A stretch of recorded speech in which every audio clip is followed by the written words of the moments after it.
Hello! It's Saturday, and apparently National Video Games Day, or International Video Games Day? It's Video Games Day. So says a couple of people on Twitter, I guess. And so we're celebrating with video games? Question mark?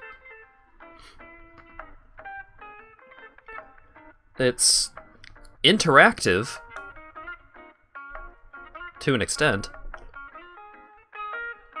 but it is Deadly Premonition 2, and that's something to be excited about.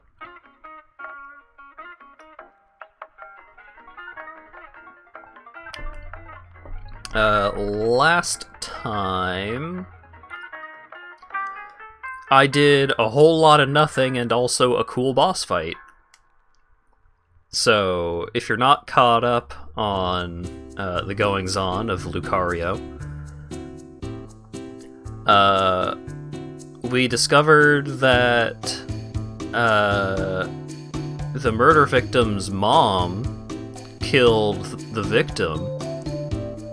So, Galena? Oh god, I can't even remember the last name. Carlson? No, it wasn't Carlson, was it? Galena, who was the lady that was talking about dolls, killed the victim. Clarkson, yes, thank you. Galena Clarkson killed Leanne? Not Leanne. Oh god. I can't remember anything about this game. Not that it's not memorable, but because things get weird. Let's get to it.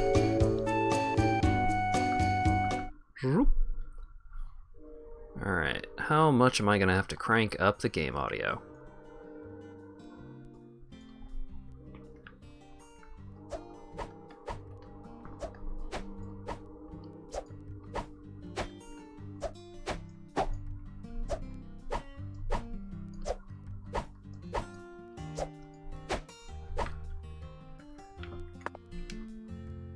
Let's just try and make a bunch of different noises happen to see.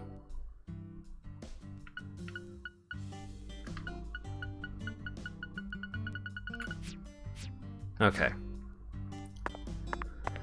So it's 7:45. Right. We got a quest to kill 1 billion animals with our non-lethal weapon. Need to gather a time. Oh right, I need to kill some red shadows. Oh man. Oh right, the Fleur-de-Lis album thingy. Oh man. There's so much.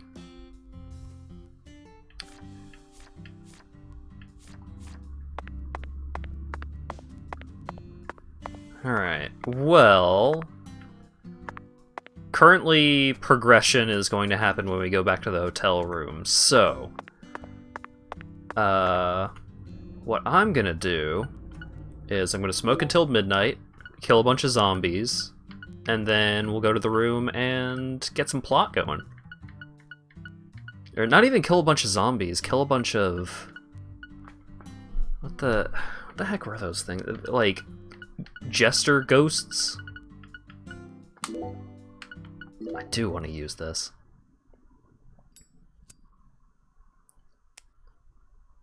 Whoa! Whoa, look at that moon. And zombie time.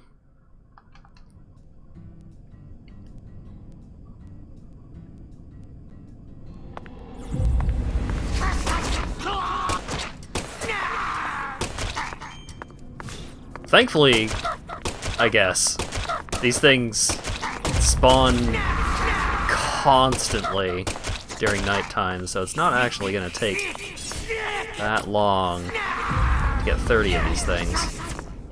This game has moon physics? Of course it does. You know what? I wouldn't even be surprised if the tides are simulated. Like, there's a moon cycle, and when it's a full moon, the water levels are slightly higher. Or something like that. Oh, right! The snarf. When they die. Snarf!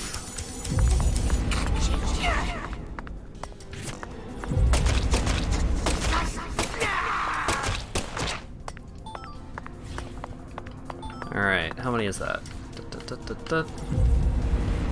That's 11 so far. These ones are a little stronger than the ones in the dungeon thing that we did before.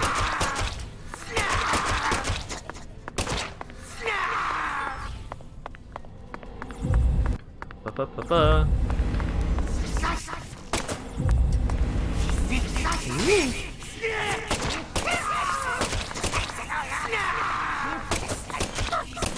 Gotta say, performance during this section is not the best. Cool hover on that one. Yeah, they've got some schmoves.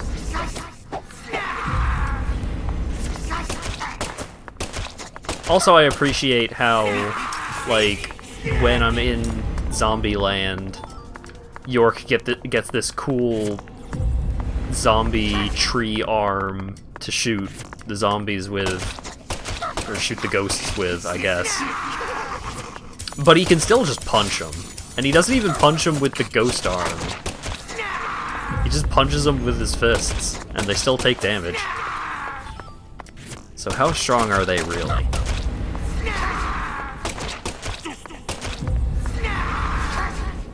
The handgun is a badass design. Yeah, I really hope we get to see, like, more close-ups of it. What would be really cool is, like,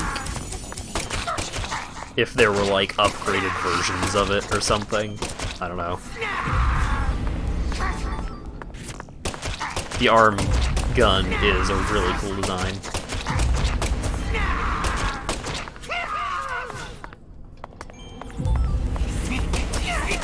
And it was also extremely surprising to see that happen. Because in Deadly Premonition 1, York's just using guns. Sometimes they're infinite guns. Sometimes it's a guitar. The legendary guitar Grecoach. But usually it was just guns.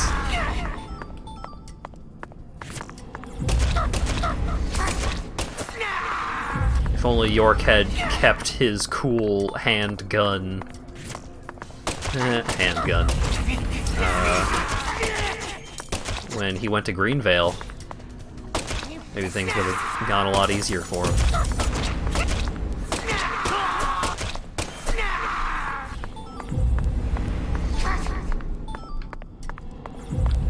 Okay. Ouch.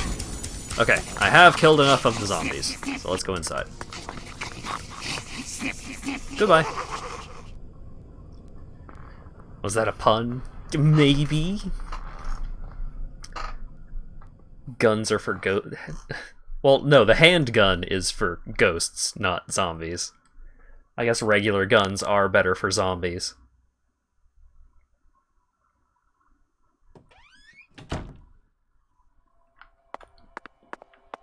Oh god, the frame rate. I forgot. I forgot how drastic the difference is. Enjoy breakfast with l'ananas.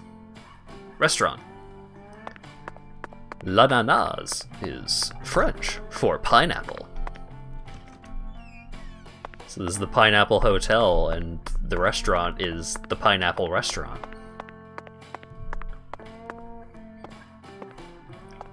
Alright.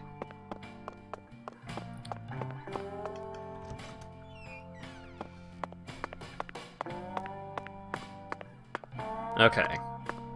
So, before we do investigation stuff, let's grab a quick shower.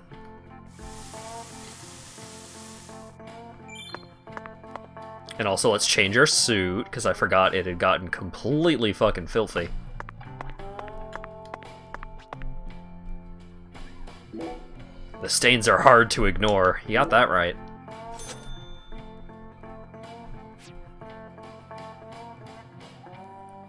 Alright. Back to the classic look.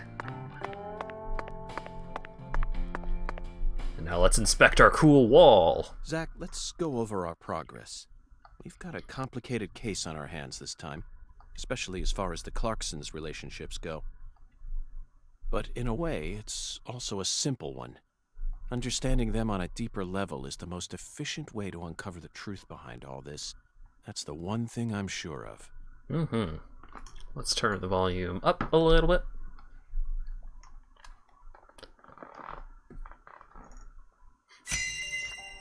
Evidence organization. Zach, let's start with the people who were closest to the victim. Lise Clarkson, the victim, is the granddaughter of the current head of the Clarkson family. Her mother is Galena, an ex-actress, and Lise clearly inherited her beauty. Except for her eyes, that is. Lisa's eye color matches that of her father's. Now, do you remember who Lise Clarkson's father is?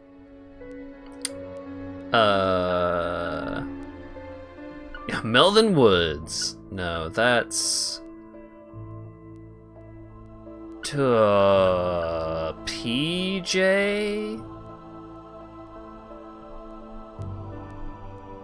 Danny was the guy that we saw out at the... Wait, was Danny the guy that we saw at the sugar plantation? The guy with the cool boots? Danny was the guy that married into the family. Oh wait, it says... No, PJ... Okay, we can see it on the screen right here. It's... Yeah, I was just about to say. Yeah, PJ is Lisa's sister. So that would be Danny. That's right. Lisa's father is Danny Clarkson. I did it. I looked at the screen. His real name is Daniel E. Clarkson. He's from Florida and used to be the CEO of a talent agency. A Floridian. Danny struck the heart of Galena and successfully became a member of the esteemed Clarkson family. Despite being the son-in-law, he acts like he was born a Clarkson, but he's still just the son-in-law. Next comes what happened to Lise. According to Alexis, Lise said that the man was as tall as an oak tree.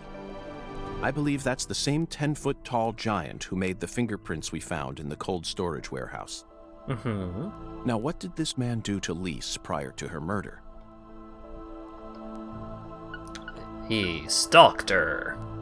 Stole her chocolate sundae. Alright, I want to know if it gives a specific response to stole her chocolate sundae, or if it's just... No, that's not right. Are you trying to be funny, Zach? I am. God damn it, I got called out so bad. That's one of the instructional methods I use to educate Patricia. He actually did give a specific response. Oh shit. This may be the land of the free, but that doesn't mean we should let children eat as much sugar as they want. Damn. Well, now I want to pick every wrong answer first. No, that's not it, Zach. Lisa's mother, Galena, is the one who always took her to the jazz bar. I don't think our giant is that much of a gentleman. Yes, that's it, Zach. The man as tall as an oak tree followed Lisa around and watched her. Always get the wrong answer, lore. Yeah, apparently. Despite his towering stature, he must have been rather shy. Or perhaps he was merely biding his time and planned to kidnap her from the very start. If that's the case, there should have been some evidence left at the scene of the crime. Zach, we're still missing some puzzle pieces. Speaking of the scene of the crime, I did some profiling in the plantation's control room. The truth it revealed to us was nauseating and horrific. But we need to touch upon it if we wish to proceed. Isn't that right, Zach? Who actually murdered Lise Clarkson? David Juara. Time out, Zach. I was expecting you to give me a serious answer. Why would you think that, York? If he really did kill Lise Clarkson, I wouldn't dare to touch another piece of his food. Don't make me imagine such a grotesque scenario, Zach. Mrs. Carpenter. Did you hear how much she swore? Clearly a murderer. Zach, you've got to be kidding me. She's too obsessed with bowling to care about killing people. Besides, she's a woman with a gentle heart who was even concerned about the poor young girl. It may sound like I'm preaching here, but I believe that people like her are the ones who make towns stronger. Uh-huh. Unless you like bowling, in which case she is literally the devil. Yes, that's right. Lisa's own mother killed her, while she was dreaming about some bizarre new world. This is by far the vilest and ugliest crime we've ever seen. But what about the guy that pissed into the skulls, though? The fact that Galena set up her daughter's body at an altar makes this case even more complicated. Remember, not a single sacrificial human murder has ever been proven and documented in all of American history. I don't think that's true. The real world is far more complex than what we see in films and video games, and sacrificing a human life for something else is no easy task. In conclusion, Zach, through our investigation, we found one character who sticks out more than anyone else. You know exactly who I'm thinking about, don't you? I might, but I'm definitely going to give you 2 wrong answers. We'll need to have a word with her in the near future. Who's the stylish woman we saw during the profiling? That'd be Professor R. Damn it! Oh, the game saw me coming! God damn it! Game saw me coming from a mile away! Oh, you son of a bitch. Outsmarted. We haven't met her yet, but she's deeply intertwined with this case. York had enough of your bullshit. Alright, Zach, if you're not going to take this seriously, I'm just going to give you the right answer, alright? Anti-contrary measures. Let's wait for the skeletal gentleman to guide us to her with an oracle. Oh, yeah. Well, Zach, what do you think? Isn't the Deep South something? The people here are just as warm as the weather, and the food is to die for. Might be nice to move down here after I retire. Would be nice. Sure would be nice to move down here and live in peace in Louisiana instead of dying of cancer in a shitty Boston apartment. What, still too early to talk about that? You may be right. After all, this case has only just begun. Evidence organized.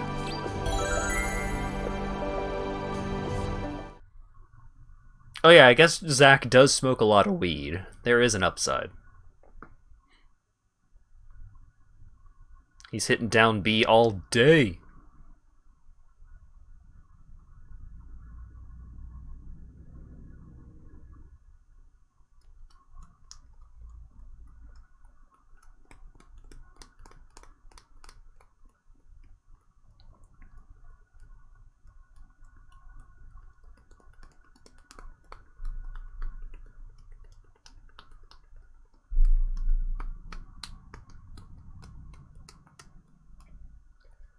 Ah, loading screens.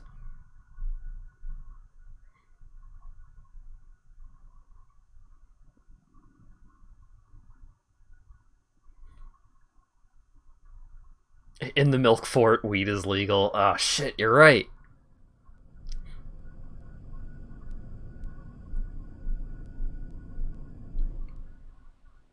Whoa! Galena can't be the killer. They're making all this shit up.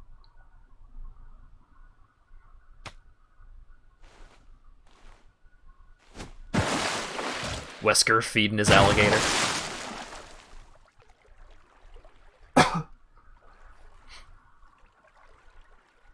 Cool. Whoa! What you say Big is boss! true, Daniel. How do you plan to prove it? It's nearly been a century since the Clarksons first took control of Lucari. 100 years. I always thought my legacy would live on for 300 at least. I'm gonna find the real killer and beat the living dog shit out of him. Yet it looks to me like times have changed. We ain't in the good old days no more. Holy cow. You understand me, boy. Yes, sir. I'm right there with you, Pa. I'm gonna continue what you started, sir, and make the Clarkson family strong again. First, Yeah, the dragonfly eye I need patch. to find whoever really killed Lise and bash their fucking brains in. I saw this coming. Ever since the day Lenny left home, the town of Lucari has been cursed. We can't stop what's happening now. It's too late. It's beyond me. No. It's beyond the minds of anyone who comes from the olden days. You understand me now, boy? Yes, sir. Believe me, I do. I'll kill him. Just leave everything to me, Pa. Are you serious about this? Yes, sir. Right hand of God. Look right in my eyes. I ain't lying. I'm serious. I just need you to lend me some troops, sir. We need retribution right now. That's the job I've been given, and I intend to do it. Well then, let me ask you one more time. Are you serious about this? Yeah. Hell yeah. I'm a Clarkson, and all Clarksons have a job to do. Isn't that what we always say? Mm-hmm. Then I'll need an arm. Yeah. What? Well now, you want to use my troops, I'm gonna need to know whether or not you're really serious about this. Just one arm. Slide it on through that wire there, and it'll take care of it for What you. the fuck? Paul, I mean, you're joking, right?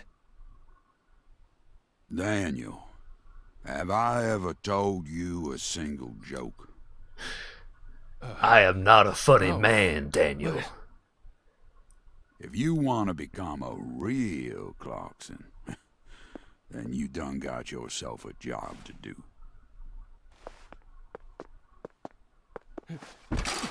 Wait, Paul, I get it now. You want me to stick it in and then pull it out at the last minute, right?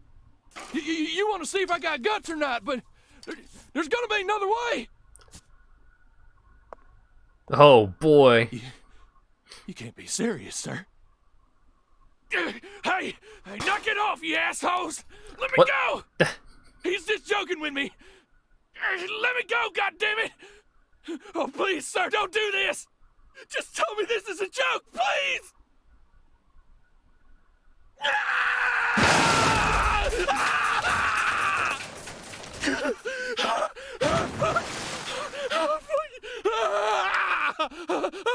Whoa.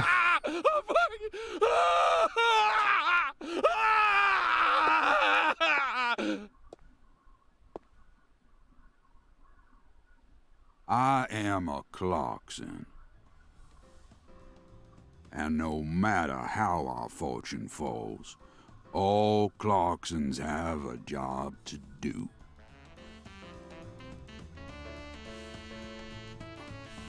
That be the law of this land.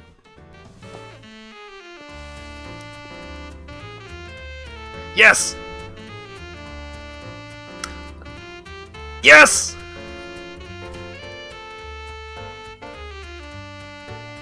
It's a jazz cover of the theme song!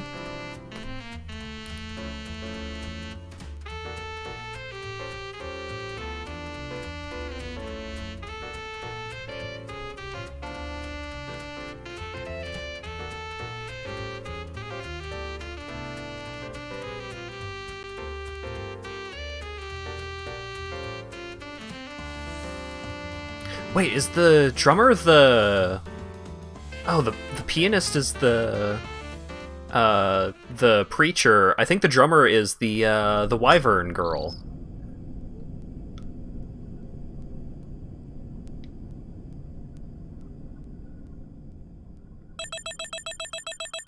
I was like, for a second, I had forgotten how buck wild this game had gotten. Like, I looked at, Raven Yahoo! Yes, thank you. I got an S rank, hell yeah. But also, I saw the face on the right side and I was like, whoa, holy shit, what is this sick-ass character? And then I remembered, that was the first boss! So much has happened in this game.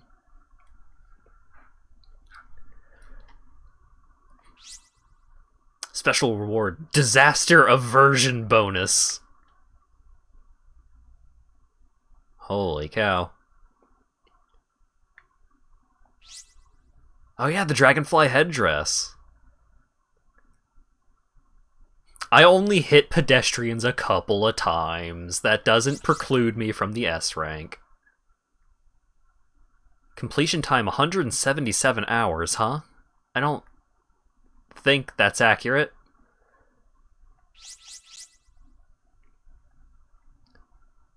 Enemies defeated. Pains. Capitanos and Pulcinellas. Huh. I got 37 bees, though. It counts when the switch is in sleep mode. I guess it does.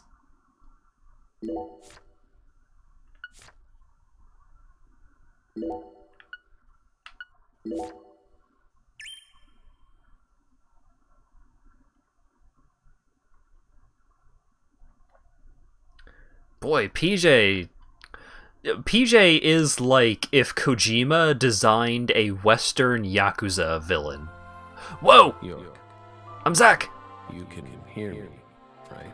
I'll be with you soon. I'm not sad.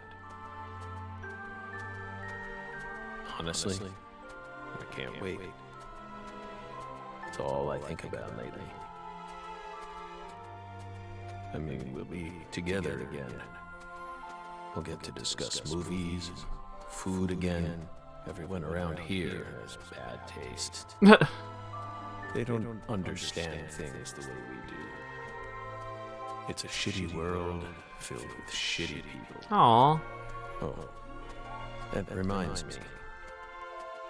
There are movie theaters and restaurants over there, right? As soon as I get there, let's go grab some peanut butter hamburgers and yogurt smoothies. I'm so excited, York. Huh.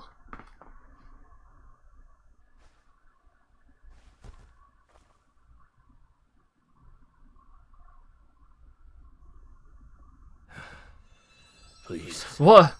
York, don't rush me. You just need to wait a bit longer. I still have one job left to do. I need to finish it. I have to. Or else I'd never be able to face you. Just give me a little more time, okay? I'm so confused. It's so much. Is Emily his fairy? Maybe. Alright, we're back to the apartment. Stormy out.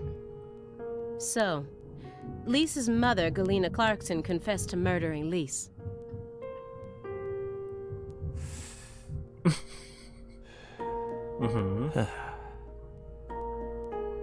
But then immediately afterwards, she went insane.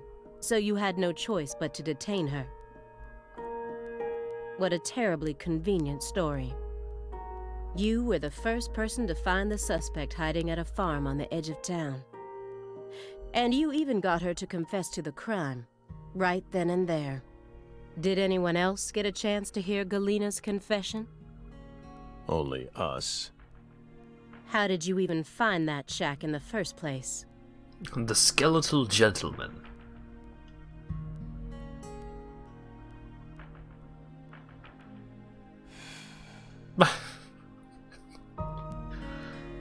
Oh boy. Metaphysical offender profiling. That's a phrase. Meta what? Uh-huh. Should I know this word? God, Simon, shut up. Metaphysical offender profiling. The term appears 6 times in the Lucare report and 14 times in the 2010 Greenvale report. As long as you're solving cases, the people in charge don't really care what sort of words you use. But we're different. You utilized a highly abnormal method to instantly hone in on a suspect. Then you did it again and again. And every time you used it, one term kept appearing in your files. Metaphysical offender profiling. Mr. Morgan, would you mind explaining to us what this term means? We could try. I also would like to see how they describe how their profiling works. But no matter what words we used, you'd never be able to understand. Well, okay. You could use a couple. You see, it doesn't pertain to this side. Come, my fairy. Stop hiding back there and give them the explanation they so desire. Uh-huh. What? You're too shy? Oh. Mr. Morgan? Mr. Morgan! I use film strips to spoiler plot events. Yeah, I mean, yeah, that's what the profiling in Deadly Premonition was. Come on out. Don't be afraid. You can do it. It's okay. Come on. Come on. I love all of the crazed mumbling and whispering and muttering and stuff they use in this game. It's all so good. Because it's like they're actually saying things that you can discern. But what they're actually saying is not quite as important.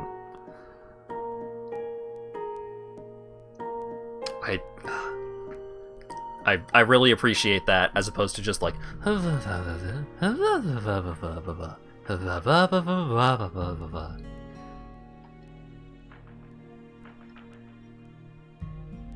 that all you have to say? Don't underestimate me, Morgan. I know you and the Clarksons share a deeper connection. Much deeper than how it appears on the surface. Mm-hmm. I need to shake him with something else that's directly connected to the Clarksons. I'm gonna jog his memory by force. Oh. A stack of old letters.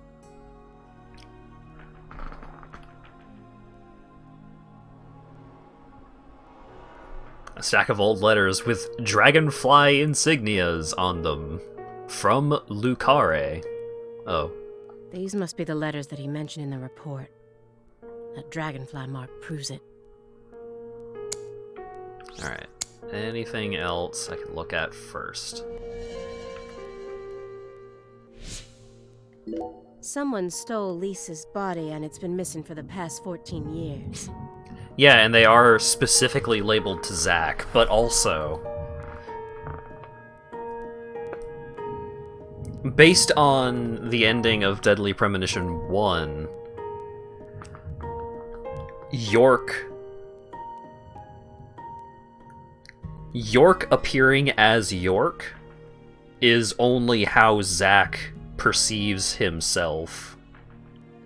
Everyone knows that, like, to everyone else in the world, Zach appears as Zach. He just perceives himself as York due to the coping mechanism. I find it hard to believe that it was simply hidden in that cold storage warehouse the entire time. Why wasn't a more detailed investigation carried out? Reading over it again, I can't help but notice how well organized this report is. One might even call it perfect. Except some parts have been redacted in an extremely suspicious way. Why are all these places blotted out? Huh. Mr. Morgan, according to you, at the beginning of this case, the victim's body was being stored in the warehouse on purpose. Is that the truth? They really put her body there alongside food and other perishables? It's in the report. No. The report only says it was stored using the most effective and shockingly inhuman method possible. If you can think of a better phrase, we're all ears. I mean, I guess that's true, like, in a sense, but also, it's not particularly descriptive, Zach. The report isn't wrong, you know. In fact, that might actually be the most accurate way of describing it. I don't think so, Simon. It's precise, and it's also kinda poetic. It's not precise.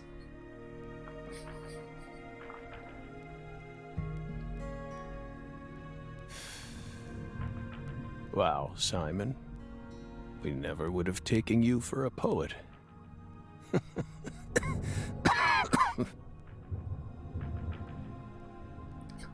Are you Simon? You seem to be able to guess what he says. Precise means technically true now. Like, especially during these sections, I feel very in tune with these characters. Or at least with Simon. Right? You two think this is a joke? Kinda. Lise Clarkson's body was discovered in that cold storage warehouse after 14 long years. If you'd only done a proper investigation, we probably would have found her much sooner. That poor girl. We still regret the fact that we never got to meet her. We're sorry, from the bottoms of our hearts. I only hope it didn't happen that way by design. Will you comfort me? Thank you, my fairy. Uh-huh.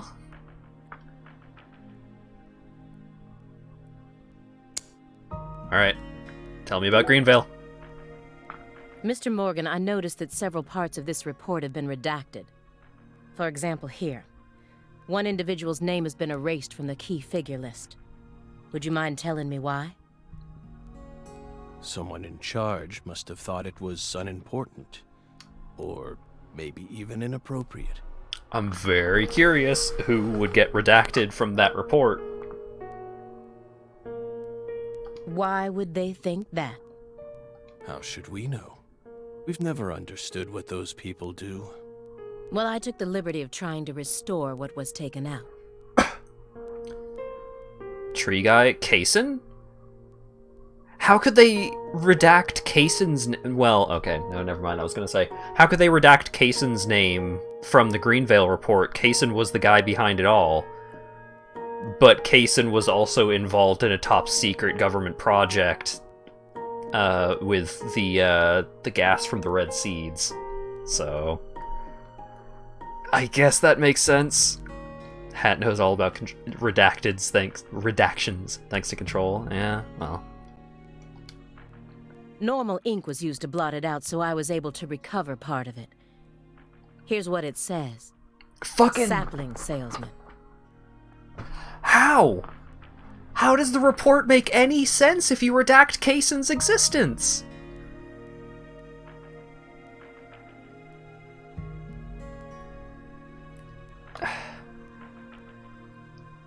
Oh god, I'm so extremely intrigued.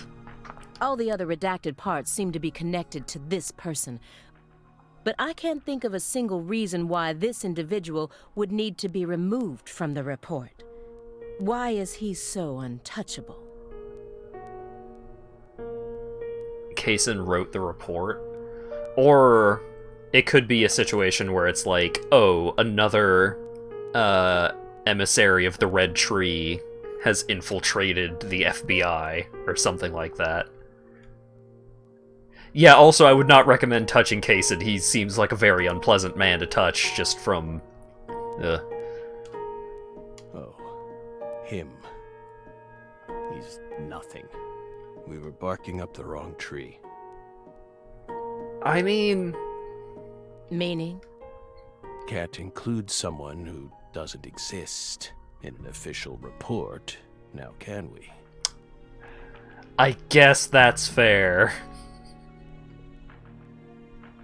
I guess that's fair. Kaysen was indeed not a person. He was indeed a spooky eye monster. Doesn't exist. You mean he had nothing to do with the case?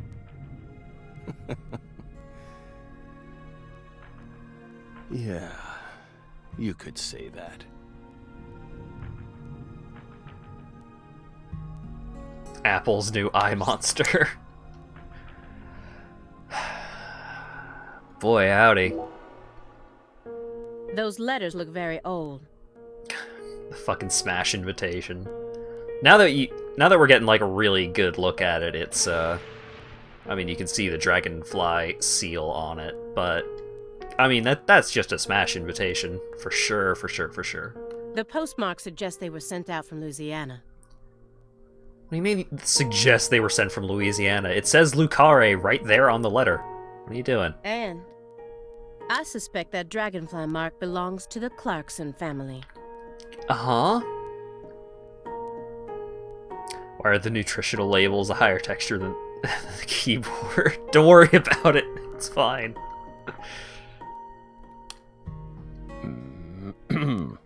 Maybe.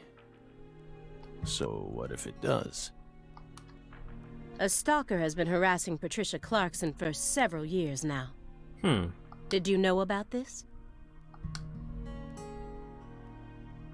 Constant silent phone calls, unmarked letters. Patricia Clarkson. Patty. Patty?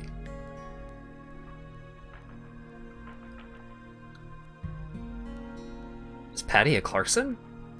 Was that a thing?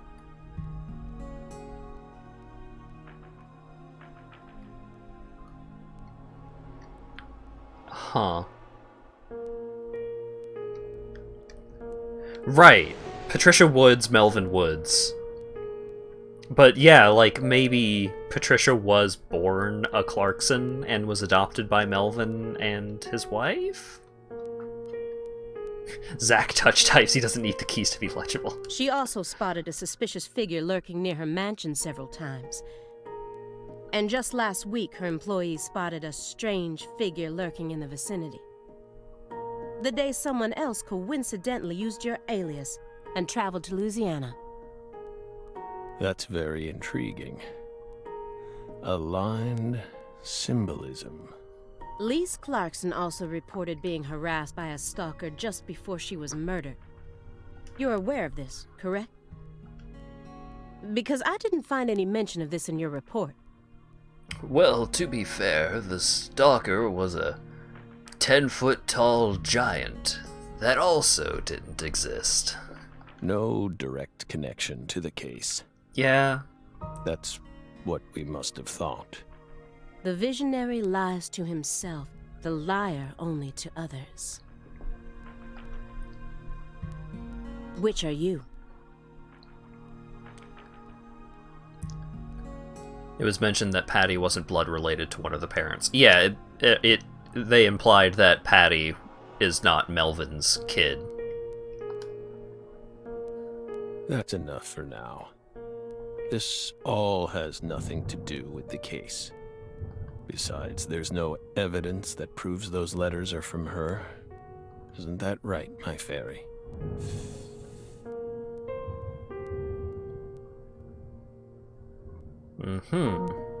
I knew it wouldn't go that easily.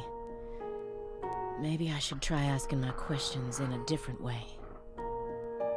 Nothing to do with the case. I could use Agent Jones here. Let Simon do something. Nervous Simon. Typical. Films teach us all we need to know? That's ridiculous. I'd rather read a book than watch a stupid movie. Alia, come on. Be cool. bugging you, isn't it, Aaliyah? Huh? What? I get it. It's bugging me too. Milk fort right behind my head. What's it all about? I have no idea. It's even got my heart racing a little. I mean, look at this. Nothing but DVDs. Ninja Police? Got like 5 copies of the same Police Dogs DVD. What else we got?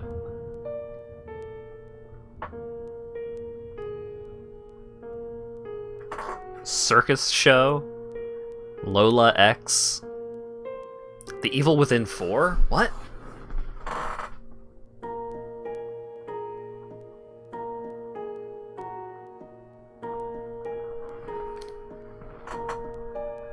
The Evil Mountain 4. Not Evil Within 4. Twin Murder. Well, that lightning was well timed. Not a single Blu-ray in sight, just pure, unadulterated DVDs. Alright, what's Zach got to say about how Blu-rays are bullshit? They never put anything good on Blu-ray, says Zach. And he's got VHS tapes, too. Spaceballs? Hell yeah! I don't even have a VHS player in my house anymore. Whoa, look at this. Check it out. Yeah! This one's got a lot of pizza in it, remember? A whole hut of it. You're not wrong, Simon. There's a very large quantity of pizza in that film. 1987, directed by Mel Brooks. Yeah. The version on that tape is the one we recorded back when you could catch it on cable TV. Whoa. I really like how that phrase is italicized. Seriously? Damn, Morgan, that's incredible. You're really living the dream, man. Hell yeah, Simon. I hope you both haven't forgotten that this conversation is also being recorded. Oh right, you're not supposed to do that. Sorry, Alia.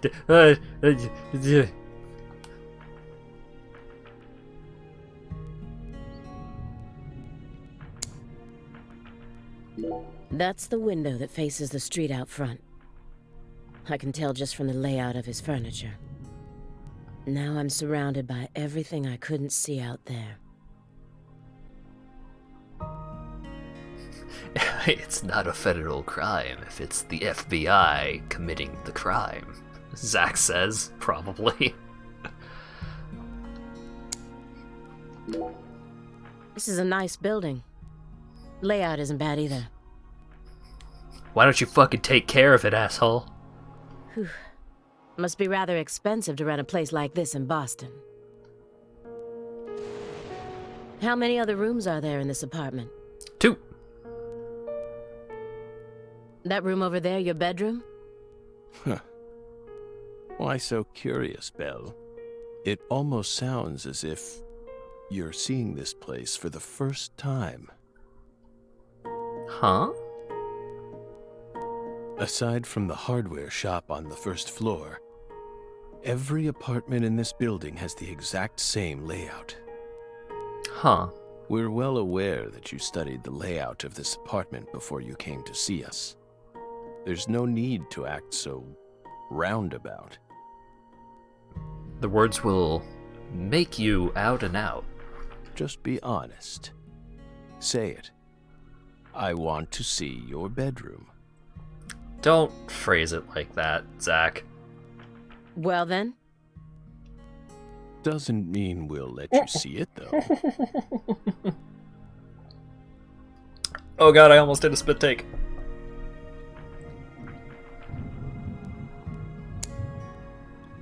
Agent Jones is completely checked out. He can't stop thinking about the milk fort. It's right behind him. Can't say I blame him. Despite the fact that we're heading deeper and deeper down the rabbit hole here.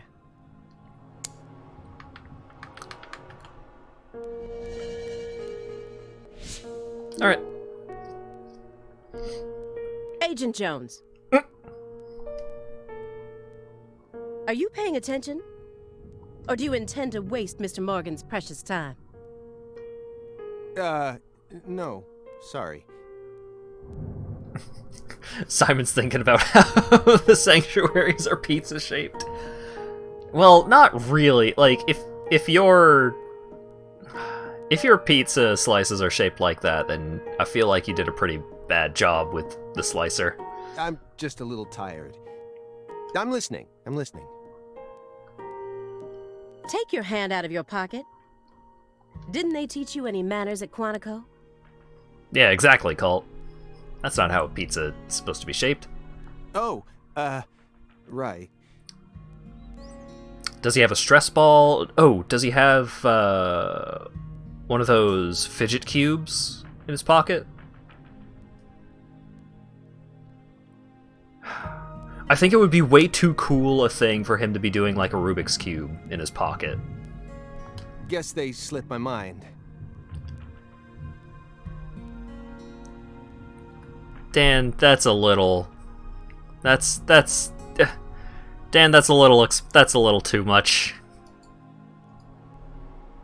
I don't know how to delete that message, but that's a little too explicit.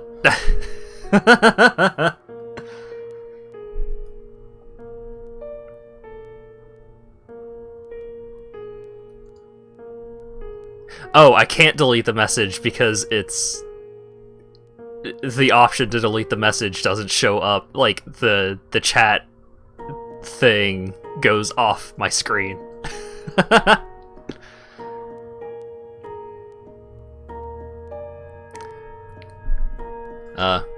Okay. Assuming that the chat is continuing to freeze up.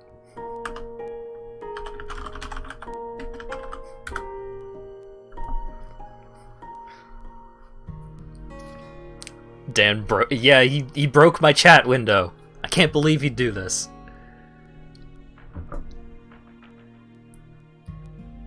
I don't know if he can actually.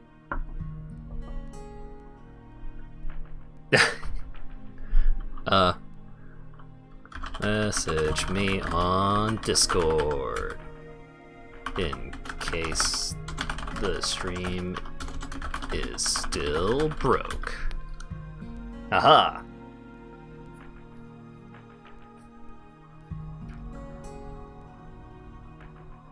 Okay. My bad. What's up with Pizza Man?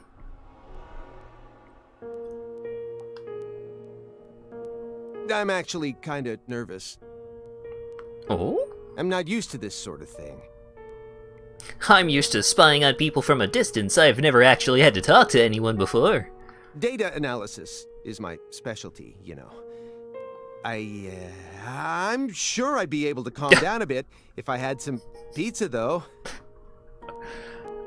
Alright, but no pepperonis. No red peppers.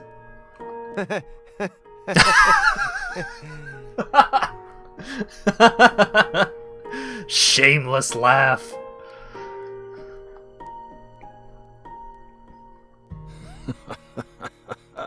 Dark laugh.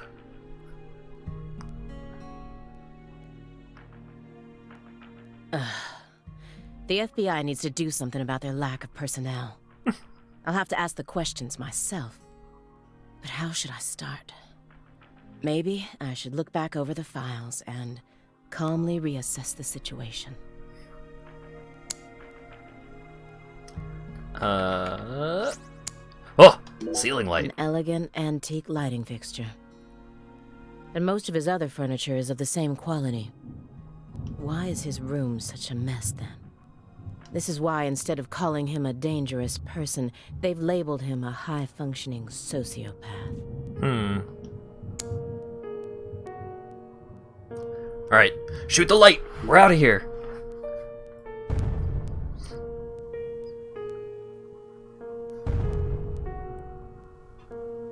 Just the usual around here. No need to worry. The usual? Yes.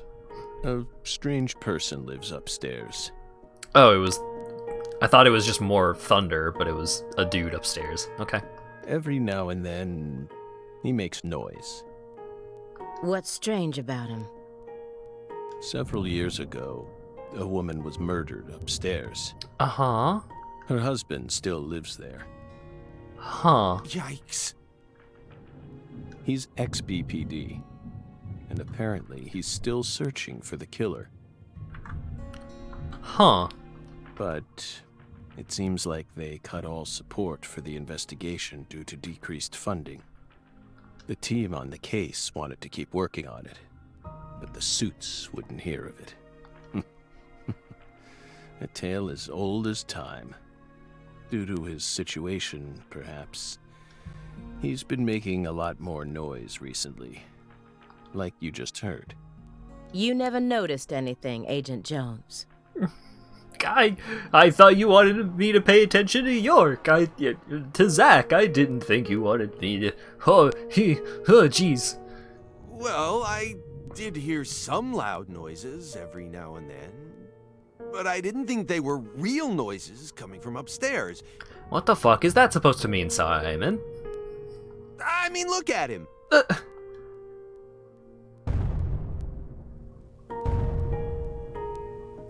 Sounds like someone's firing a cannon upstairs. It's not like he's reacting to the noise.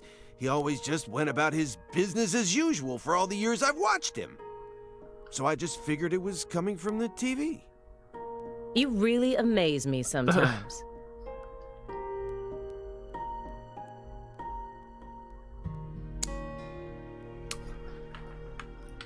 Golly, Simon, you sure do suck at your job. So far, everything checks out with the report. The source of all ills. Yeah. But there were always some parts of the report that didn't make sense. He expects me to believe he just happened to solve a case this difficult while he was on vacation?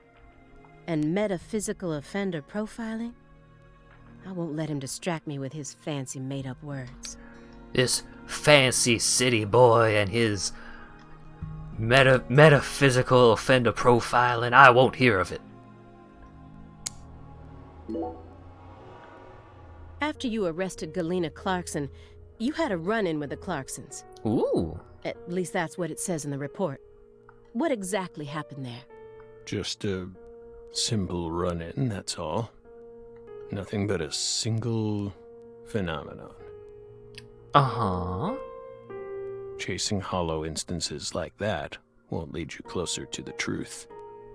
Truth doesn't work like that. A hollow phenomenon, which resulted in a mountain of corpses. Excuse me?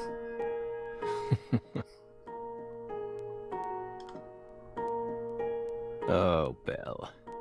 We think we finally understand what you're trying to say. But don't be so voracious. Colt, don't look.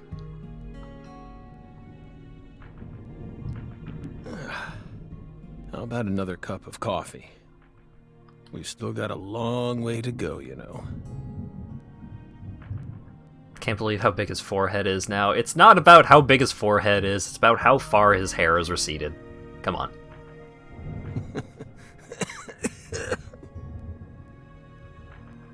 He considers the anomaly to be one of the killers like sugar in their tea. What?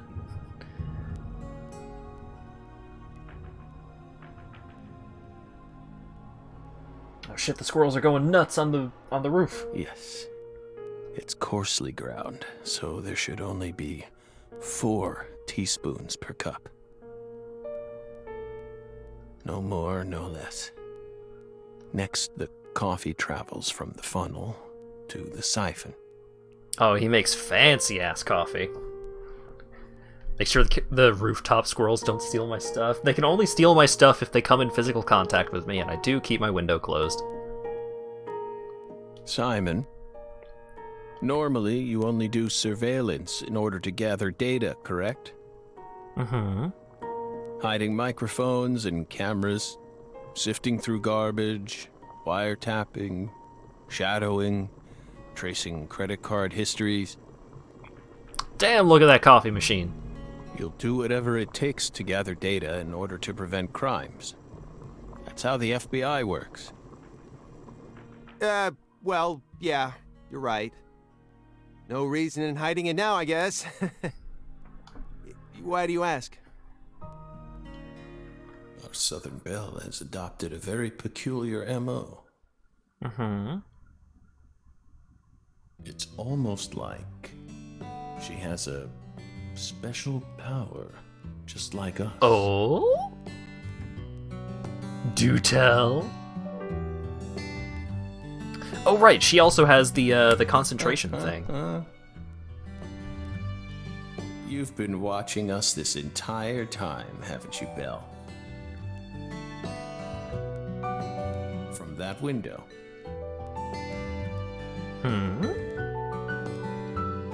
I don't need to answer that question. You came here on New Year's Eve, then spent 49 hours watching us until you returned to your hotel room last night. This song is really good. You observed us the entire time without sleep or rest. And you only ate once, some pizza delivered by Simon. They sure do love talking about pizza, huh? Aside from that, you never drank any water or relieved yourself. You simply sat there and continued to watch us. Man, I want pizza now. Hang on.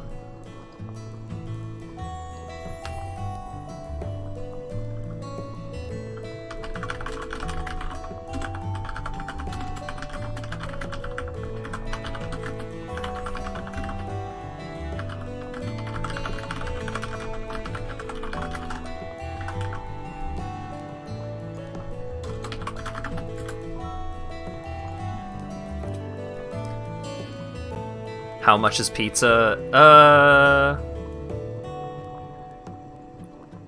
3 large pizzas and the cookie dough. Assuming that the deal is going on, that ends up at being like $30, thereabouts. It's usually how much it goes. Which is pretty good. Papa Murphy's is pretty great.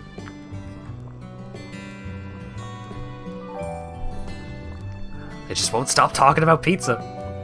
You have visions, too, don't you? Mm-hmm. You came here solely to hear us talk, didn't you? Oh, he's got a stack of pizzas on the table. But then, why bother watching us for over 2 days beforehand? You didn't come to talk with us. You came because you wanted to see this apartment with your own eyes. Mm-hmm. And because you're already convinced of something. Mm-hmm. Isn't that right? He who fights with monsters should see to it that he himself does not become a monster. And if you gaze long into an abyss, the abyss also gazes into you. But I... Oh. Coffee. Now that's a good screen cap right there. Ah, coffee. You know what? Aha, that's a thing I can do.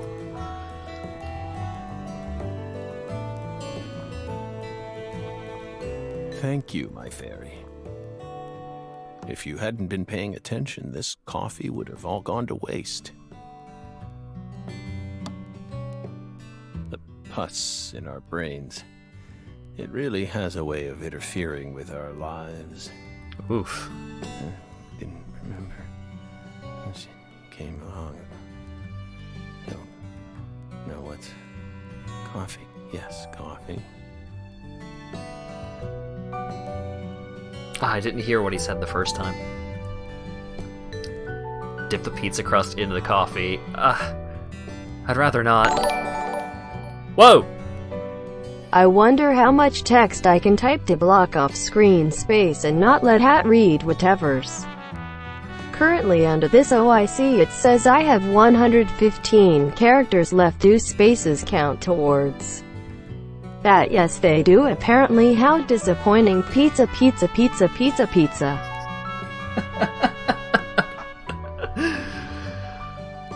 Thank you very, very much, Dan, for the $30 donation. Holy shit. That is extremely, incredibly generous of you. Nothing was happening in-game when that went on. I don't... I don't actually play the game off of the stream preview. I have it hooked up to a TV.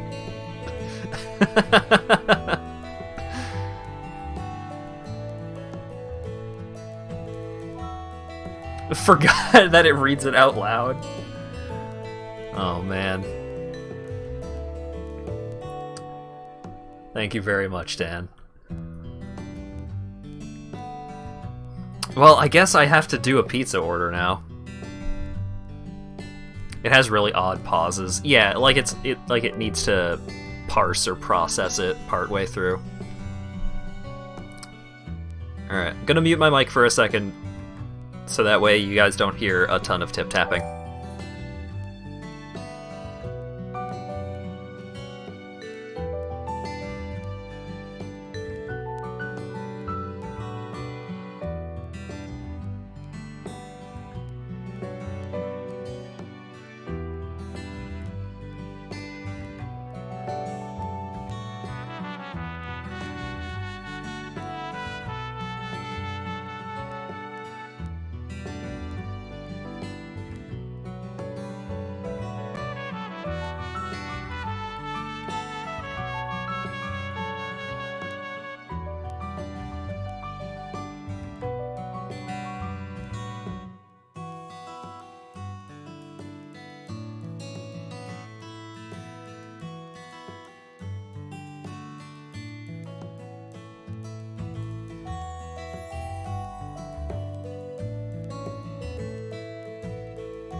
pizza cake.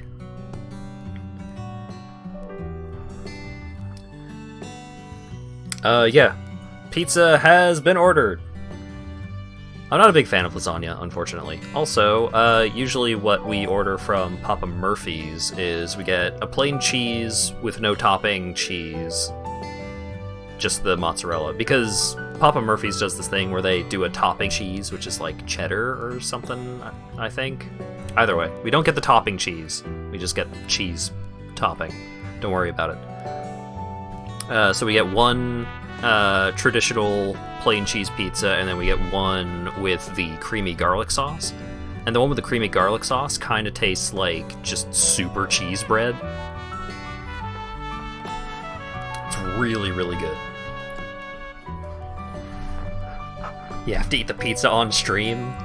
That would just be the worst. Like, I don't even have a webcam, so you wouldn't even get to see me enjoying the pizza. You would just hear like, burn my tongue a little. Pizza.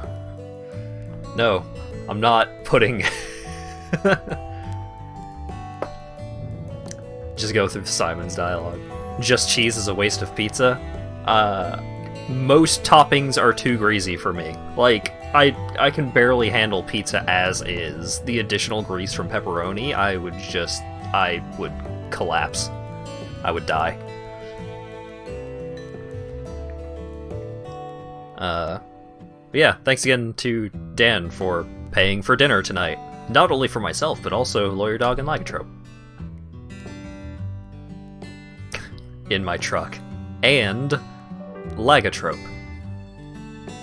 Close enough. Broccoli and carrots? No!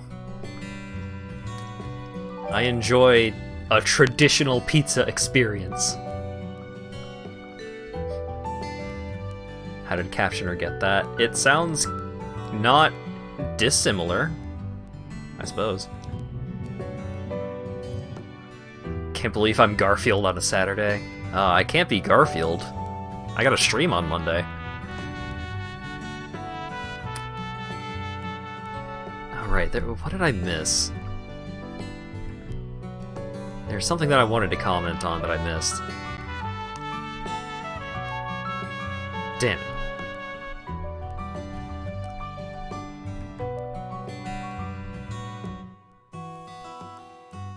Oh yeah, Domino's.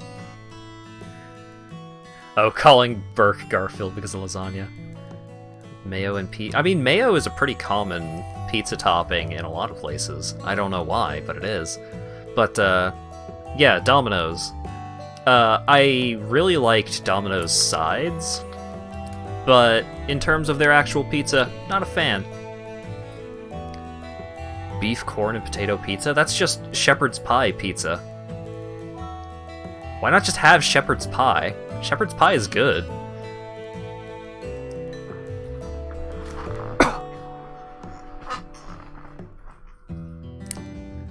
If I want a hamburger, I don't get hamburger pizza, I get a hamburger.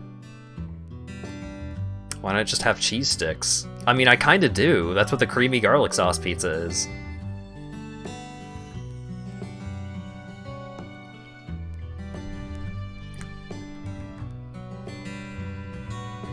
Exactly. What do you mean exactly? I'm living my best life.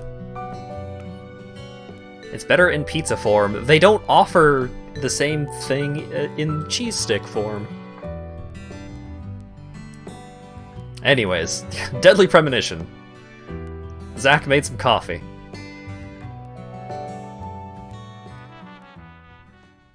Oh, I chose a really good spot to take that break.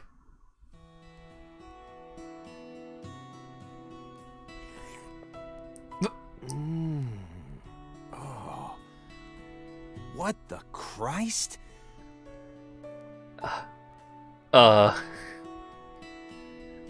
That's not that's not how I expected that line read.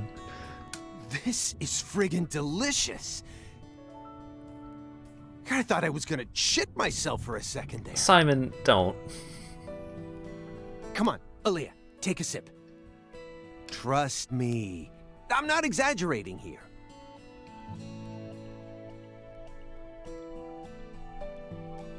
I don't believe it. I mean, Francis Morgan knows his coffee. It's better than any coffee I've ever tasted. Of course it is. Coffee is a sacred drink. Coffee saved us. Mm-hmm. If not for its oracle, we would be on the other side right now. Oh yeah. FK in the coffee did lead York to solve the case. So I never forget to pay my respects to coffee. Especially at critical moments like this.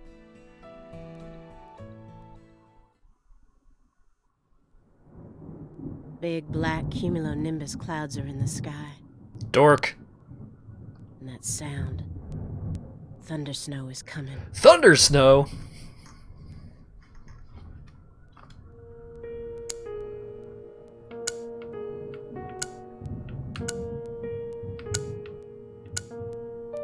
Ominous.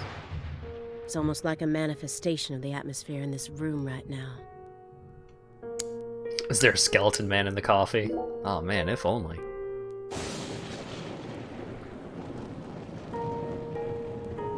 Do you hear that thunder? It's probably gonna snow soon. We're in Massachusetts. That's the norm for this time of year. Well, I'm not used to the cold. If possible, I'd like to finish this up before we get stuck in a snowstorm. Agent Jones, after we're done here, Agent Jones, is something the matter? Simon's freaking out. Snap out of it. Oh, sorry. I just really want some pizza right now. Yeah, I know. Do you? Then stop daydreaming. Okay. You just what? Oh, he has to use the bathroom. Okay. My stomach's been letting some thunder loose, too. Gross. Simon. Thunder? That coffee was just so good, It what? We don't have all day here. The coffee was just so good, it, summoned forth a massive tsunami from within me. Excuse me? What is wrong with you? Alright, I'm with Alia on this one. Now is really not the time for this. Right door at the end of the hallway. Thank you, Zach. Thanks, pal. Hold on. You can make it. We can do this. It's not very far. Can he not just get up and go to the bathroom? He didn't know where the bathroom was. And he didn't want to ask because he's a dork.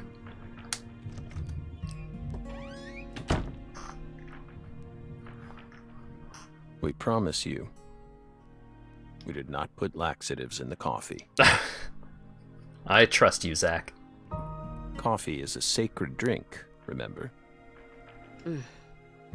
Motherfucker.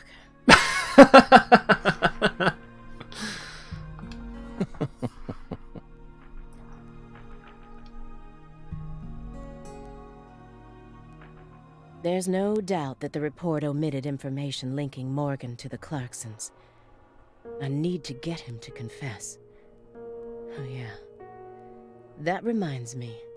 There's a secret weapon in Agent Jones's briefcase.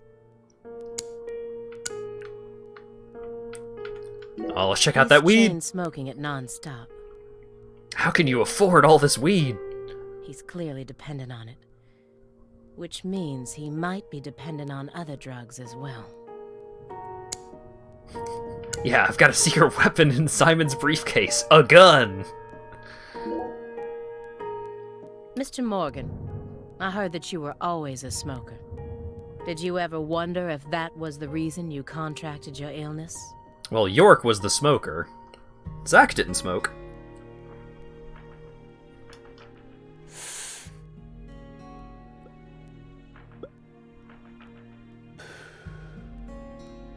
What does that have to do with this case? Nothing. I'm just personally curious about it.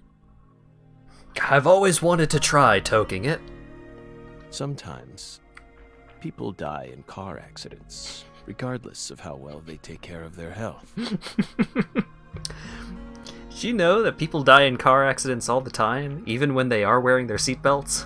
I just found that interesting. Other times, they slip on their bathroom floors and crack open their heads. Isn't that right, my fairy? I'm not concerned with statistics. I'm just curious about you, right here, right now. We switched over from nicotine to this. It's less addictive. That's one step in the right direction, isn't it? Perhaps. If we're talking about withdrawal symptoms or physical dependencies. But it still seems like you're smoking too much at once. Honestly, it looks to me like you have a mental dependency. Maybe. But so what if we do? Surely you know about gateway drugs, yes? You were right, Cult. When a person starts to use one drug, it becomes much easier for them to branch out and try other drugs as well. The first drug acts as the gateway that leads them to stronger substances. What a fucking narc. Just be cool, Alia. Oh. Are you trying to say that's going to happen to us? No. I'm simply saying there's a possibility.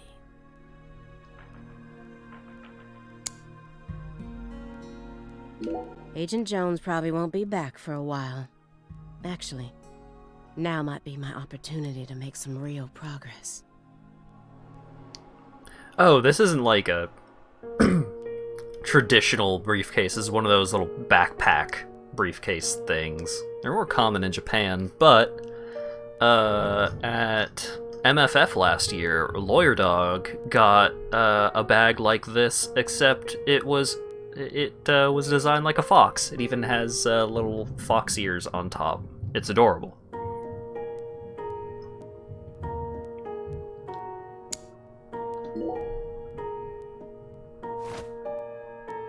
Have you ever seen this before? Oh shit. It's Sang Rouge. And please, don't say no. Sang Rouge. The drug we once chased. What about it? Was the fox bag able to hold the anxiety fox? I think, but it was like the only thing that you could fit into the bag. Sang Rouge is still circulating. What? It's changed shape and its composition is slightly different now, but it's still very much alive. But only in a very limited part of Louisiana. Lucario? You aren't surprised? Did you somehow know this would happen?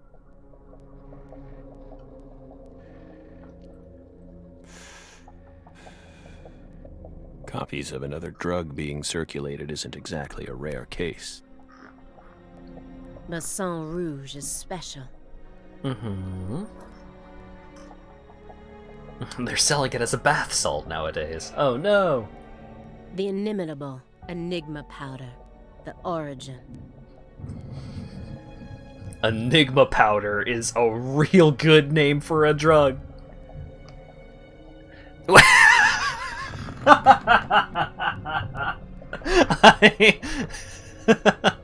I just saw what the captioner put it as.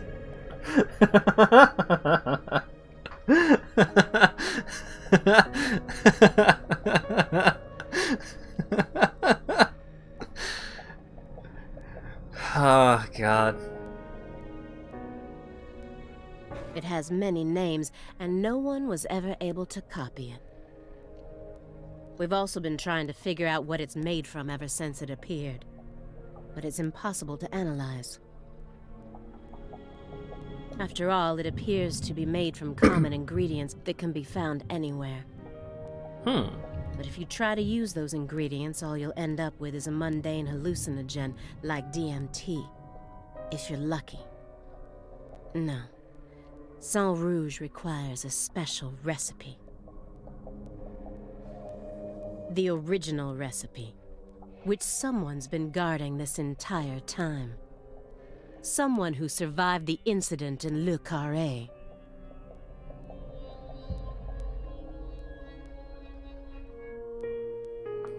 Survived the incident. What the fuck happens in Lucario? He read these over and over again, like a prisoner rereading letters from his loved ones. But the last letter was delivered years ago, according to this postmark. That must be the last time he communicated with whoever was sending these.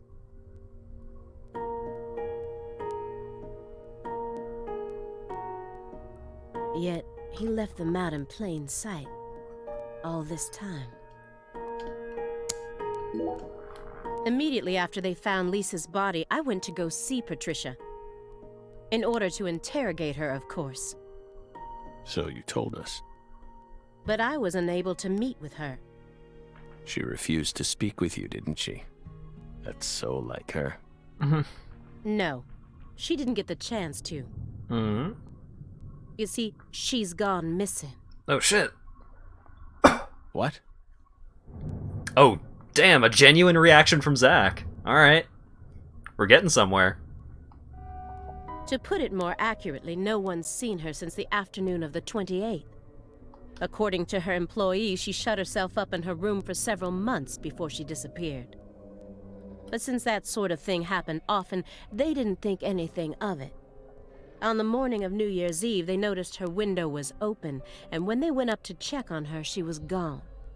But no one knows how long her window had been open for. This is just my hypothesis, but on December 28th, a strange man visited Le Carré and was spotted near her mansion. That man must have found some way to lure Patricia into his car, the '89 Cadillac that he bought used. Then, the two of them drove north to Trenton, where they boarded a train to Boston. They would have arrived here around midnight on the 29th, or perhaps early morning on the 30th. I believe this man is the same Billy Bishop whose name was previously recorded by the airline. Patricia has a mansion and employees. Well, if, like, they had said Patricia Clarkson, and the Clarksons had that massive mansion and tons of employees. So, what do you think of my guess? I'd love to hear your opinion as a former FBI special agent.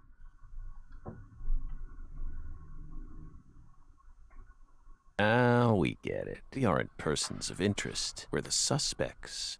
But what about our alibi? What alibi? I've had enough of your bullshit. Ooh. You expect me to believe you haven't taken a single step out of this room? That Agent Jones is your witness? Surveillance cameras can easily be tampered with, especially by someone like you, who knows all about how the FBI works. You're possessed by death. Go and take a look at your own face in the mirror. You look like the Grim Reaper. After you visited both Le Carré and Greenvale, you left a mountain of corpses in your wake. You can make all the excuses you want. I'm immune to them. Right here, right now, I want to know everything. You tell me the truth. Yes! You're good, Belle. Damn good. You're brimming with potential. Don't you think she's the perfect partner for our last dance? What do you say, my fairy? Don't you agree? She's good. So good. What do you want to know? We've got nothing to hide. Go on. Question us. This is how it's got to be. Doesn't this remind you of something? You know what I mean, my fairy.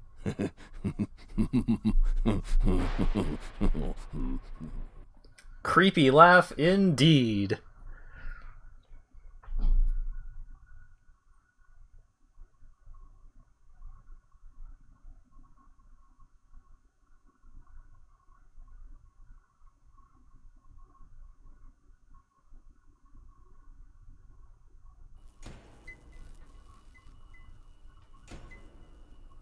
Those red eyes are just because he's tired, right? Yeah, clearly.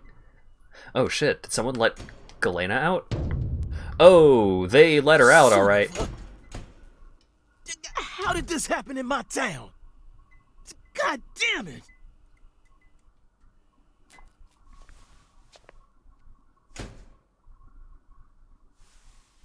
The head and limbs were severed and lined up, according to the lines that were drawn with her blood.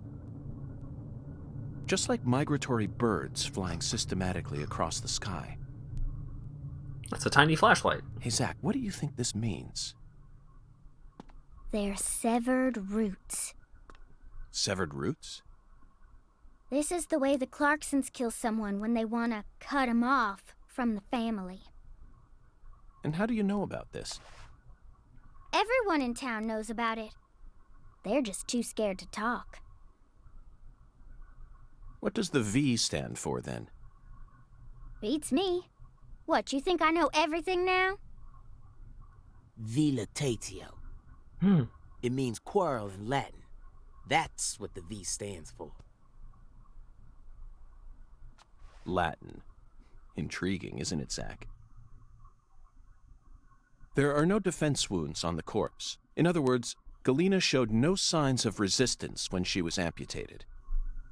But, strangely enough, there are small traces of subcutaneous bleeding around the wounded areas. That's a vital reaction, which means she couldn't have been dead. You mean... Yes, that's right, Patty. Galena was amputated while she was still alive. And Boy. she never resisted. Is that even possible? It certainly isn't impossible. For example, if she was put to sleep with a drug, or if she desired the amputation herself. Why would she ever desire that? Mr. York, I'm sorry, but there ain't no way that could have happened. How can you be sure of that, Melvin? Our world contains phenomena that could never be explained with logic. This is especially true for phenomena in which humans are involved. Do you really think all the facets of love and hate can be explained with logic? Well, no, I don't reckon I do. Yeah, might be too early to rule out those possibilities, just like you say. Zach, now we truly know just how deeply the Clarksons are involved with this. Patty, how long does it take to reach the Clarkson estate? Just a short drive. You just gotta head west along the Mississippi. You can't miss it. Got it. Thank you, Patty.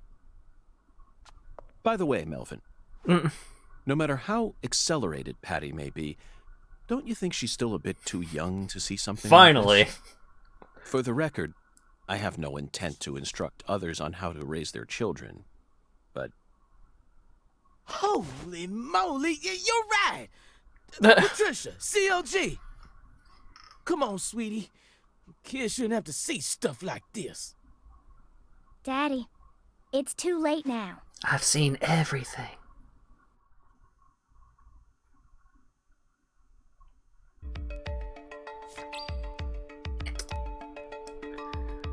Yeah. Good job, Melvin.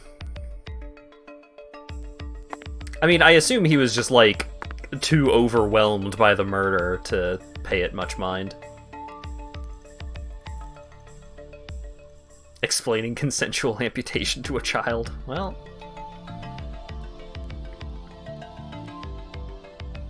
You sure you okay, CLG?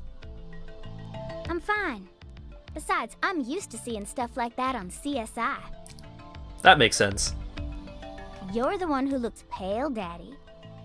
Well, it did shake me up a little, but I'll be back to normal in no time.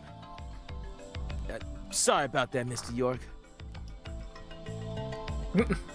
What say we rest in the interrogation room till we all calm down, CLG? Sure thing, Daddy. I'm gonna go sit with Daddy for a bit, Agent York.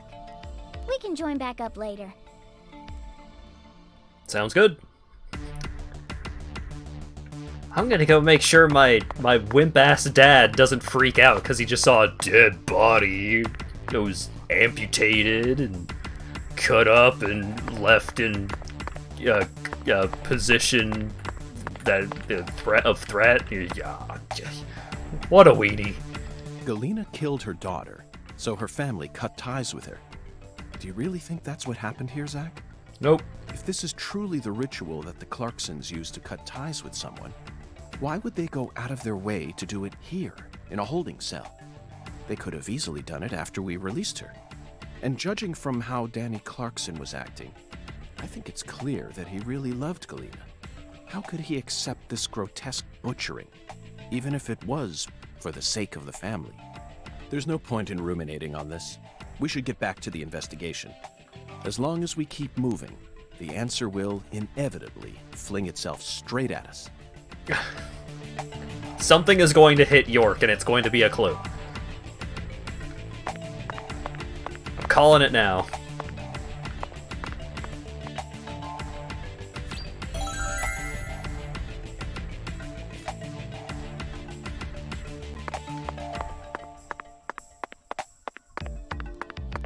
"75 miles, baby." Squirrel-based clue. Oh no!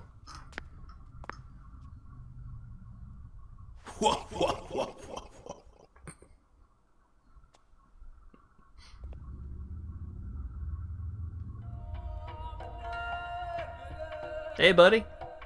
You found the flying serpent. But now, the flying serpent will come to find you. Yeah, that sounds right. And it looks like this flying serpent is a venomous one. Some become feasts, while others are eaten alive. Which fate would you prefer? Both sound marvelous, but let me check with Zach. A fine answer.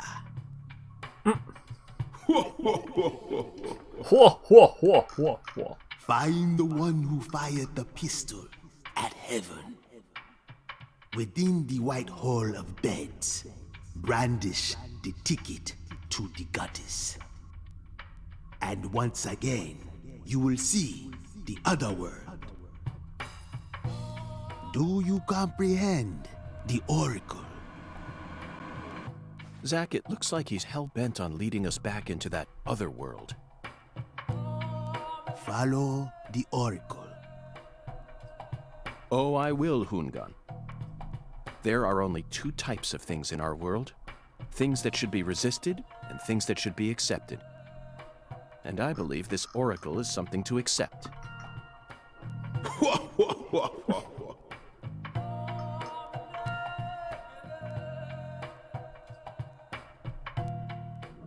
Zoop.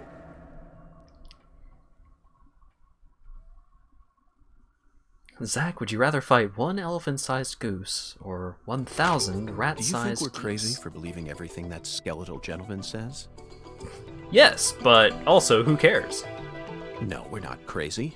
Oh. Not one bit. This is our destiny, that's all. Yep, that's a good reason. But I shouldn't need to explain that to you, Zach. The one who fired the pistol at heaven. Firing pistols at the sky might be a rather common occurrence for the South. Remember? Young Guns, 1988, directed by Christopher Kane. There's that great scene where Emilio Estevez keeps firing his Colt M1877 up at the sky. But that film took place in New Mexico, didn't it? And the Oracle probably isn't referring to a situation like that. It's got to be for some purpose other than an attack or a threat. Raising a pistol up to the sky, then slowly pulling the trigger, kind of sounds like the start to a race. Don't you agree, Zach?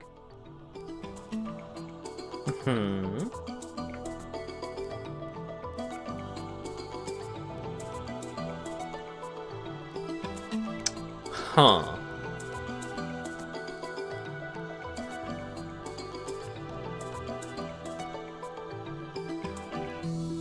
Attacking and dethroning gods, South style. Oh man. A race.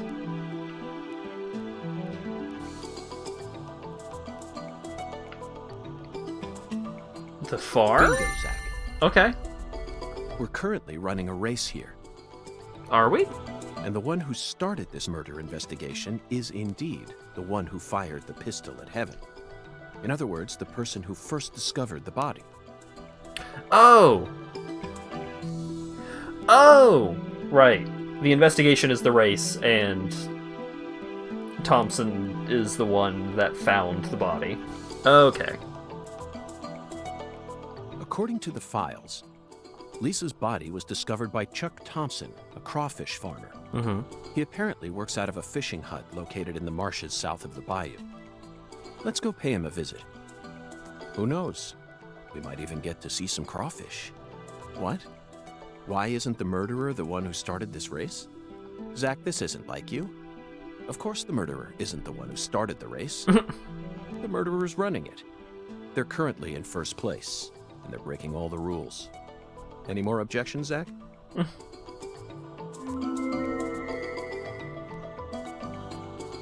Within the White Hall of Beds. This one is even easier. There are only a few establishments that have a whole hall's worth of beds, especially in a small town like this. I'm sure you've already got a pretty good idea about what the answer is, Zach. Beds all lined up. Only an amateur would hear that and think it must be referring to a brothel. I mean, come on. Who would ever use White Hall as a symbol for a bordello? No, a white house refers to the same place no matter what country you're in. Disinfectant, jars of medicine, and white smocks. That's right. It's a place where people dress in all white, and this town doesn't have any labs in it, which means there can only be one answer.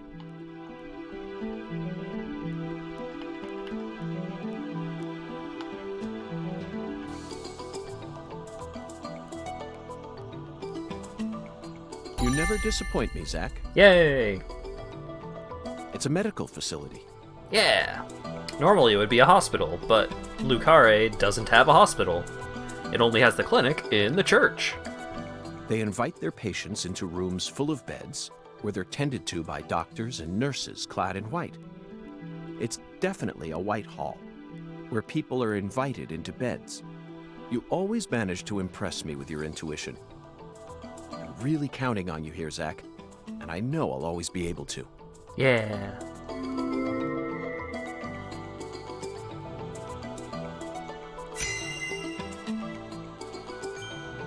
Oh, hell yeah, $15. Agent York, you're trying to leave without your trustworthy assistant? Hello there, Patty. I'd never attempt such a thing. I was simply engaging in a battle of wits with Hoongan while I waited for you. Hoongan? Yes, the skeletal gentleman in the top hat. Impress me with your intuition, except when we're putting clues together at the wall, you amateur. You idiot. I had to give you the right answer.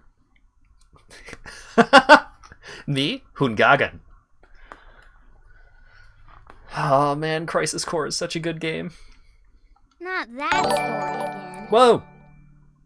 Oracle decryption bonus. Holy shit. Thank you very much for the $15 donation, Colt. Now, if only I could get the 75 miles traveled bonus. Which is like $750 for some fucking reason. Oh, man. Yes, thank you very much. Is this how you always conduct your investigations? This is the way I work. I bet you can't find a single partner. Not even in the entire FBI. I already have a partner. That's not true. I always work together with Zach. Yep. Oh, right. Zach. Don't worry. I'll be your partner while you're here in our town. Now, let's go investigate.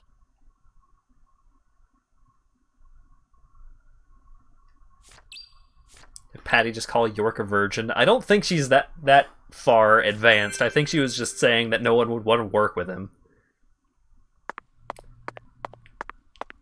Which is not unreasonable.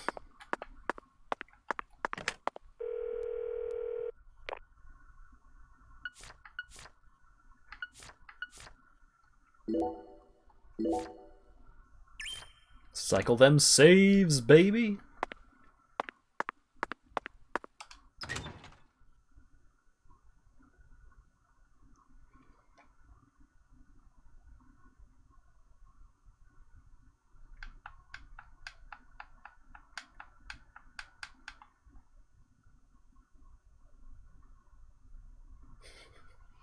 York's like, I have friends. I have used napkin and penny and potato chip.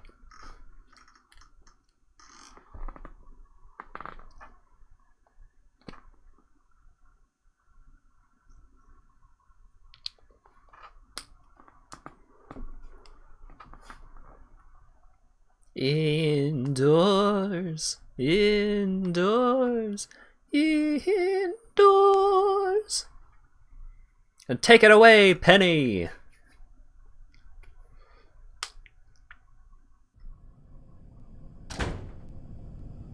He corners people in the FBI cafeteria and talks their ears off about Puma Man. Oh shit. I don't think it's supposed to be spooky time outside. How's your mama? Hey PJ, how's it going? So, you're that hotshot FBI agent I keep hearing about. And who might you be? I came to claim the body of my daughter. My daughter, who was murdered in a holding cell after you detained her yesterday. Oh boy. Zach, I wasn't expecting to run into the final boss this early. You Yeah? must be the head of the Clarkson family, P.J. Clarkson. And you've come to claim the body of Galena Clarkson. Wait, whose how big is this dismembered dude? corpse was found early this morning. Is that correct? Holy shit. Where did you learn that Galena had been murdered? Zach and I just learned of the news ourselves. This is Lucari. And I am P.J. Clarkson. There ain't a single thing I don't know about this town. I see. So then you must also know about the severed roots ritual. Oh my god, York doesn't even come up to his shoulder. I have a question for you, Philip. We suspect that Galena was murdered by someone from the Clarkson family. Have you given that possibility any consideration? Listen up, you FBI piece of shit. You better watch your manners around my paw. Shut up, Else. Daniel. But, sir, Harsh. my bad, sir. I'll have you know I once had 3 children. But I must not have raised them very well, because my son and my eldest daughter both ran away and never came back to me. Mm-hmm. The only one who stayed by my side was my second daughter, Galena. His first daughter Then is she done Patty's married mom. Daniel here into the family and presented me with both an heir and a granddaughter. Seemed for a while as if things were finally starting to calm down. But then, someone corrupted both Galena and Lise. And I lost everything. Well, aside from my shit-heel son-in-law, that is. You understand me, FBI? Galena's death is nothing but a loss for the Clarkson family. That doesn't mean the Clarksons are automatically innocent, though. Humans don't always act out of self-interest, do they? That mouth. You're starting to sound more and more like your Yep.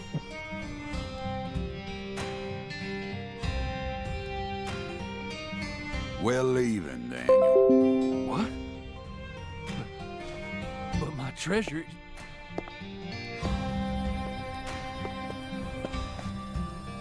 Now, whether you end up being an angel or a demon, I reckon you're the man I've been waiting for all this time. Once you finish that autopsy and we're clear to take her home, I want you to give me a call. That guy really is a fucking Metal Gear villain. Holy It's shit. phenomenal, Patty. So perfectly rural. ominous statements, foul-mouthed insults. This town possesses a complicated system of communication that you just can't find in the city. Work-centric emails are so cold and lifeless. This is what true human connections feel like. Connections as visceral as blood itself. So, Agent York, what's next on your agenda? The last boss may have gotten the jump on us, Patty, but I didn't let him shake my resolve. I intend to obey the skeletal gentleman's oracles, and that's that. First, we should head to either the home of the person who discovered Lisa's body or to the town's medical facility. Well, Zach, what do you think? He's not big boss, he's last boss. Damn!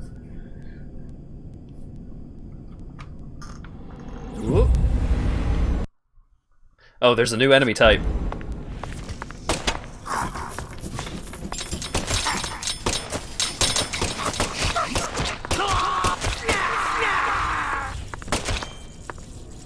Bugs!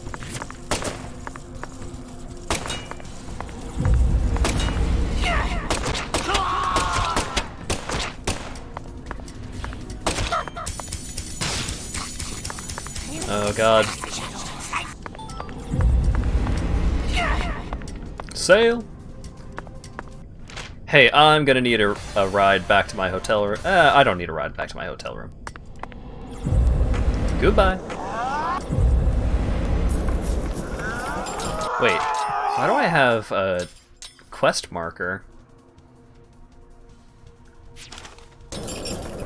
Let's go see what that's about. That gray exclamation mark is... I'm pretty sure that's a side quest marker. Like that PJ generates a red shadow field everywhere he goes. I don't think that's PJ, I think it's just because, like, I think all of these scenes should have been happening, like, at normal, like, I don't think any of these scenes were supposed to have the red mist.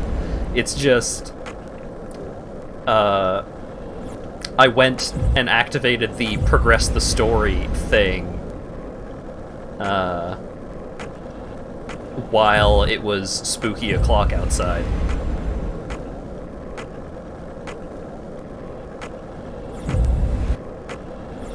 Remember to kill red shadows for the quest? I already did. I killed 30 of them at the start of the stream.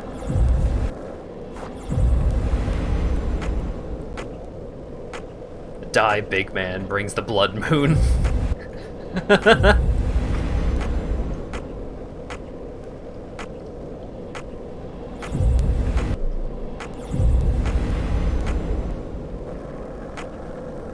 Woo!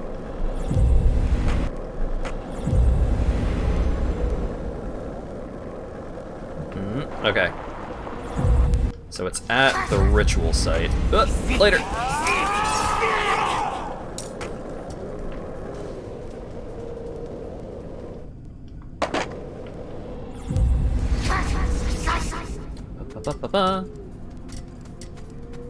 Looks like a case of bad timing, Zach.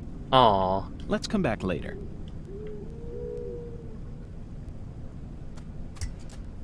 Not allowed to throw stones while it's spooky o'clock outside? Alright, fine. I'll just smoke.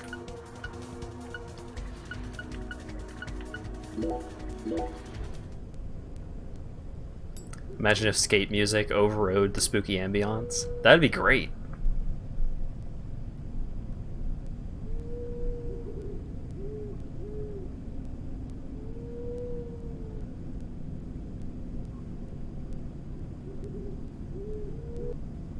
Hey! Night has fallen, so Patricia went home. But day has risen. Patty! Patty, come back! I'll just skip some stones while waiting for her.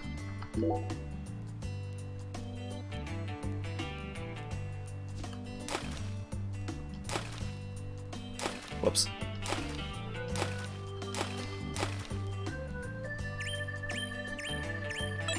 Cool. Alright.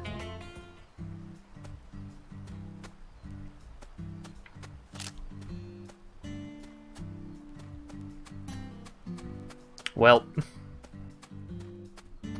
I think that side quest is doing stone skipping while Patty is with me.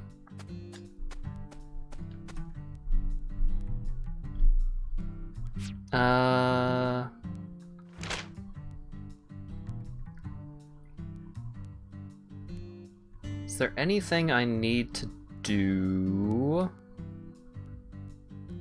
super early in the morning?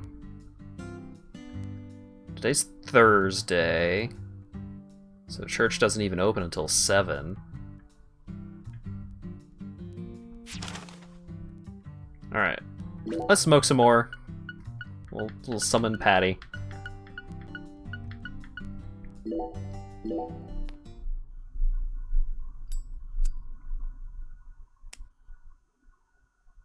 Oh yeah, it's definitely way too early to get a drink from Xavier. The Owl's Nest doesn't open until 6 p.m.? 5 or 6 p.m.?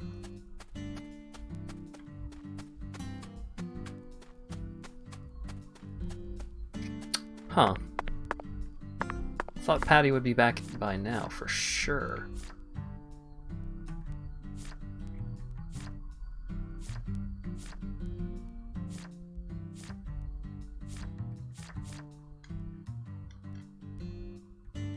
Oh yeah, where does Avery spawn in? Avery's at the park, right? Let's go see if Avery's around. Hydrate, okay fine. I'll hydrate while waiting for the loading screen.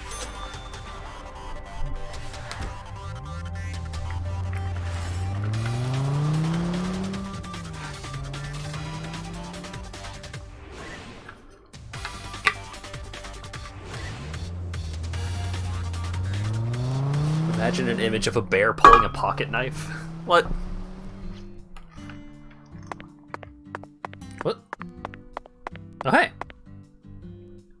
Wait, shit. This is probably plot. Oh, no. Hey, Patty. This is where you're headed next, right? Well, enjoy that smile while it lasts. Dealing with Pastor Sanders is gonna be a huge pain in the butt. A huge pain in the butt? Just trust me on this one.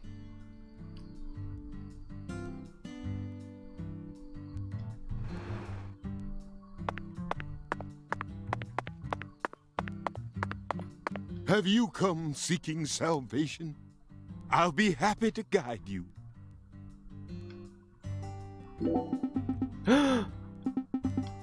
What? You accusing me of being a smoker? Pitiful. I was only holding the cigarette, that's all. What? No need to hide it around you. Oh, pitiful. Just pitiful. Oh, Lord, please grant this overly suspicious lost lamb some salvation, I beg you. Oh, Patty, don't do that.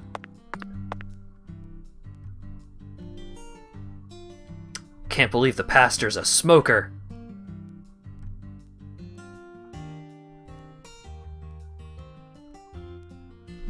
It also looks like the smoke is coming out of the middle of the cigarette. I think you're doing it wrong, Pastor.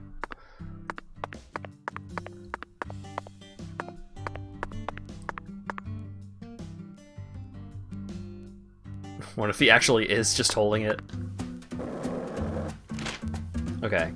Right, let's go to the park, see if Avery is around. Because if he is, then I can finish the Zimbabwe quest. It's an e-cig and it's about to explode. Oh no!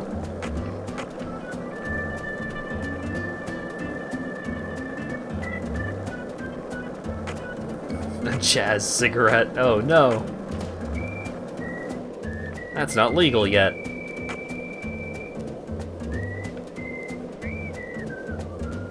Yeah, Avery is not around. I don't think I have anything to do with, Mr. Cool Voice until I do the fleur-de-lis side quest.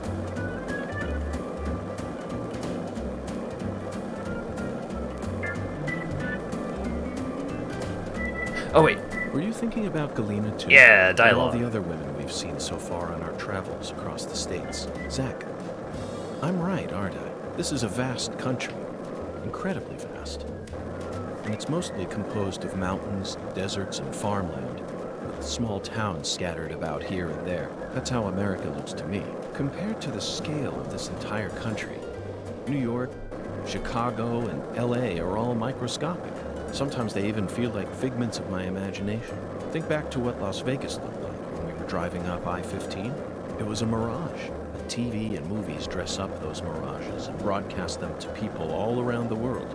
Meanwhile, American women become fascinated by the gorgeous city lights and are drawn toward those illusions. The very same women who were chosen as prom queens in their small towns. In the end, all they find are ghosts.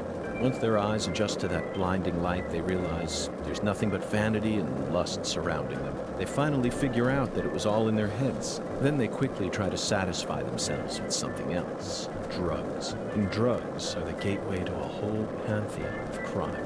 Zach, remember what you told me once? The women who turn to crime aren't the evil ones. The drugs aren't evil either. They're nothing but chemicals. The ones who feed off those women and use them. They're the ones to hate. Let's go, Zach. We need to find the person who's hiding behind Galena and drag them out into the blazing southern sun. Don't think that's limited to just women. Yeah. Just a little sexist. Maybe a little sexist, York. Maybe you could be a little less sexist. That'd be cool.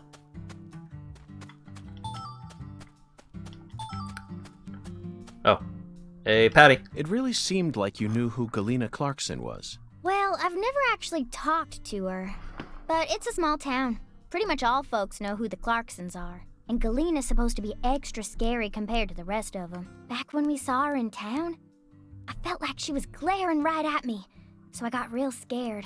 No one will come out and say it, but I'm pretty sure they're all relieved that she was the killer. We're lucky the killer ended up being a member of the Clarkson family. Otherwise, the whole town would have turned into a battlefield. You've got a point, but did everyone really hate her that much? They didn't hate her. She hated them. She had this real peculiar way of treating people. I don't know how to describe it. Contemptful? Yeah, I guess that's it. She never opened up to anyone in town. She was rich, beautiful, and wanted to become an actress. So she went to a metropolitan city to refine herself. There's always a chance that people like her may develop prejudices towards those who stay in the countryside. A big chance, even. But just because a person has prejudices doesn't mean they'll go out and murder people. That's where my doubt lies. Was there any sort of omen which made people happy that she was the killer instead of someone else? I'm just telling you how I feel. How am I supposed to know if everyone else in town felt the same way? I never thought she'd actually go and kill her own daughter, though. There it is, Zach. It appears that her attempt to kill me wasn't simply a case of being in the wrong place at the wrong time. Maybe she was sad. Sad, perhaps. Instead of returning as a star, she was forced to come home after her dreams were crushed. That certainly sounds like a sad story, doesn't it, Zach? No, Agent York, not that kind of sad. The kind of sadness that keeps folks away, hidden behind her attitude. Is there a word for that? Maybe it ain't in her attitude or her words, but the way she appears. Yeah, it's in her eyes. They remind me of someone. Who? PJ Clarkson? No, someone else. I can't remember. That's okay, Patty. Just let me know if you happen to recall it later. Until then, Zach and I will help you think. Huh. That was a nice little dialogue with Patty. I really appreciate the moments where they let Patty kind of be a little more involved than just being a foil to York's specific brand of weirdness.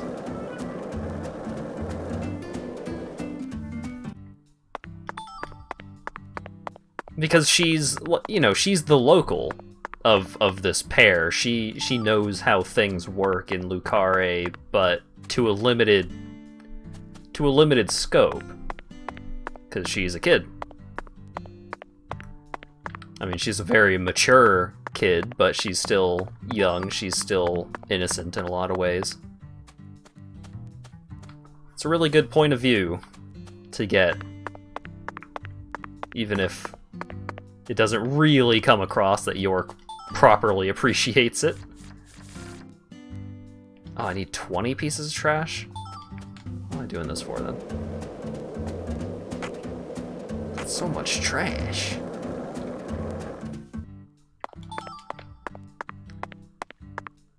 She didn't blink an eye at a dismembered corpse. It's not necessarily the same thing.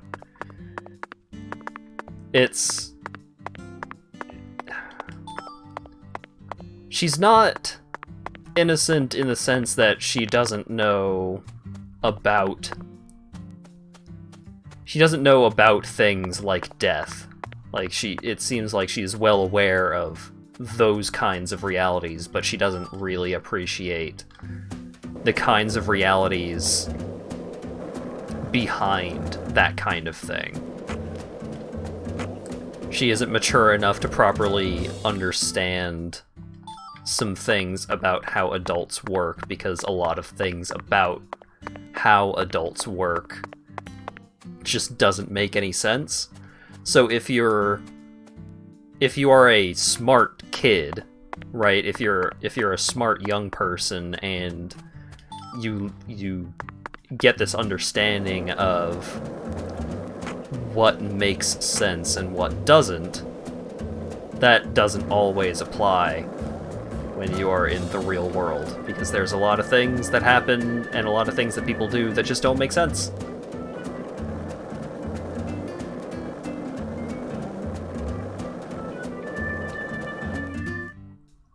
I'll come back here for the rest of the trash. Well, how much trash is left? 5 feet, and I'll go get the rest of the trash. Fine.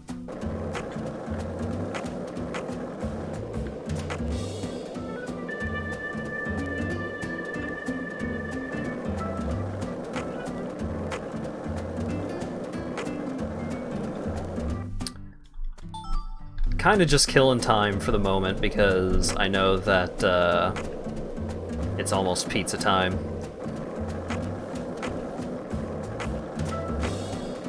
Because they were allegedly going to be ready at around 7, but they're take and bake, so needed some time to actually bake at a pizza.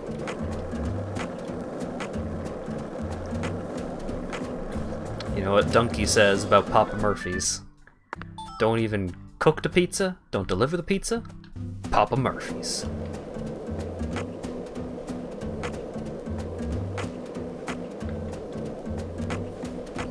It is good, though.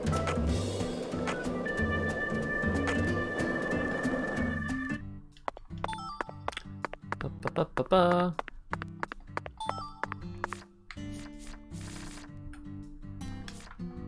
It really is good. Have you like gone out and tried it recently, or are you just familiar with Papa Murphy's? Because I didn't know that Papa Murphy's was the real shit until I had actually moved here. Because there's one like walking distance. It's less than a mile from here. Hey! Haven't had it in the past couple of years. Ah, yeah. I'm a newcomer to the Papa Murphs. It certainly helps that we would regularly get flyers that's just like, hey, use this coupon code for 25% off your order. Yeah, I'll take that. I mean, I don't like Chicago-style pizza anyways. Whether or not it'd be too much for me is kind of irrelevant.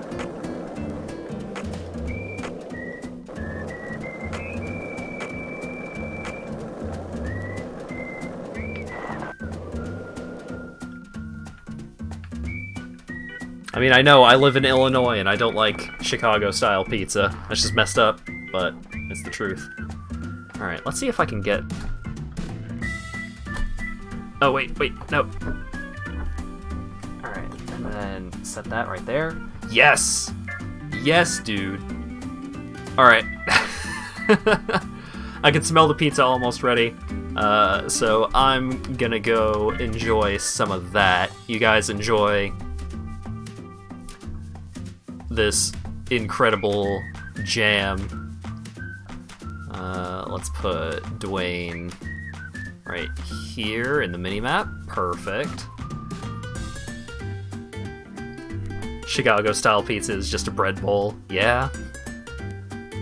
It's a casserole. It's also that. Anyways, I'll be back in a bit. It's pizza time, baby.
If this town has a symbol, it's got to be that bridge hanging over the bayou. Lift bridges are truly a rarity. Reminds me of Duluth, Minnesota. Remember what happened there? That man went to such great lengths to collect his victims' tongues. You know, the one who would French kiss them every day as they slowly decompose. As I drove him to the station after his arrest, he started lecturing me on the proper way to give someone a kiss. Anyway, back to Duluth. They have a famous lift bridge there called the Aerial Lift Bridge. The lift bridge here is the first one we've seen since then, but this one looks a lot smaller than the Aerial Lift Bridge. Its smaller size was most likely chosen due to the width of the river and the sea level of this area. The height and structure of a bridge is what determines which sort of boats can travel down the river. Normal bridges' base heights are set at a higher point so that boats can freely pass underneath them. But I imagine it would be difficult to create a bridge with a large arch here due to the river width and the sea level. That's why we're seeing all these mobile bridges such as lift bridges and drawbridges around here. As far as Louisiana goes, it appears that they've built mobile bridges over most of the bayous. Fascinating, isn't it, Zach? So many different types of bridges. I'm curious to learn even more about bridges now. Let's do some detailed research next time we get the chance. Hello! I return.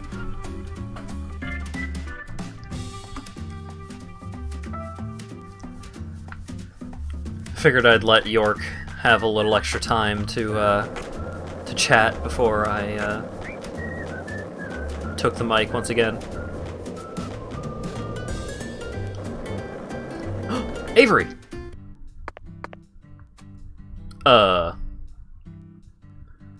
Avery, buddy. You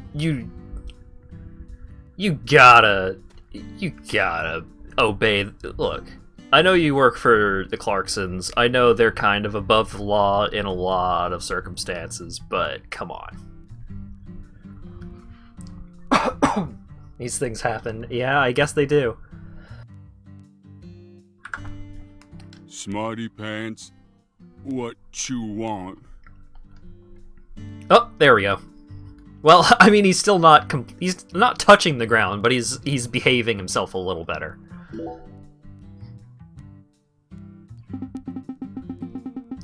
Dork. York, you beat the red guys. I hope that's what you were trying to say. You're strong. Always strong. Yup. You earned this. It's the time! Yeah, also known as the magic spice. It'll fill you up a tiny bit. What's this? Valuable food. Hard to find. Yup. It's edible? I ain't gonna eat it, but you can. It's Clarkson food. So I got one. Only one. Yup. I know it's valuable. It'll make York happy. Yup. Hold on a minute, Avery. They gave you permission to take this out of the warehouse? Don't need no permission. I run that warehouse. Are you sure about this? Got my own permission. Yup. I can take whatever I want. Oh, Dwayne! Get out of here, Dwayne. Overstaying his welcome once again. Imagine eating straight up thyme. I mean, I figure a lot of those herbs are just not great for chomping straight up. Yeah, excuse me. You ain't taking it. I'm sad now. Fine, I'll take it, Avery. Don't look at me like that. You're a good guy, York. I'm happy now. Zacky's more sensitive than I realized. At this rate, it might not be safe to throw this away when he's looking. It might not be safe to throw this away when he isn't looking. Why would you want to throw it away? We need it for our quest, York! What else can we do with it? Maybe if we take this to Alexis, she'll cook something up for us. Yay! Clear! Alright, where is the diner? Just take a straight up to Main Street and then take a right. Bye, Patty. Woo! Oh, wait.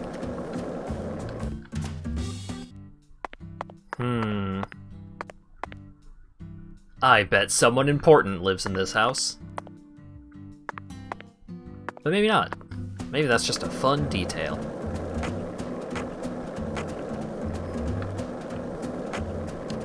I haven't done a ton of cooking that uses, like, straight up herbs in a lot of cases. So I'm not familiar with the quality of one herb over another.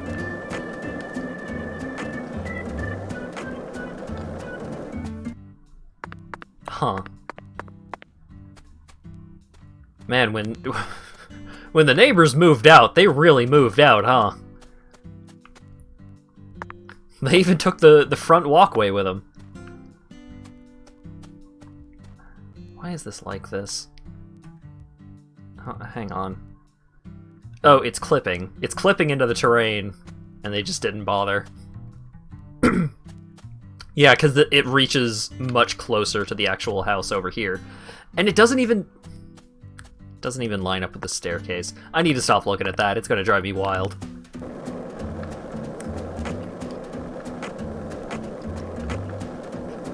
Honey? Did our neighbors live in a mobile home? No? Why? Well, I guess they do now.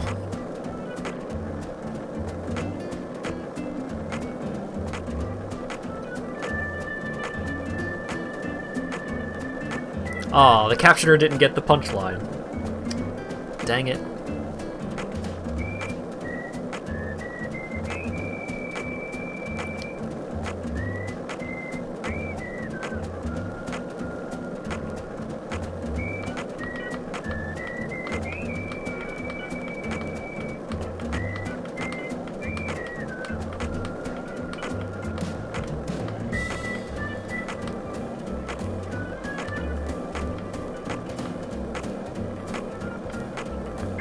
Alright.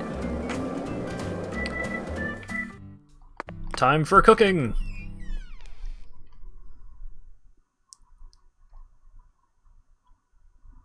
Man, that pizza was really good, but I probably ate too much of it. Such is my Sisyphean torment.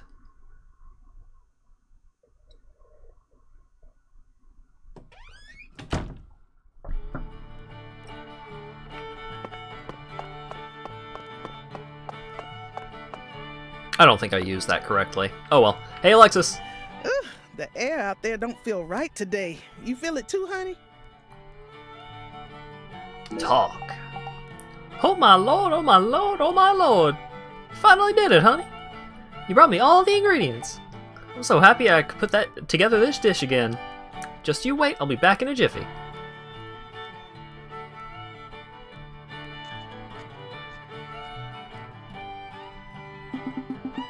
Alexis, this is amazing. Oh wow, we actually get to see York cleaning his plate for once.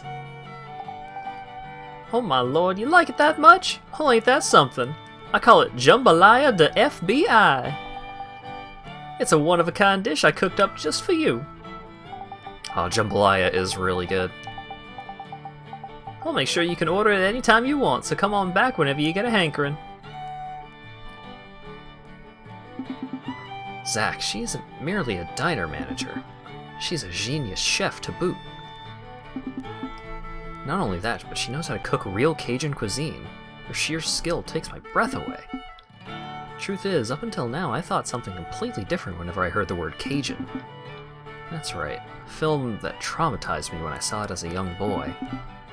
Southern Comfort, 1981, directed by Walter Hill. Lost in the Louisianan swamps, National Guardsmen find themselves at the mercy of the locals. In other words, Cajuns. The film depicted the local Cajun people in a problematic way, but the horror and thrill it depicted was as real as can be. It's even connected to an interesting story from when Alien 2 was still in its early planning stages. I'm trying to do a thing, Train. Fucking chill. When the production company asked the producer what sort of film it was going to be, he answered, "A mixture between Southern Comfort and Seven Samurai." Immediately they understood. Unfortunately, I've never heard of any film called Seven Samurai. But since it has the word samurai in it, it's probably a Japanese film. Now then, what was I trying to say? Oh, right, Alexis's special dish. It completely changed the meaning of the word Cajun in my eyes. This is incredible. It's a special kind of revolution. Amazing food can even change the past. I just drew closer to another universal truth today. A new menu item has been added at Alexis's. Cool.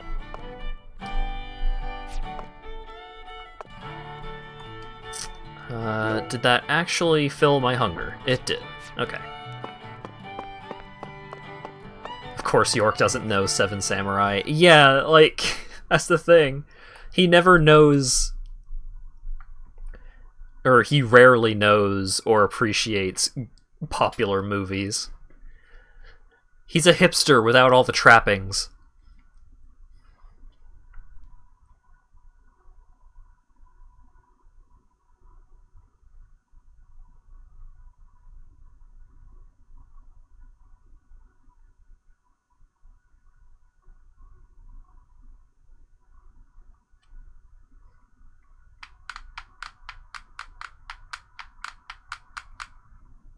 He's a hipster's hipster. He's the kind of hipster that hipsters aspire to be.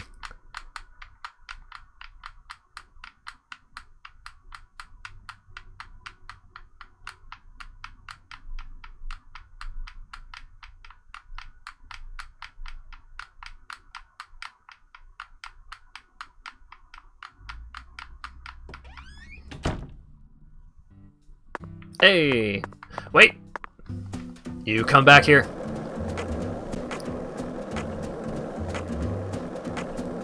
Are they standing? They're standing in their car. They're standing in their car. They're standing in their car.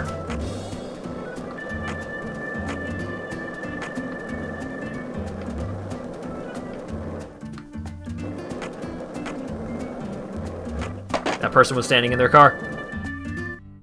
Oh, it's Danny. Danny! No! God damn it.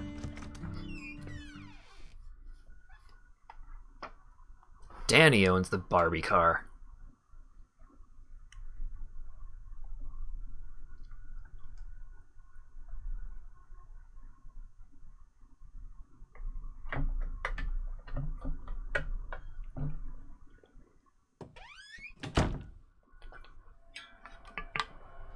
Yo, Danny! Danny! Can you teach me how to drive your car like that?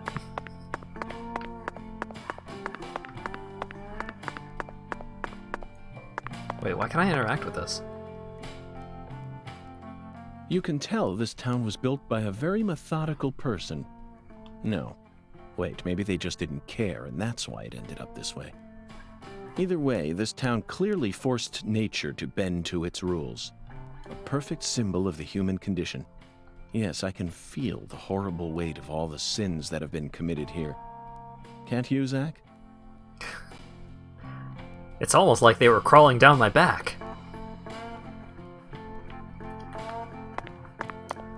Here, where's Danny?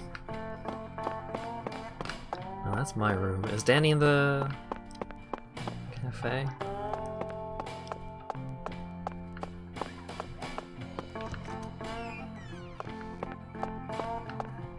Yes! You again? Oh, he's got cool sunglasses on today.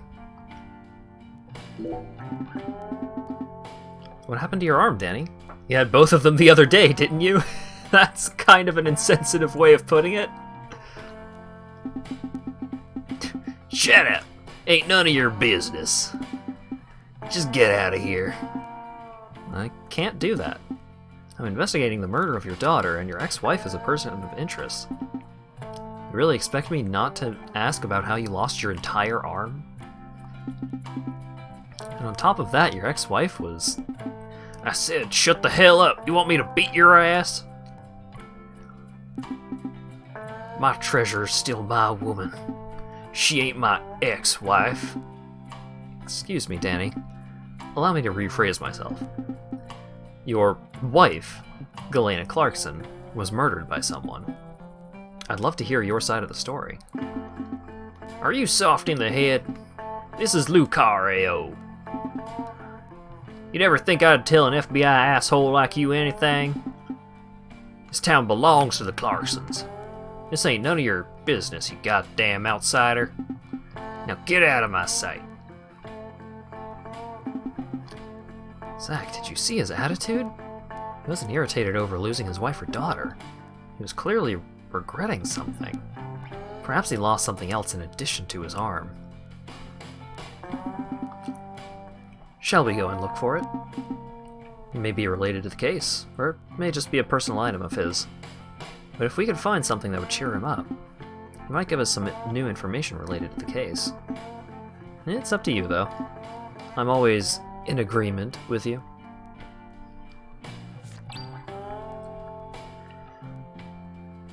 Fine. Wait, hang on. I wanted to read all of that. Sorry.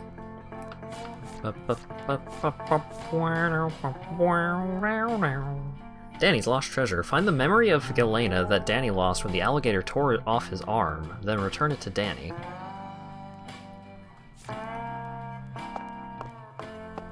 Huh.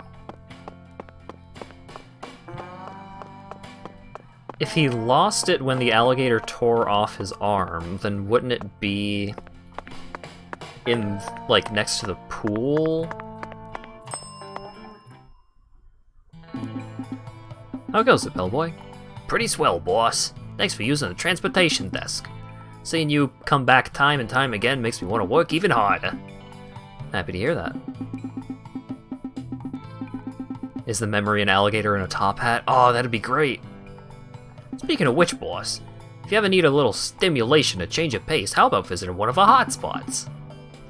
Hotspots? You betcha.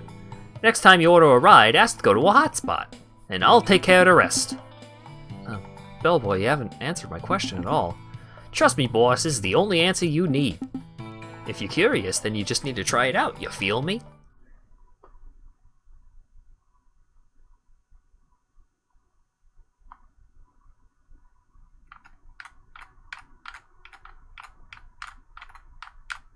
Am I being taken to a hotspot?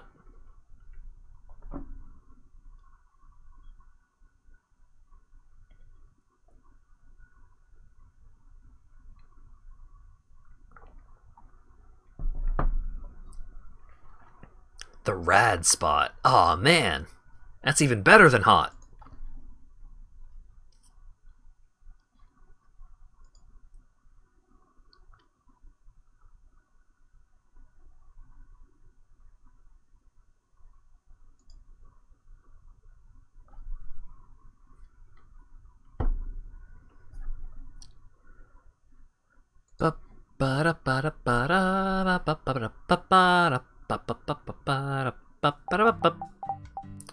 Aw, hell yeah, Raven Yahoo! Where'd you get this album, Yorkie? Someone gave it to me. Okay. I think I recognize one of these spots. Really? Yeah, it just happens to be a wyvern hotspot. I don't remember this character's voice. Recommended. Howdy, Yorkie. You want to go to a hotspot? You're one curious cat, alright. Can't knock anything until you try it. The words of a true FBI special agent. So what exactly is a hotspot? That's for me to find out. That's for me to know and for you to find out. LOL. All I can say is that they're highly secret. It's highly secret spots that I highly recommend. They're secret spots I highly recommend as a pro driver. Well, then I can't wait to see one. I bet you can't. Okay, time to burn some rubber. Oh, I gotta pay $3.50 to go to a hotspot. We're here, Yorkie. This is the first hotspot. The first? Don't worry about that. Just focus on the now and enjoy where you are. Zach Raven has a point. Let's go for a walk. Let's go for a walk. How many times have we heard that line uttered in a film? It's usually followed by a tragedy.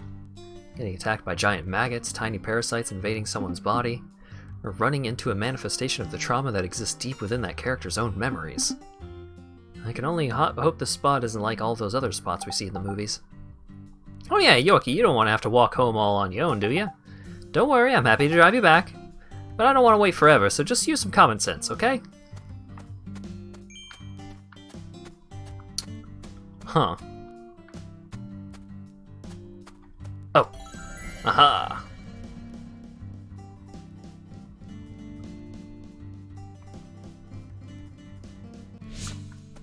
Okay. Alligator gar skull. That's good. That's useful for crafting. Gar tail. I think I need that to upgrade one of my range trinkets. Louisiana iris leaf.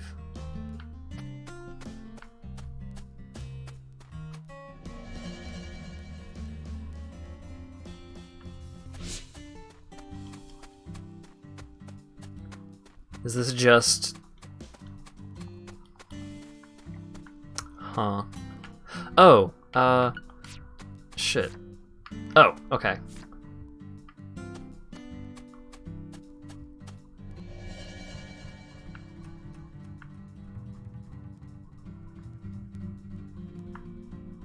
Huh. Oh, wait. Said an exclamation mark appears over your head when you're close to it if you have the album out, right? Aha! Yes! Oh, did I take a step too far? Oh wait, no, it's fine. Ta-da! Oh, and I'm back. Did you not enjoy the hotspot, Yorkie? Yes, it was far more stimulating than I anticipated. I even made a discovery. Really now? Awesome! By the way, you can only request to go to a hotspot from the transportation desk. Why? Because I got a back-scratching relationship going on with them. I'm putting everything I have on the line to make sure this wyvern business ends up as a success. So I need to throw all I can at the wall and see if it sticks. Once I'm ready to take you to the next hotspot, I'll let that old bellboy know and you'll be free to request it. Here's a little thanks for being my good little tester. Venom necklace! Allows you to fire venom bullets! Wyvern, the cutting-edge transportation service, will come to you wherever you are. Bye now. Patty is just hiding behind the pole, just like, what's going on? A back-scratching relationship, Zach. Even in this peaceful-looking town, negotiations, politics, and ambitions run rampant. Perhaps this kind of back-scratching relationships she speaks of can only be truly realized in the country these days. A powerful reminder of how deep down all humans are shrewd, calculating creatures. It's Uber that gives you magic bullets. Well, when you put it that way. $10 for the fleur-de-lis. 80 miles traveled. $800 just for walking around town, huh?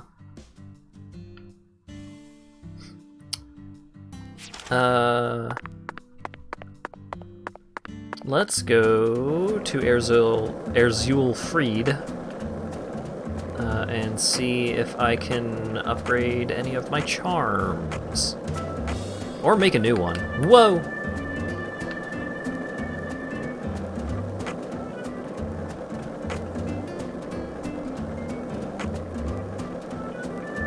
Because I really need to get rid of that, the accuracy decreasing one. It's so bad.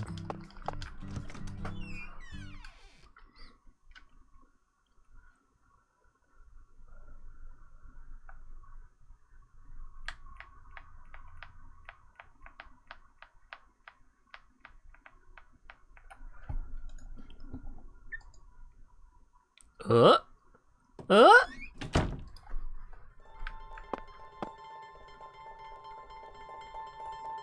Am I excited for the new 4th level in Risk of Rain 2 in the Stadia version? Excuse me? Stadia exclusive content? Why? Thou art a seeker. Verily.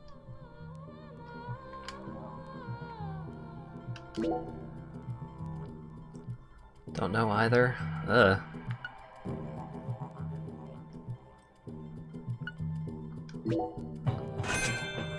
Boosted.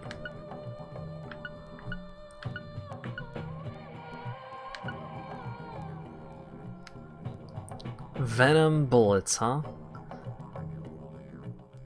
Risk of Rain 2 with lag sounds horrendous. Yeah, doesn't sound good.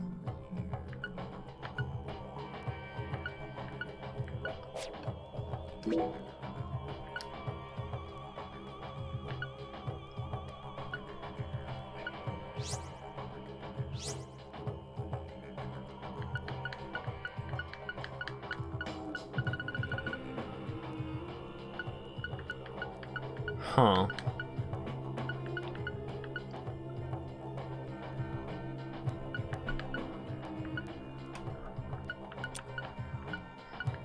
Oh wait, huh.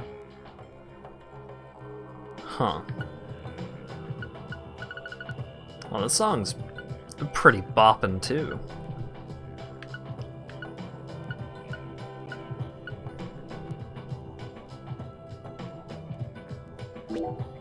Alright, I'm just gonna buy another one of the level 1 range necklaces. I can see thou hast Hotspot 1 has been unlocked. thou. Verily.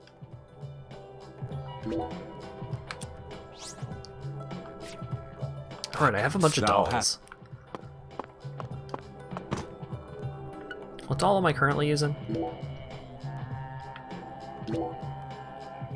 Oh, right.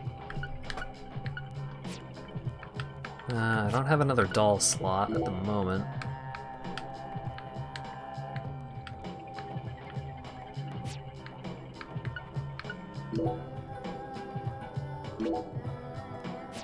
Wait.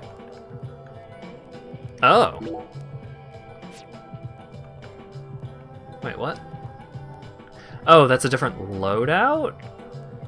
Yeah, okay, okay. That's a different loadout.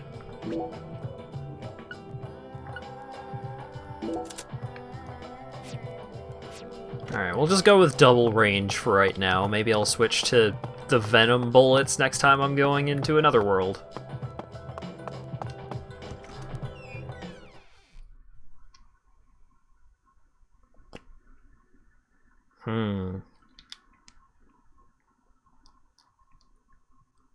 Stadia exclusive content. Gross. I would imagine that they got a truckload of money for it.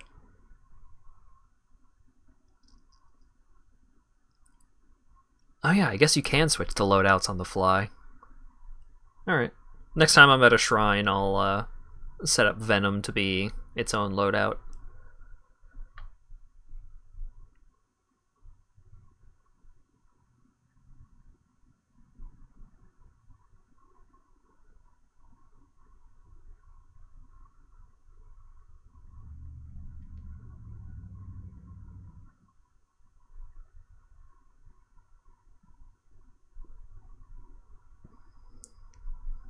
Man.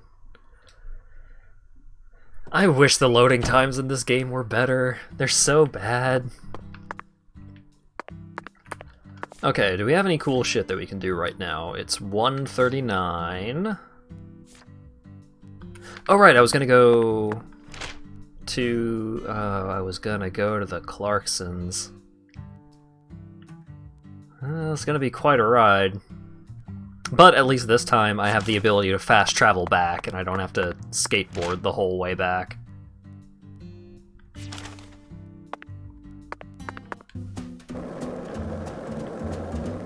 Info came from the devs posting thoughts, and they're planning some more stuff. Nice.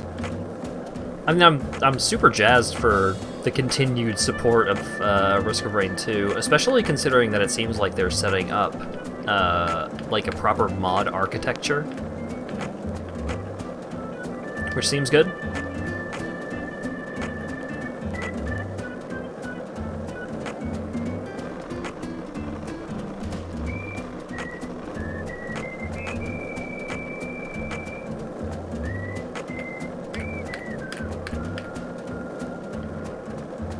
I still feel kinda bad that I cheated in order to get Ethereal, but man, fuck that challenge. It is just...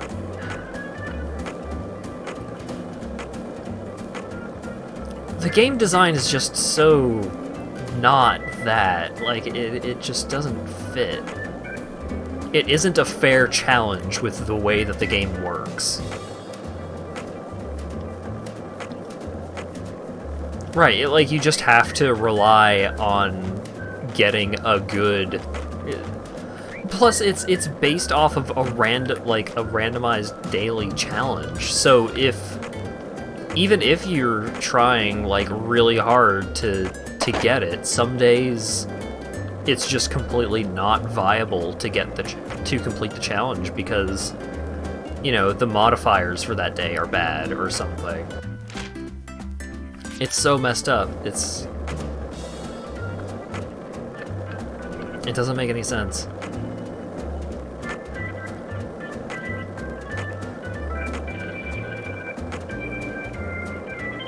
Hey, want to talk about bridges? Yeah! I've become obsessed with bridges, Zach, and there's no turning back now. Remember what we saw on our way here? Back when we were driving that hybrid car before we switched over to the skateboard. We passed over the Lake Pontchartrain Causeway, the longest bridge over water in the entire world. Remember the sudden downpour that made it impossible for us to see the road? The rain was so torrential that we couldn't see more than a few miles ahead of us. I'm sure local drivers are used to that sort of thing. They were all going normal speeds. I'll bet that scene reminded you of a certain film, or perhaps a certain person. Violent City, 1970, directed by Sergio Solima. I only ever saw it on TV when I was a kid, so I don't remember it very well. But I definitely remember that it featured a bridge, a long bridge. During the New Orleans part, that's the one thing I remember. That bridge must have been the Lake Pontchartrain Causeway. And the film starred Charles Bronson. Charles Bronson. Charles Bronson. What an amazing sound. You couldn't possibly find another man whose name matches his appearance so perfectly. Yes, of course I know that Charles Bronson isn't his real name. Charles Dennis Buczynski. That's his real name. Huh. But he's Bronson. Period. Zach, what's your favorite Bronson film? Death Wish? The Magnificent Seven? Yeah. Rider on the Rain? Or Farewell Friend? They're all masterpieces. But to me, his greatest work lies elsewhere. That's it, Zach. No wonder we get along so well. I don't care what anyone else says. His greatest film by far is 10 to Midnight, 1983. What? Aww. Cut off the dialogue. I was just trying to do sick jumps. Yeah!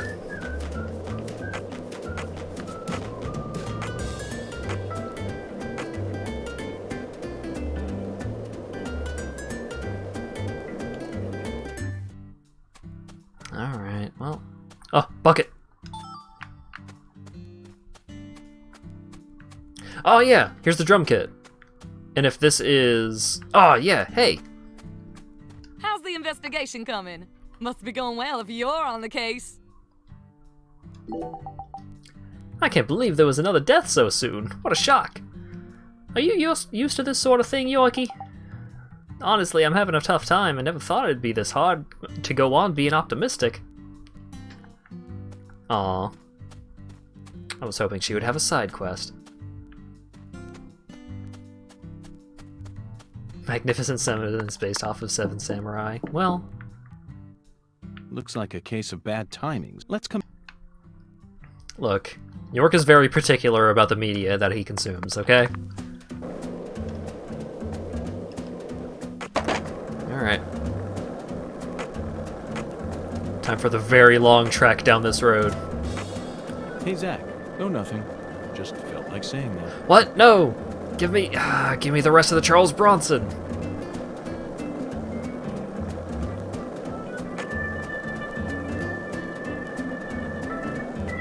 1 lollipop? 2 lollipops? 3 lollipops? Don't mind me, Zach. This is how I wake myself up. What?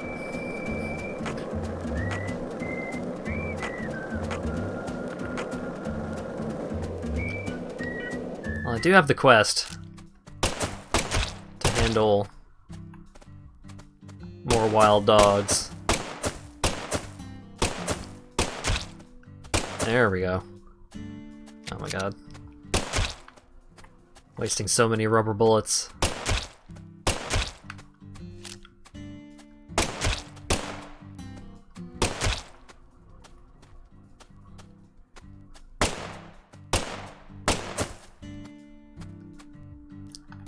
I'm out of bullets! God damn it.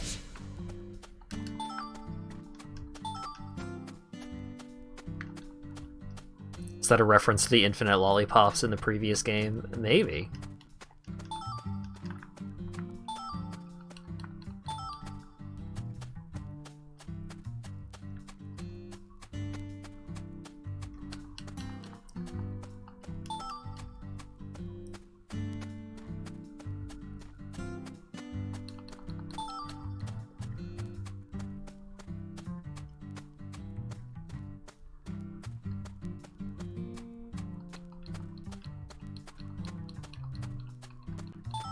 There we go. Alright, well, no more hunting for me. I am curious when those molehills are gonna appear as a quest objective, though.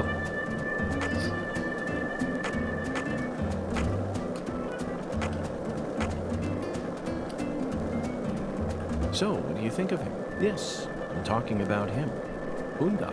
Is the skeletal gentleman friend or foe? Or does he merely exist outside the realms of either? Still too early to tell. But it's clear that he'll be the key to uncovering this case's mysteries. That's what my soul tells me.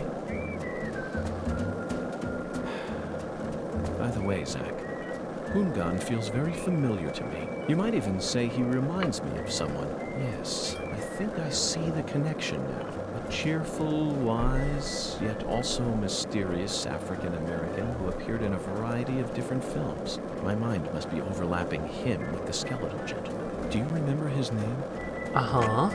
Ah, yes, that's it. Scatman Crothers. In 1980, he played Dick Halloran in The Shining, and in 1983, he was in The Twilight Zone. He played the man who invited all those elderly folks into a strange new world. I knew it, Zach. There's definitely a connection here. But he's a bit too old. Scatman's more of a sage character. Our skeletal gentleman is a little younger, isn't he? Yes.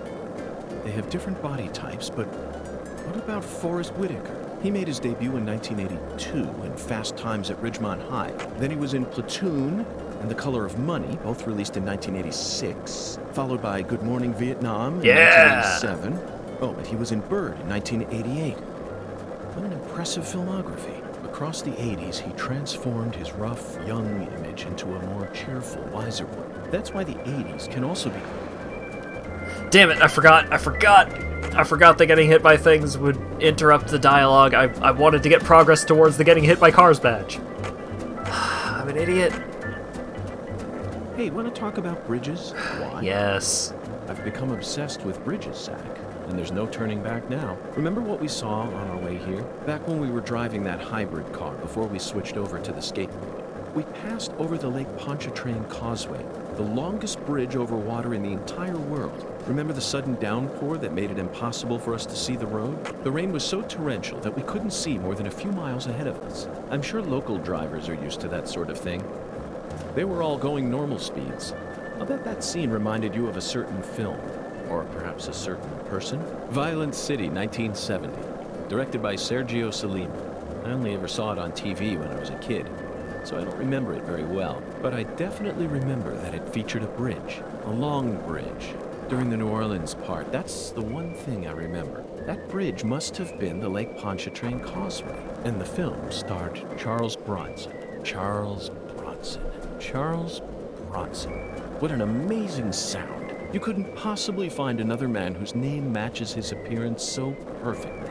Yes, of course I know that Charles Bronson isn't his real name. Charles Dennis Buczynski. I didn't know that Charles Bronson was not that guy's real name. Period. Zach, what's your favorite Bronson film? Death Wish? The Magnificent Seven? Rider on the Rain? Or Farewell Friend? They're all masterpieces. But to me, his greatest work lies elsewhere. That's it, Zach. No wonder we get along so well. I don't care what anyone else says. His greatest film by far is 10 to Midnight, 1983, directed by J. Lee Thompson. There's no realism to be found in this movie, but that's what makes it so great. One might even call it a fantasy masterpiece. It was certainly filled with unprecedented fantasy compared to other police thrillers, that's for sure. You know, Zach, I'm suddenly getting the urge to watch it again. Let's hurry up and solve this case so that we can go rent the DVD. Yeah. All right. We got the whole Bronson. Yeah.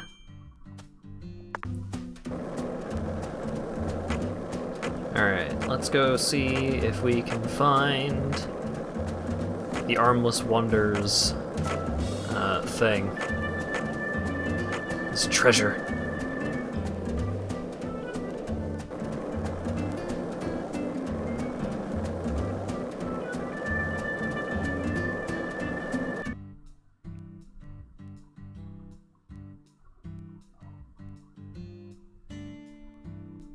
Cool gator.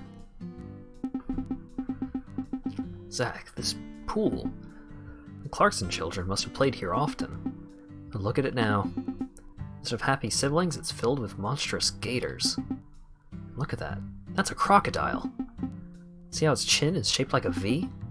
They may be similar to alligators, but they're far more dangerous. Daniel's regret is sitting in that crocodile's stomach, along with his right arm.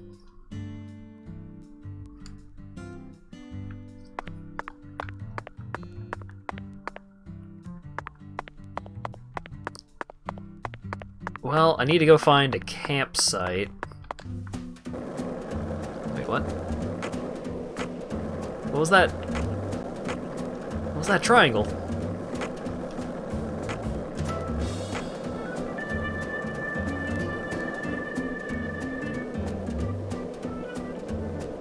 What?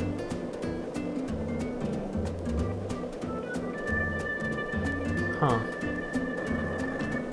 Okay, I know there's a campsite somewhere on the grounds. Just need to find it. Is that it? That looks like 4 pixels of an oil drum.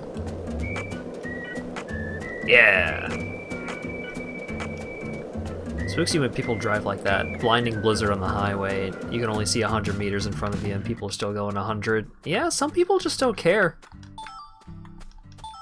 It's terrifying.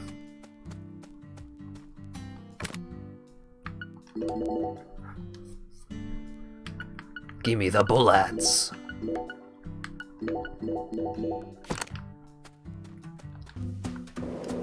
All right.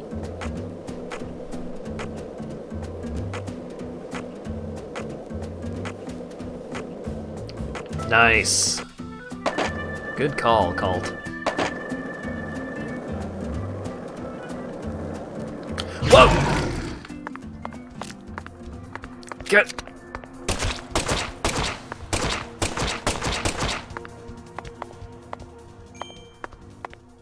Alright. I found the ring! A cheap ring that Galena once gave to Daniel, filled with memories of her. I did it! I found the thing! It's a ring, Zach. This must be the source of Daniel's regret. Must remind him of some special memory with Galena. Zach, remember that movie we love?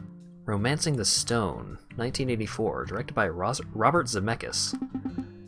Story, music, characters, all masterpiece level. A work of art overflowing with originality that had never been seen before. After acquiring the legendary emerald, a crocodile devours the boss's hand along with the stone. And in the end, our main character Jack catches the crocodile, finds the stone, and becomes a millionaire. I just did the exact same thing here. I'm just like Michael Douglas. Romantic, isn't it, Zach? But we'll never be able to become millionaires like Jack did. We have a duty to return this ring to its owner, after all. I've been missing Fen updates. Oh no. Well, that's not unusual. I mean, I miss basically everything while I'm streaming because people are most awake and active during the time that I'm streaming, which is why I stream at the time that I'm streaming, but also it's got its downsides. Oh, Captioner just gonna leave that out, huh? Gonna leave out the word downsides? Oh wait, yes! Car! Witness me! Ouch. Oh wait, I wonder. Oh no, the car is going too fast. What I was thinking is, I get hit by the car, and then I catch up to the car, and then I get hit by the car again. And I just do that over and over to farm the progress towards the badge.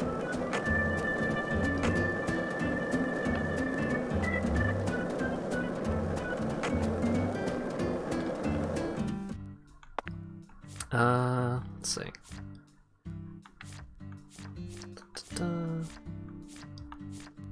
Oh.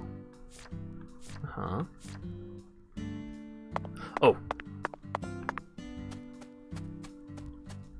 This might be somewhere around here.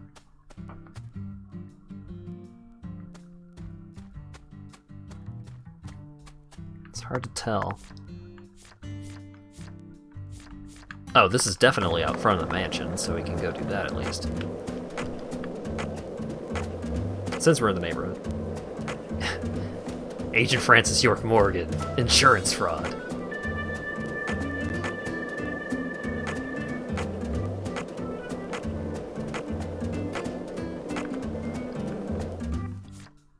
Aha. Ta-da! It's so goofy. Why is it like that? I recognize where that is. I recognize where that is. I don't recognize where that is. Actually, wait.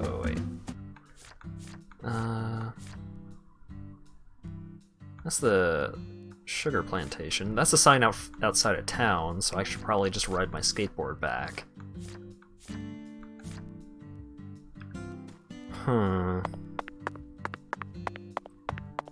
It's hard to tell if this is the park or the corner of the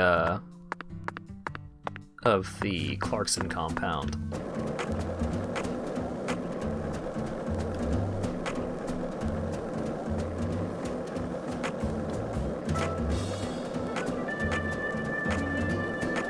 Most of them seem like places you go to anyways. Yeah. It doesn't seem like you go too far out of your way for any of them.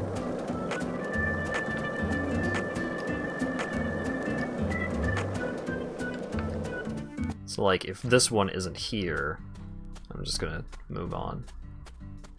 Yeah, that looks like pavement.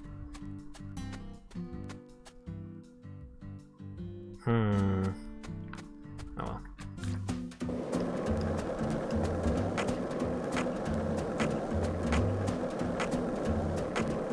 Oh, the one that I didn't recognize was the Jazz Club? Yeah, maybe. If this town has a symbol, it's got to be that bridge hanging over the bayou.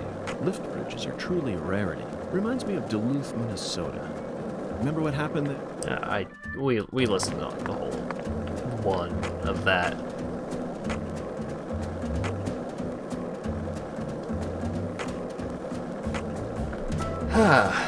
Good opportunity to take another drink.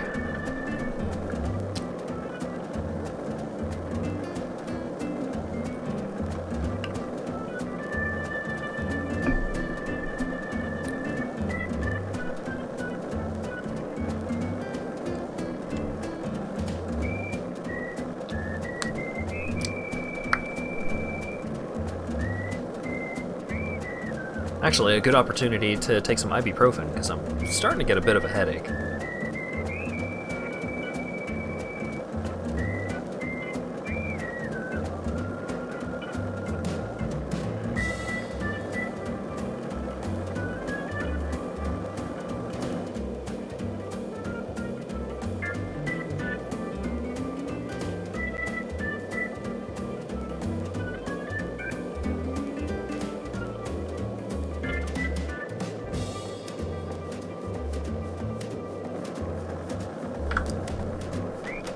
Alright. Hey, Zach. No, nothing. Just felt like saying that. Uh-huh.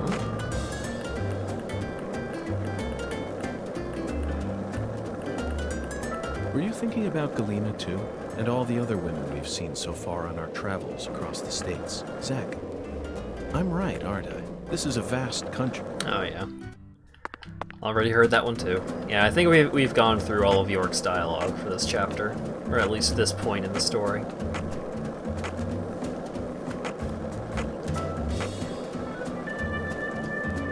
But yeah, the smoothness of the dirt and grass is quite impressive.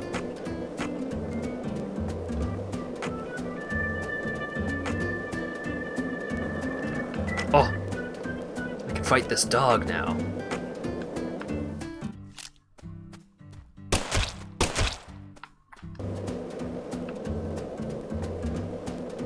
I was just gonna skateboard away all cool like, but then I remembered that it dropped loot.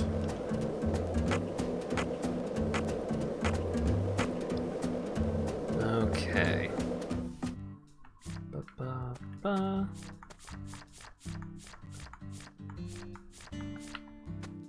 Okay, so it's around here. Found it.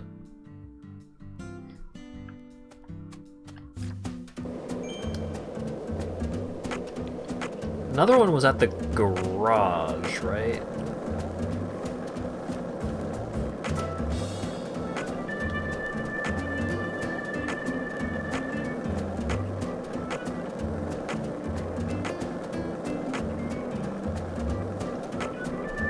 A shame! Oh, goodness. A shame that there isn't a...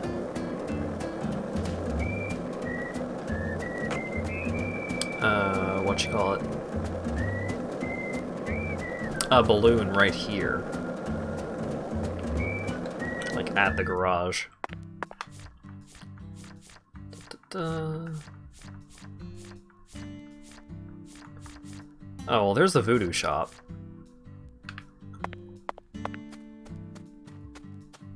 No, that's a gas station.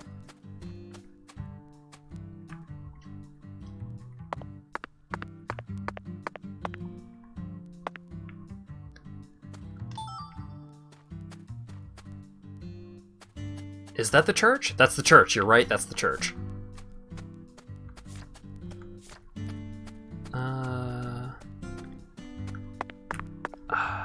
I don't think that's the jazz club. I think that's somewhere else. One of the bridges, factory, sugar place. There's the hotel. I remember that graffiti somewhere around. There's the police station. Food warehouse, one of the bridges, that's the shrine. Where is this one?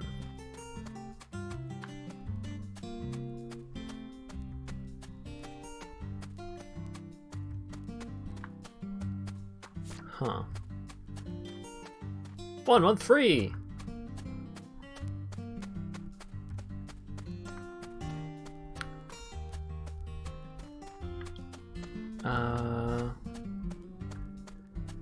Is there something over here?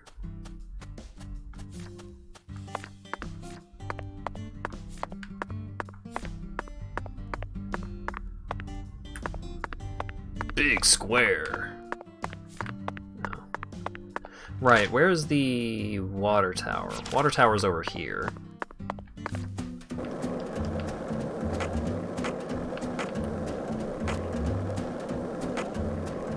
Now that I think about it, I actually don't know where, I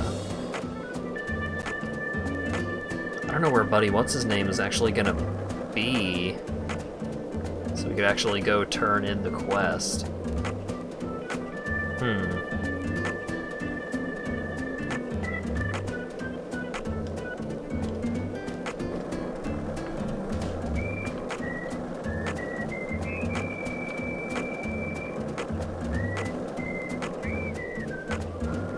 Danny. I don't know where Danny is gonna be.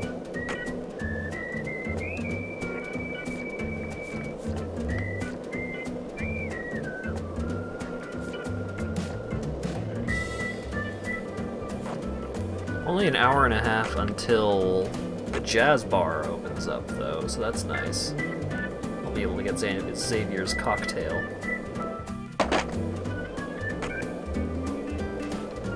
Hotel fee. Ah! Oh, I already have that balloon.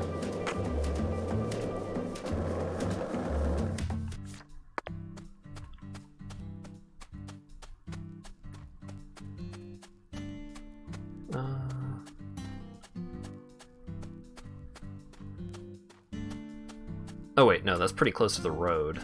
So that'd be... yeah. What do you think of the Breath of the Wild Warriors game? I thought Hyrule Warriors was a really fun game, so I am down with playing another one of those. Not like super excited. The Warriors style games have never really been a particular jam of mine. But I think they are plenty fun enough. Plus I appreciate when that kind of game has a progression system, so you can eventually build up to having some like crazy bullshit that you can do.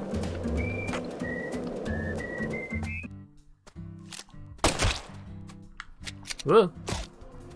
Eh.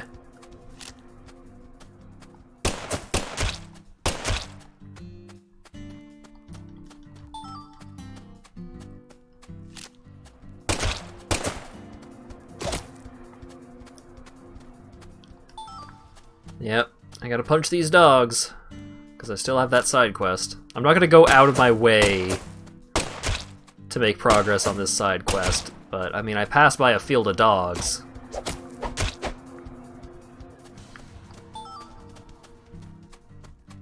And I just gotta.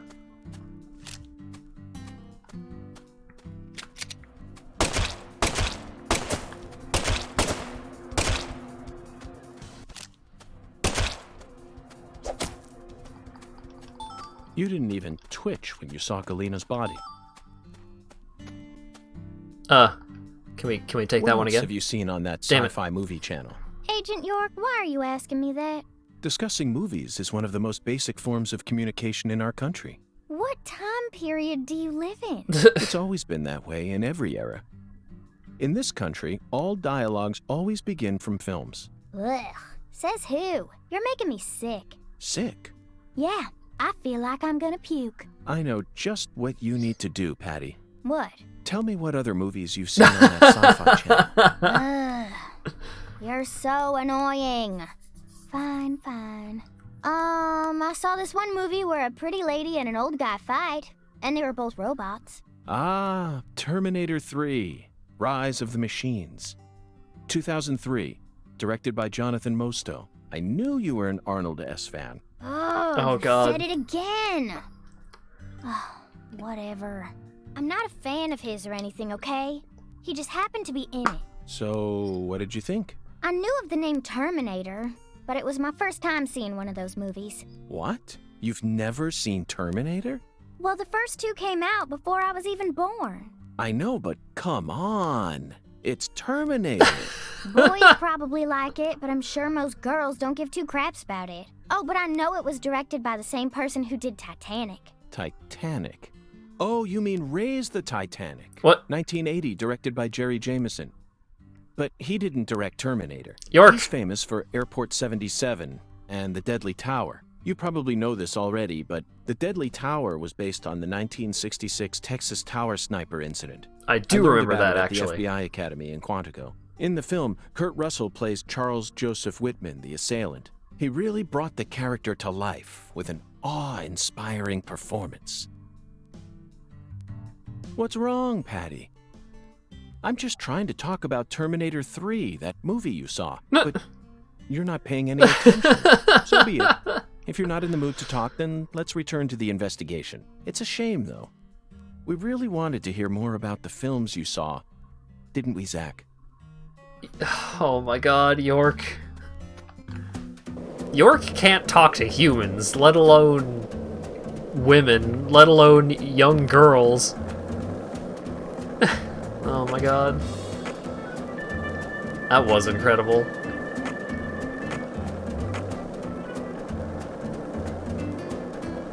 Now I'm thinking of, like, what it was like for the other person on the person on the other side of the Tom and Jerry BDSM conversation. Like, he was just trying to talk about, like,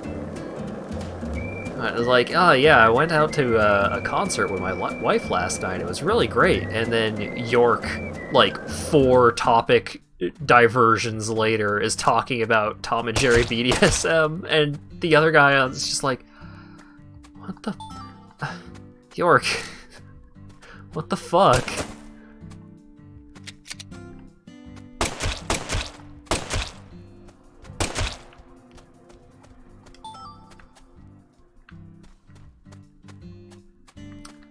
How many dogs have I taken care of? I need to defeat 17 more dogs?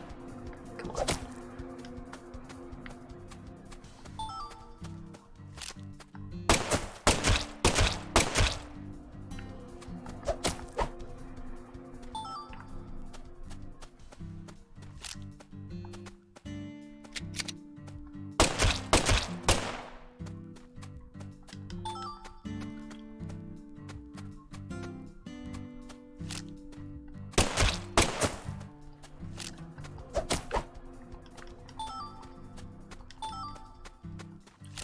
I do wish it were less easy to interrupt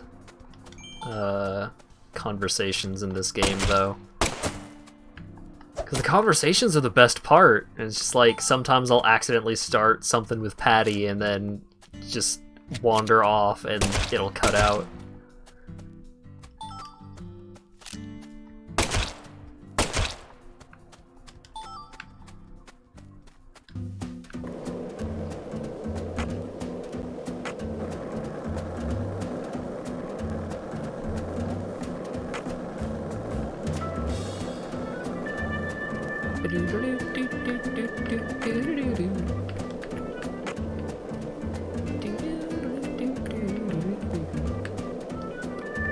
What the hell is this? Huh. It's only 15 minutes until the bar opens, so let's go camp out in front of there, see if we can start a conversation with Patty. And then after we get our drink from Xavier, our daily cocktail, then we'll probably go do some more plot stuff. Wait. Oh, okay. I thought for a second that was the place in one of the...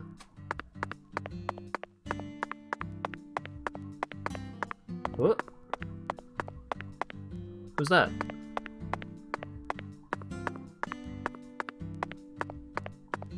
What?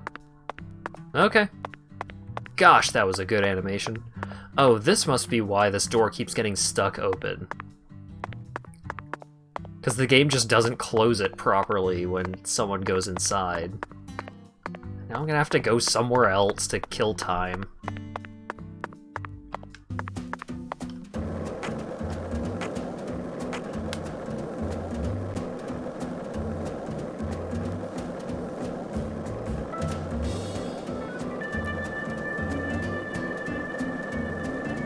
What? That's a hell of a situation, Dan. Oh, there's loot behind this fence, though.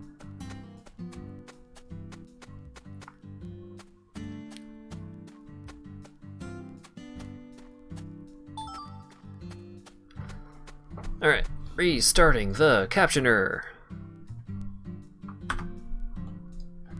Ta-da!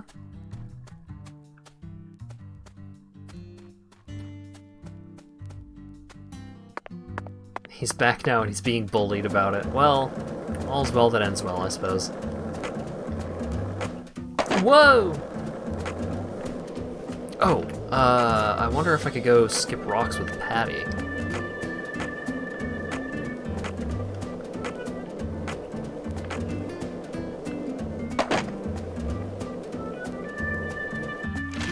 Over 90 miles traveled.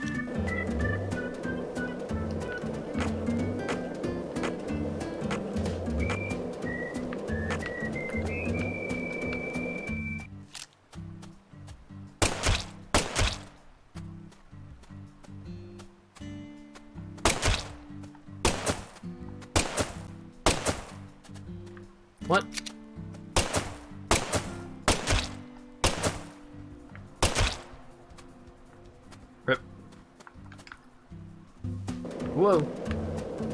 Game didn't like that. I wonder if the rock skipping minigame will even open up the door, or if it'll close the door to the owl's nest. I wonder if I'm actually gonna have to, like, go inside somewhere else in order for the door to close. That would be a pain.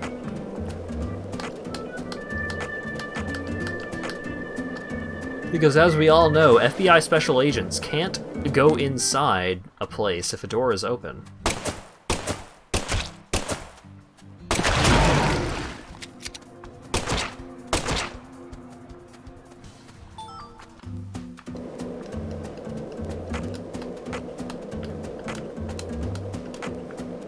They're like vampires, except not. Oh, while I'm in the neighborhood,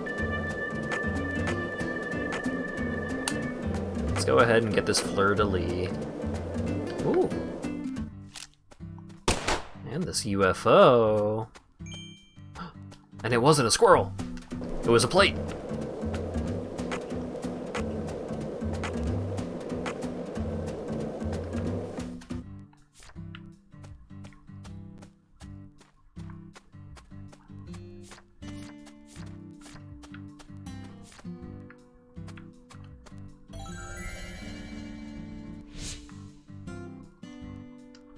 Ta-da!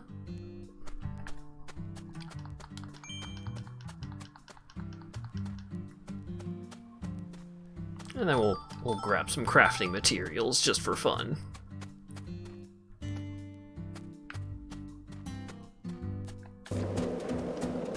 Flower dolly.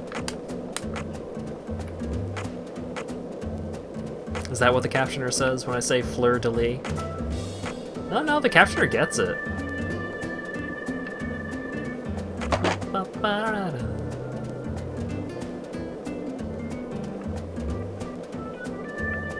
Alright.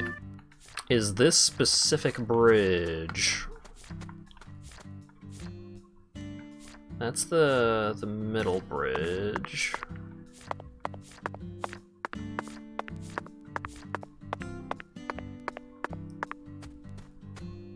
This looks like it.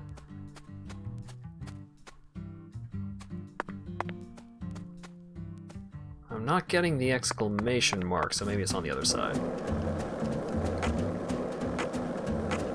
Or it could be the bridge on the other side of town.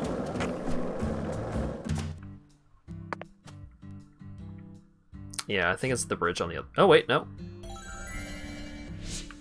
Ta-da!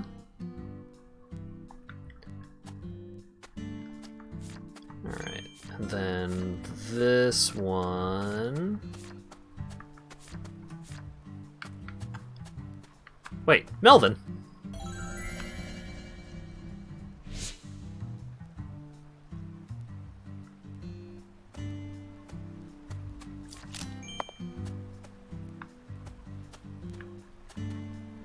Okay, that's all well and good, but first I gotta get this tree UFO.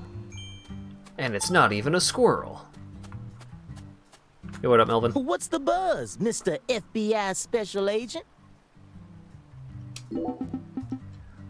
The criminal always comes back to the scene of the crime.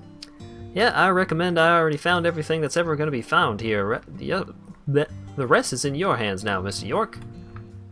Nice. I would like to use the Monroe. Damn it.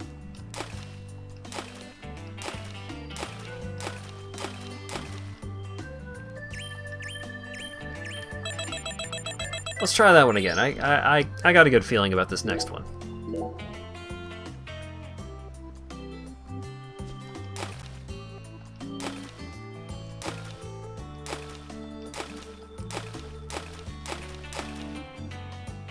Alright, not bad.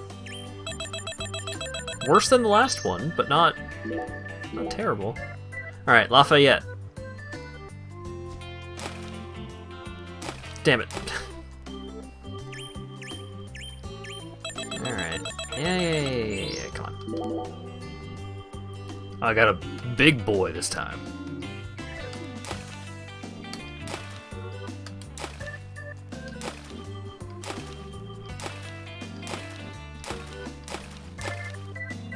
Yeah, Big 10. 700, baby. That's what I'm talking about.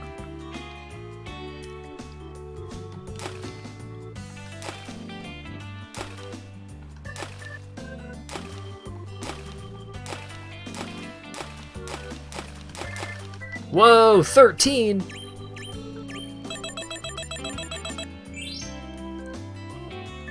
Oh, I got the first aid kit.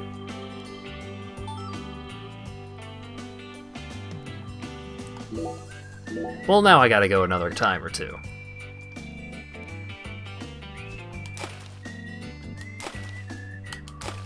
Also, I'm starting to notice a leitmotif.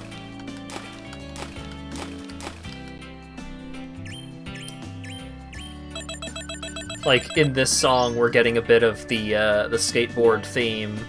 During some of the other songs so far, we've gotten a lot of the main theme. Damn it.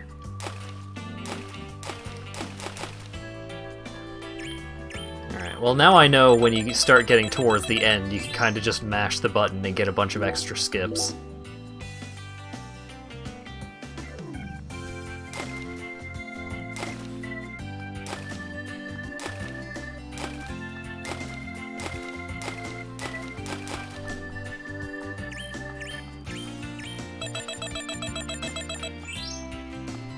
Alright, one more.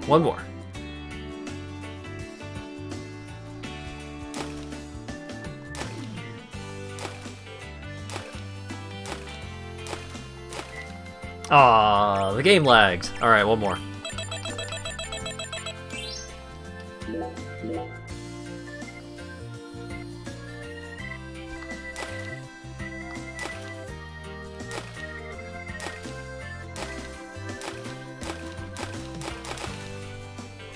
Alright, fine. Let's get out of here, Patty.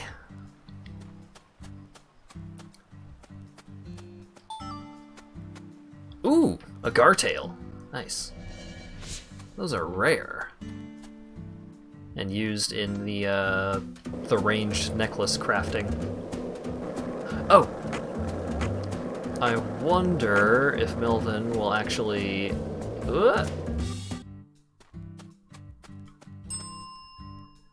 Yes! Okay, hold on. I needed smokes. So this is perfect.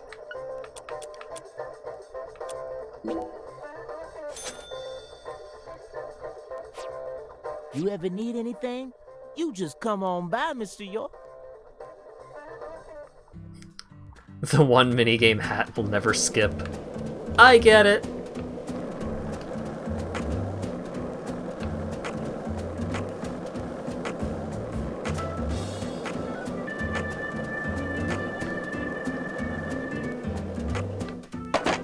Oh, how many dogs are left for the quest? 9 more dogs. Yikes.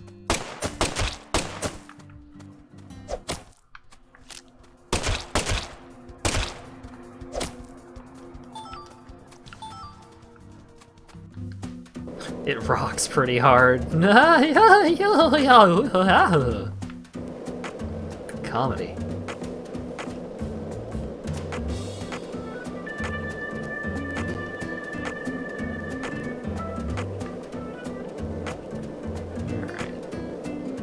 Any other gators want to show up? What are these red dots? Oh god, there's so many red dots. Those are squirrels. We ain't fucking with squirrels today. No siree.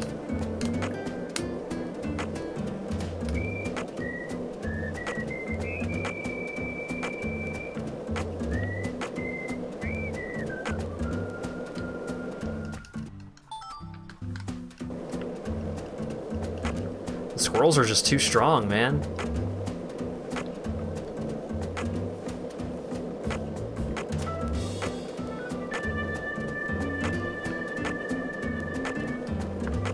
Oh, hey, cool tree.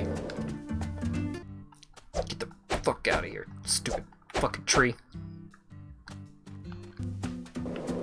That'll show him.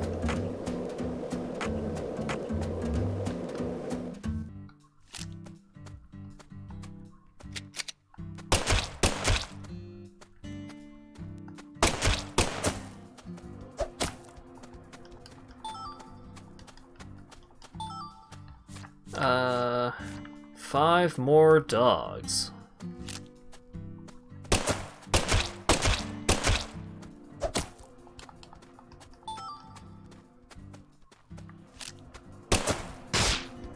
Ouch.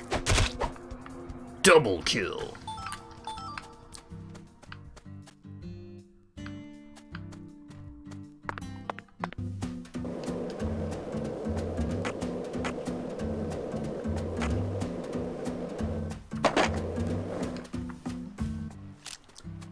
Can I actually get the gator from here? Theoretically, but practically no.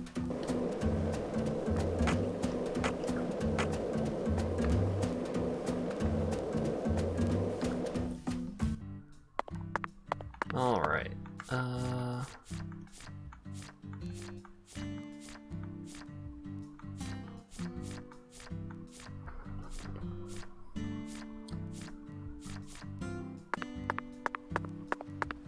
Alright, so it must be on the other side. Yes! Yo, what up? Yeah!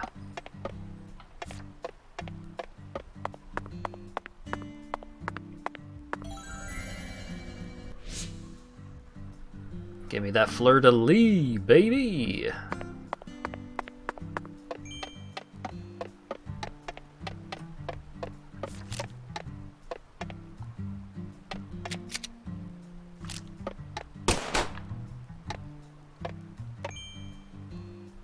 Okay. Always gotta make sure it's not a squirrel man. Not like a squirrel man, but like a squirrel man. If it were a squirrel man, that'd be cool. That'd take this game in a whole different direction.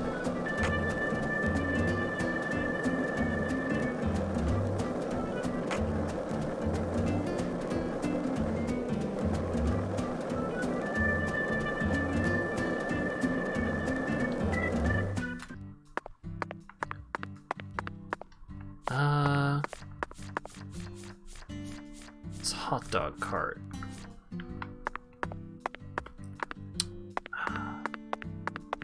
Wrong hot dog cart. Damn it, the door is still open. Let's go to Erzil Frida, because I know it's a quick loading screen. That'd be pretty nuts with the squirrel man.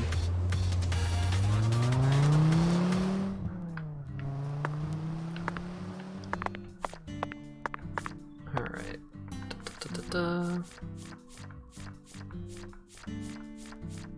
Aha.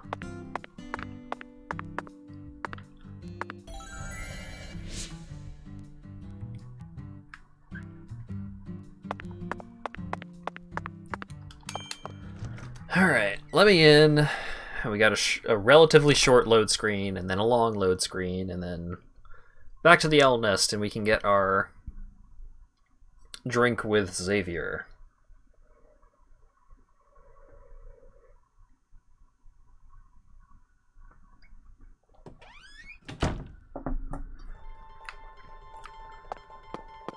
Oh, actually, while I'm here...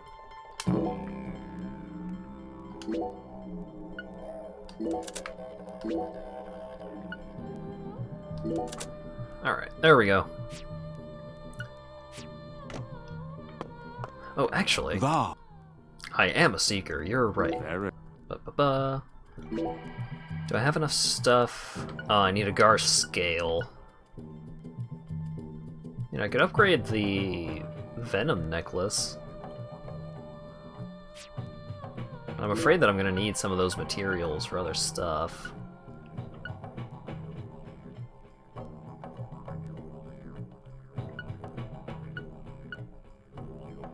Need catfish tails and skulls, huh?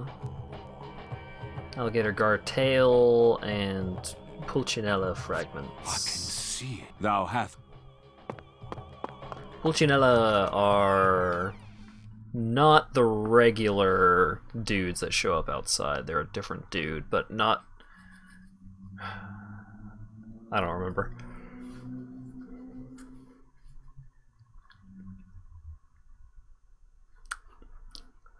It is hard enough to determine what the enemies are at all, let alone differentiating similar enemy types from each other.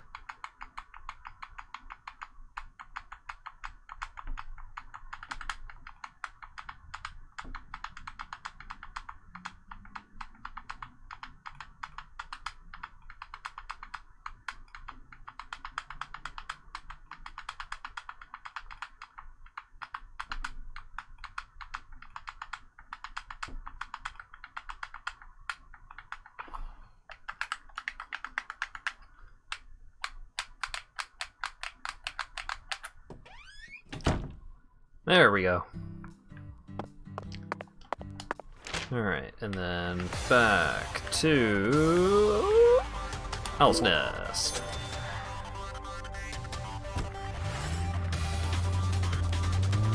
Okay, so back to the Owl's Nest.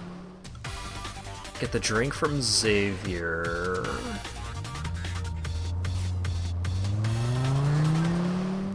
What are the other two places that I need to go for quests?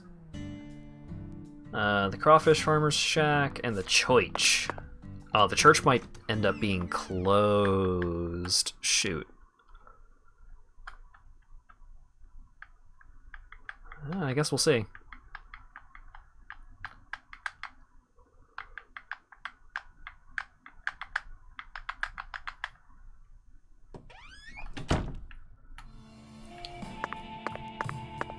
Well, Bureau Man, you ever catch them crooks? Oh boy, I'm ready for a truth bomb. This is Thursday's cocktail, a martini. The king of cocktails, the most classic of classics. No need for me to explain this one. Yeah. No, of course not. I'm also quite familiar with this one.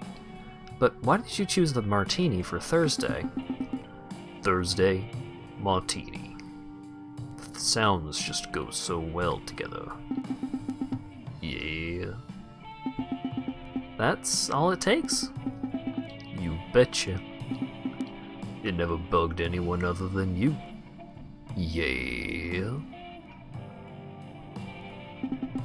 Zach, when you hear the word martini, what film does it make you think of? James Bond. Obviously.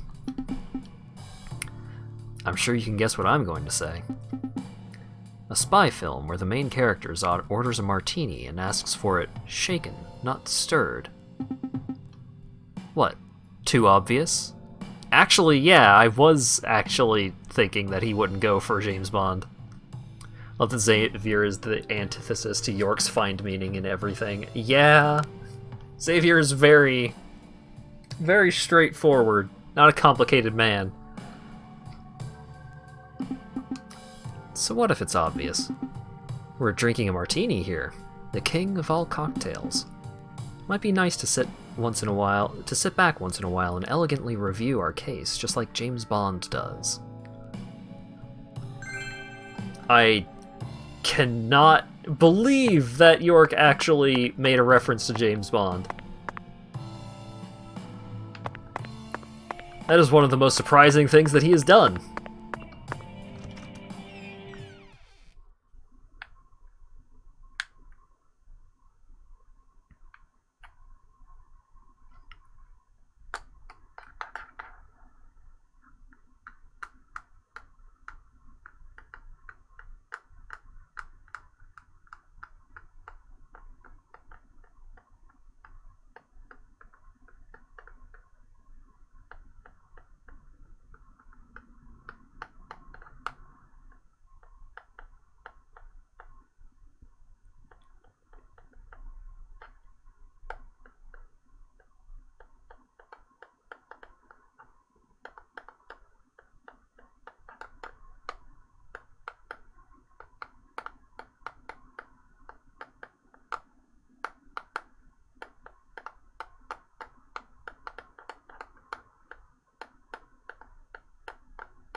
There we go.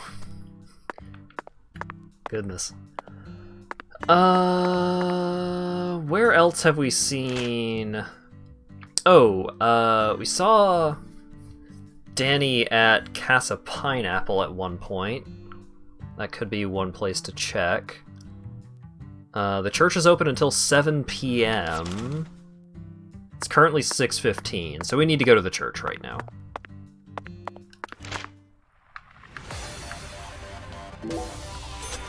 We can look around for Danny afterwards.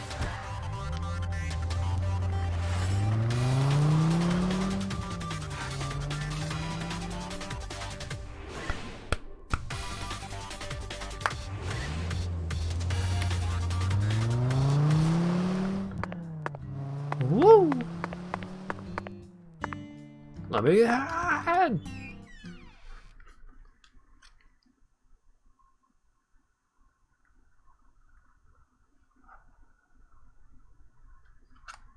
For some reason, I have my Steam app open to control.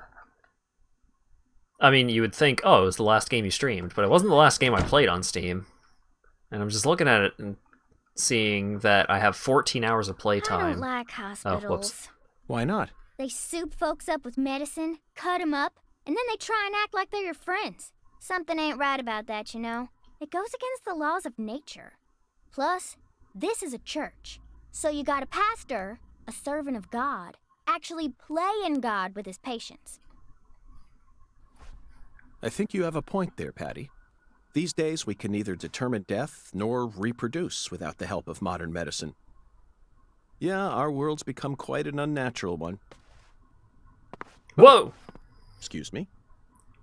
This is Lucare.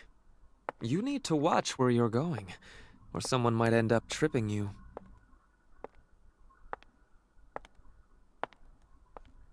Zach, it's her. The stylish woman who watched Lise die.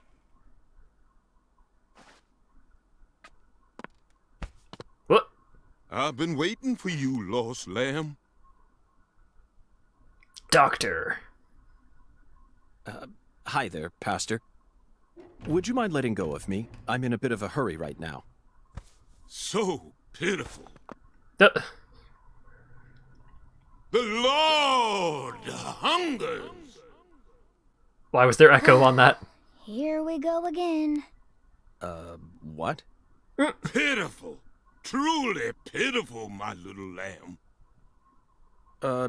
No, neither Zach nor I... Oh, so pitiful. So pitiful, just pitiful. The Lord hungers. Why is that the phrase that gets the echo? 1 can of red beans and 1 can of spinach. What? You are to offer up the taboo trinity. Taboo? Don't you mean the holy... Oh, how I pity you. Unlike us humans, the Lord never errs. Now, my pitiful agent, bring forth the taboo trinity at once. For it is the will of the Lord our God. See? I told you this was gonna be a pain in the butt. But Zach and I need to go after that stylish woman. Too late now. We need to obey God's will. The Lord hungers! Come on, hurry it up. We need to go. Well, Zach, I don't know what to say. First an oracle, and now an order from God? Maybe this is the trial that will yield the ticket to the goddess. Either way, it looks like we have no choice but to gather the taboo trinity. I guess it just goes to show that small towns are always filled with the bizarre and unpredictable.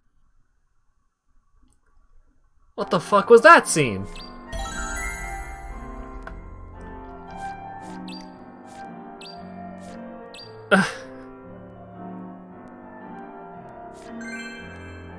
Okay. Well, I have a shopping list now. 1 can of... You are to bring... Hey. 1 can of Spam, 1 can of red beans, and 1 can of spinach. The Lord hungers. I suppose that even an FBI badge is powerless in the face of God. It's no use, Zack. We'll just have to go out and assemble the Taboo Trinity.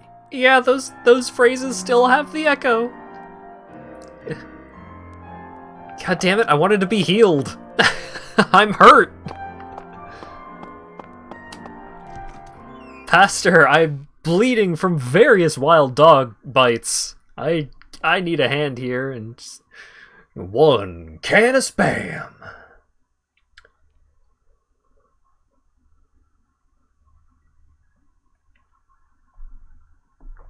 All right.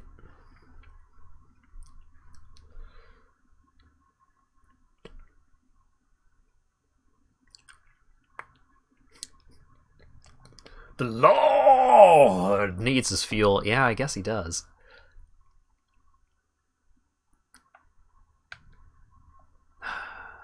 Tyrone sure is a lot.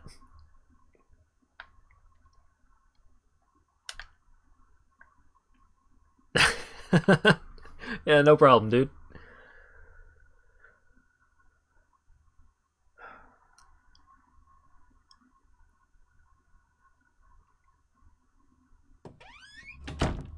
I feel like I recognized Professor R's voice.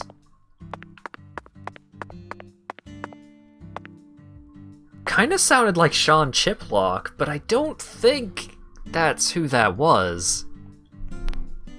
Sean's a cool guy. He's the voice actor for Rivali. And I met him in person and hung out with him at MFF. Fun guy. MSF. Yeah, sure. Close enough.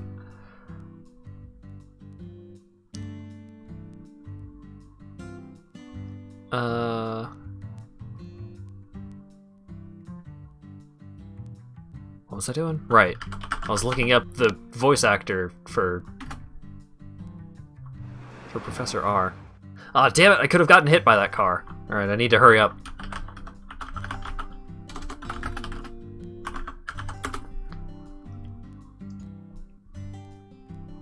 Da-da-da.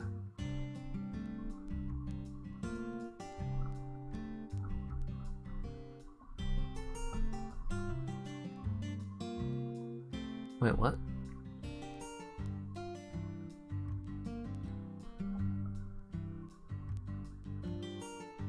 Wait, what?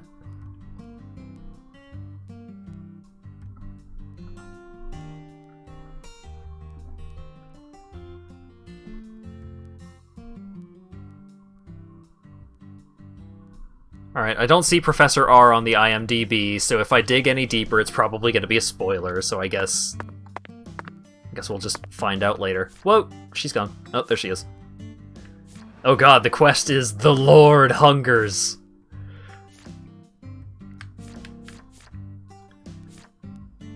Alright, what time does Alexis's close? Wait. I didn't actually look. 10 p.m. So I have a little bit of time. Let's go to the sheriff's department and see if Melvin's shop is set up front. Whoa! Are those squirrels or dogs? Oh, there's so many red dots. Those are squirrels for sure. I'm out of here. I ain't messing with squirrels.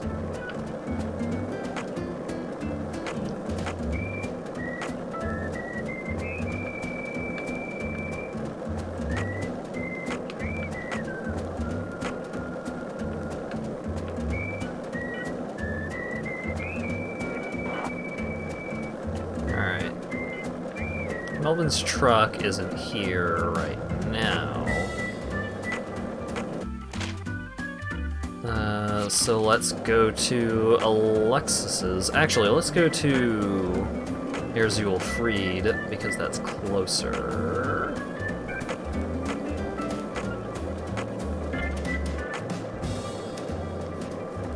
Pretty sure that's it over there.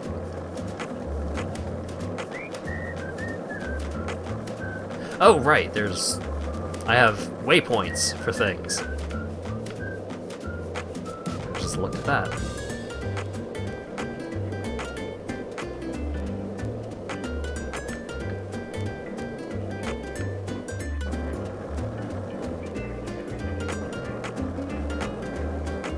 Oh, this is the diner and lane, but this is also where one of the fleur-de-lis is.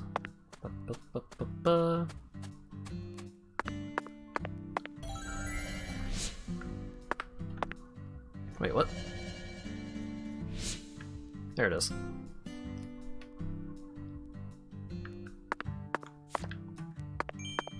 Oh, I should have gotten the, oh, well, wait, Melvin, wait! Sorry, but can we save this for later? As you can see, I'm a bit tied up right now. Can we not save it for later? Damn it. Store's closed.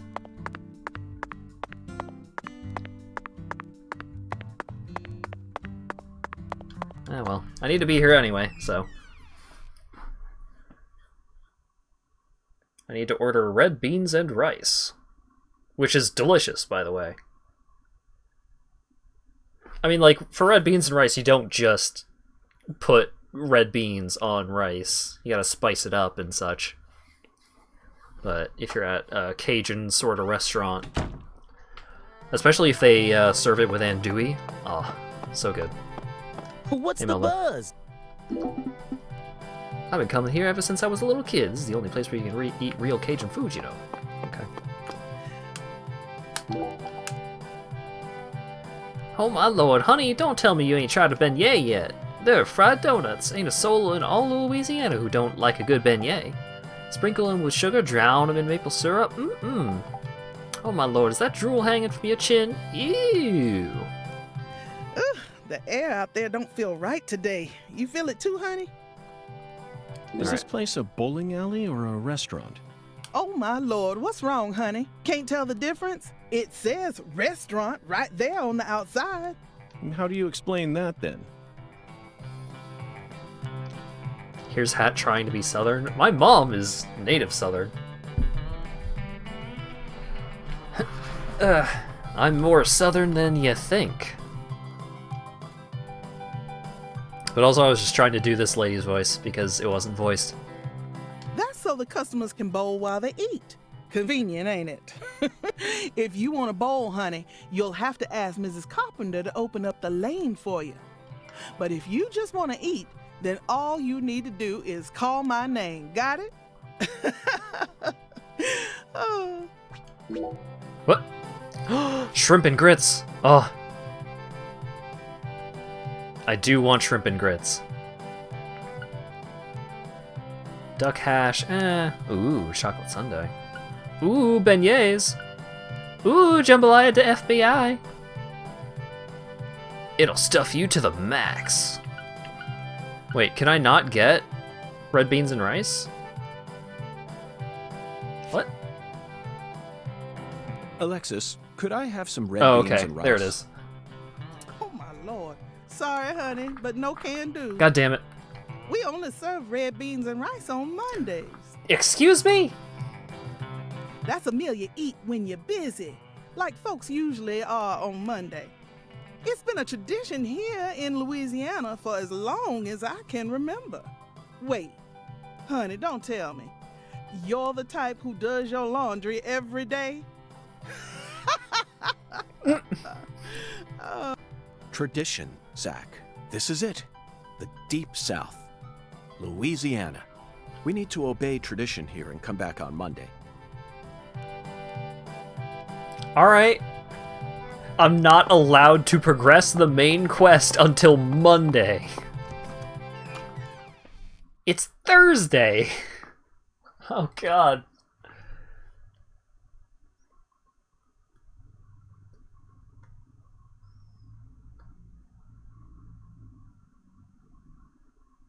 Imagine getting this owned by red beans and rice. I mean, it wouldn't be the first time. I have fucked up red beans and rice in the past.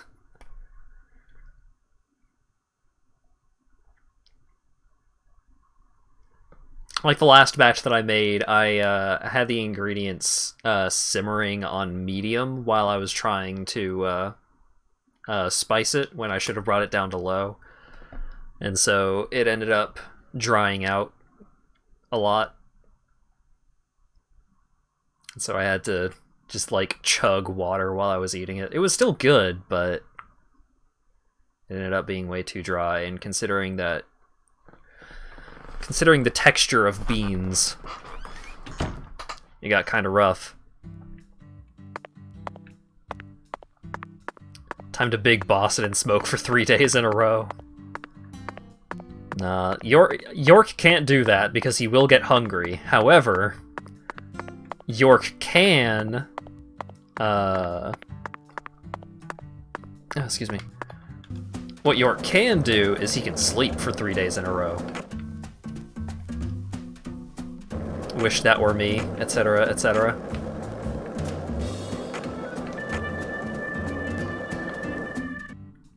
Ah, okay. Ba-ba-ba.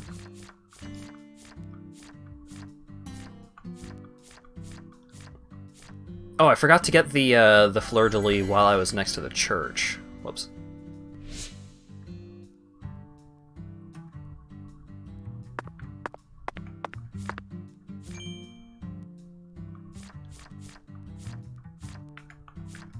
Alright, well, we're right here. So let's go ahead and get this one.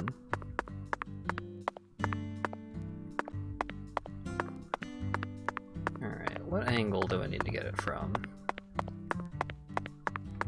There we are.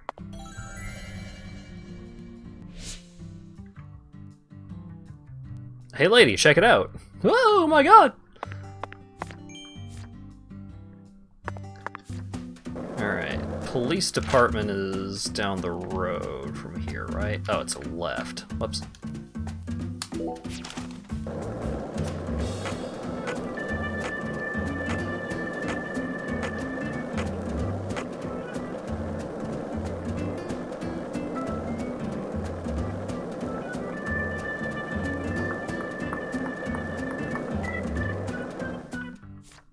Okay.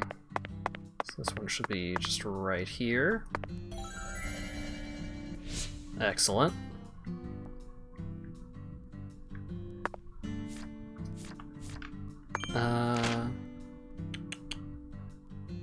Food delivery service is pretty close, so let's go... We'll get the one at the church, we'll get to the one at the food delivery service warehouse place.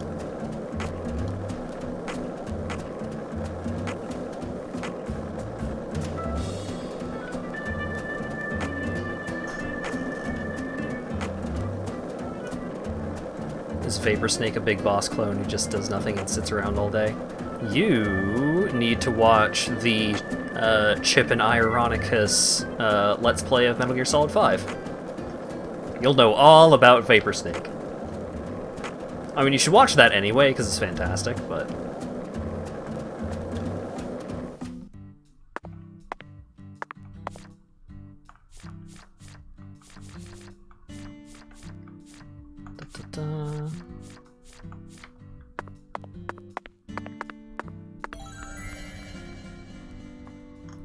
V has come too.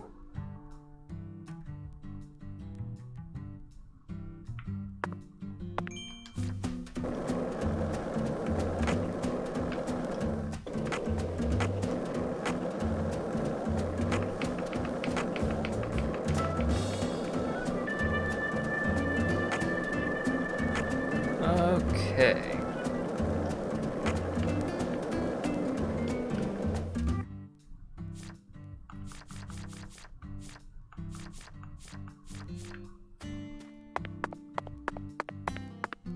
Whoop.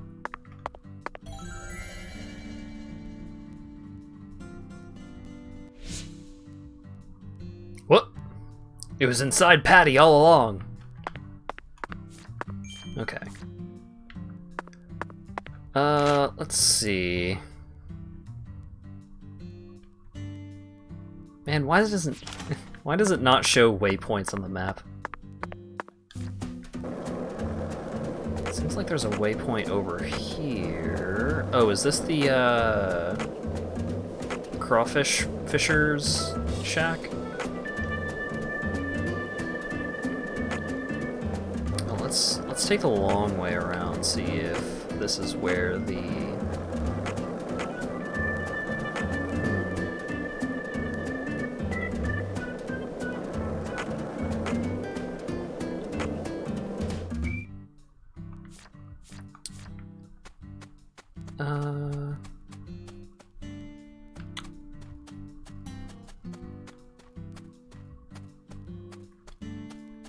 Two buildings followed by a red building, huh?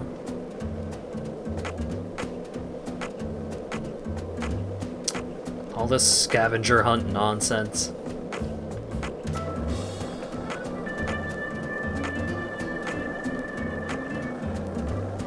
Alright.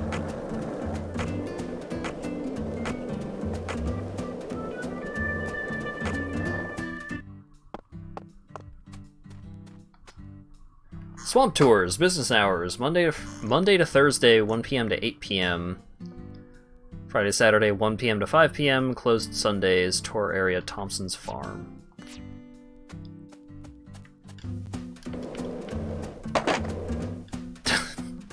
That was a little jank, but... Oh, cutscene time!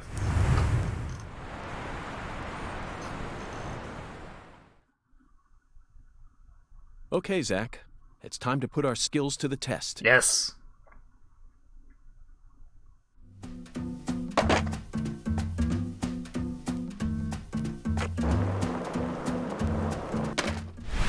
Oh no, my skateboard!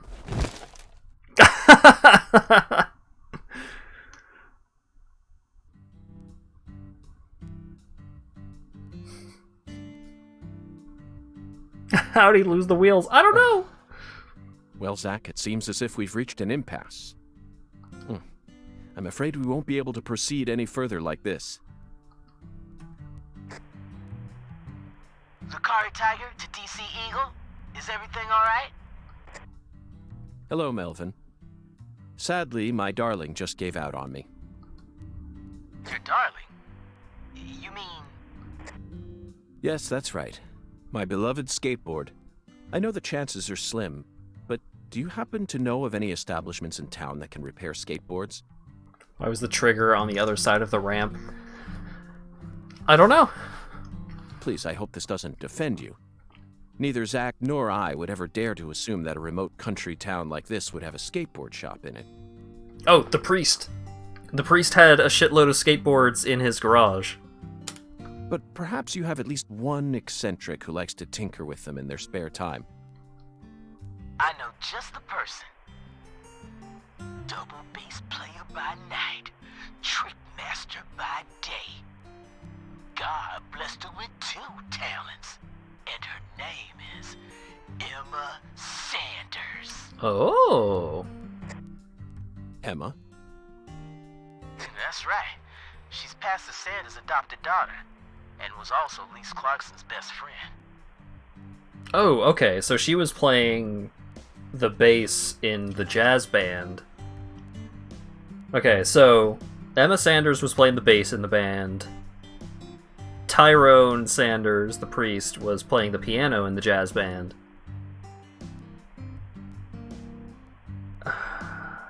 Robin Yahoo was it Robin Yahoo, or was it was something Yahoo?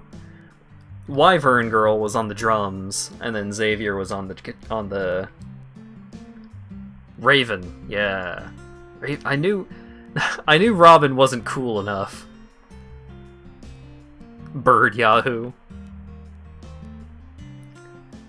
The Yaz band. Emma really knows her stuff. She's got tools and a mountain of parts, so I'm sure she'll be able to help. I owe you one, Melvin. Zach, I never thought we'd find our very own skateboard mentor out here in the sticks. Let's head straight to Emma. What is it, Zach? Why didn't I just ask the sheriff to tow away the old cars? But isn't it obvious? I want to overcome this obstacle using my own strength. In fact, I want to soar over it. Yeah!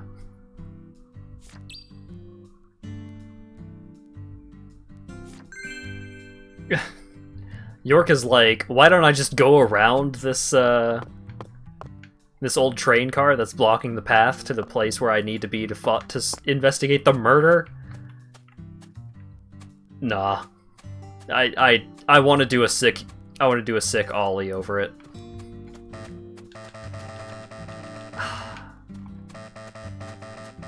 My skateboard, man. How am I gonna get my jams if I don't have my board?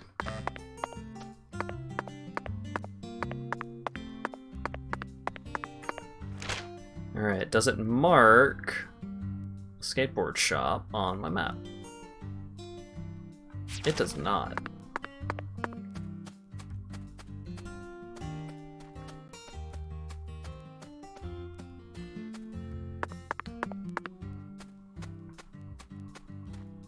Oh wait, M24.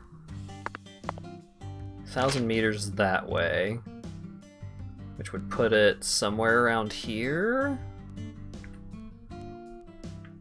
So the sugarcane plantation is the waypoint that I need to go to.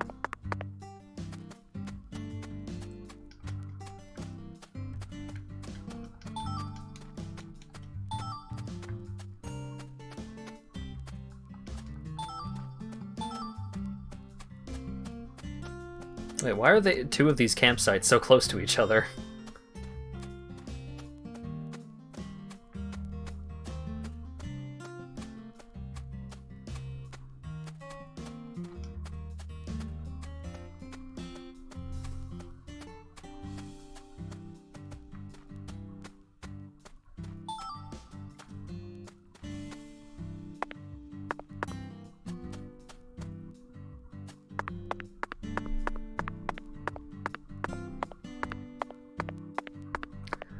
Oh god, it takes so much longer to get anywhere. Raven! I need a ride!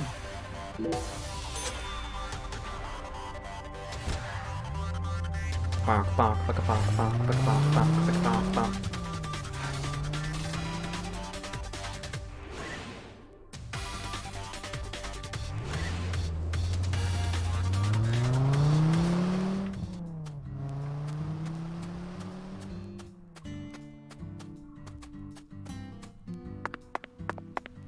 Alright, so we need to get to M24.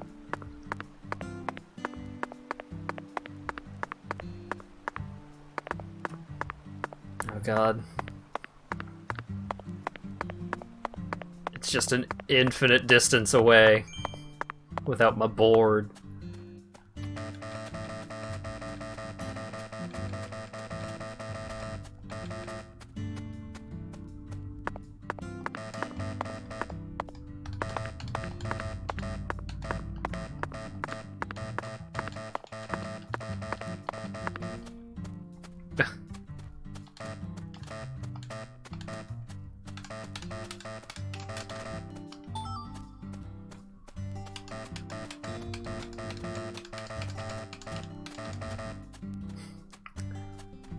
The timing is inconsistent, so I can't make out any jams to it.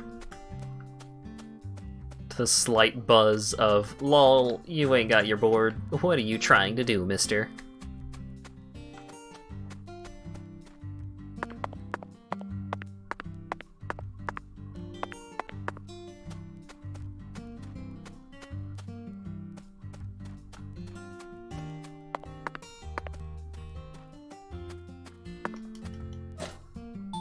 Yeah, just steal this string out of this mailbox. Don't mind me, official FBI business. Morse code? I don't know Morse code, man.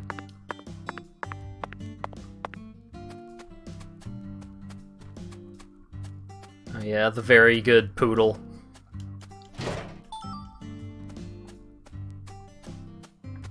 With the bowling pin tail.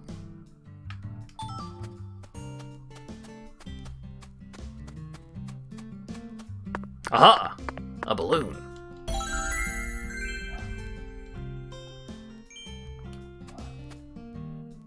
Emma's Skateboard Workshop, aka Tyrone Sanders' house.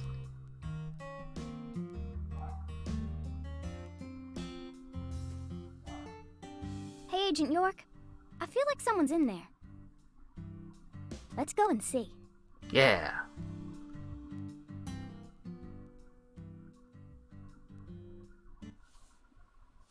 Oh.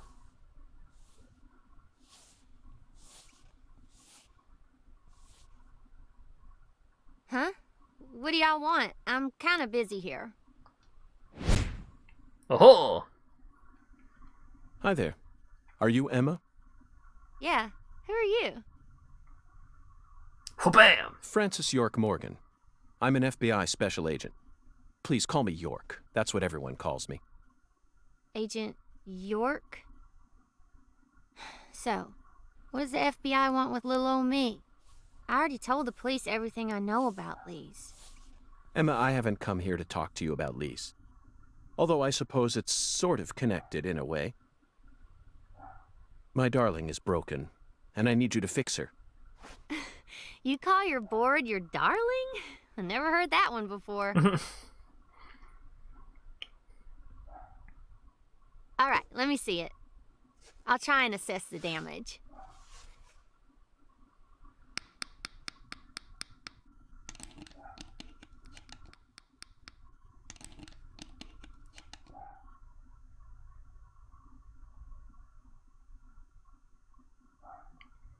Your trucks fell off. How the hell did you have that happen? I replaced all your trucks, wheels, and gave you some brand new deck tape. Also, you were missing a tail guard, so I put one on for you. What? That way you should be able to do a few tricks here and there without any risk of damage. Well, what do you think? It's beautiful, Emma. The wheels were scraped down and the base plate screws were all about to fall out. Oh. Oh, and the axles were also warped. It was pretty much in critical condition.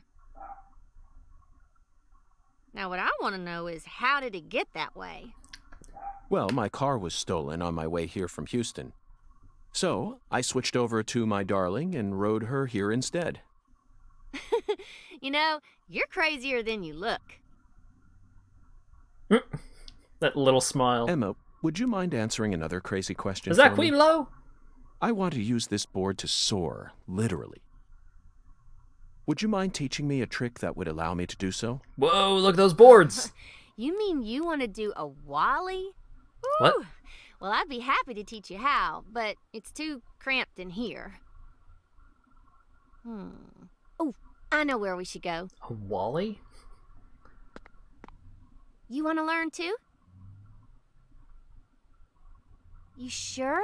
Seems like you're interested. Whatever. I know you're just gonna come along anyway. So you should at least learn the basics. Yeah! Patty and York, boarding together.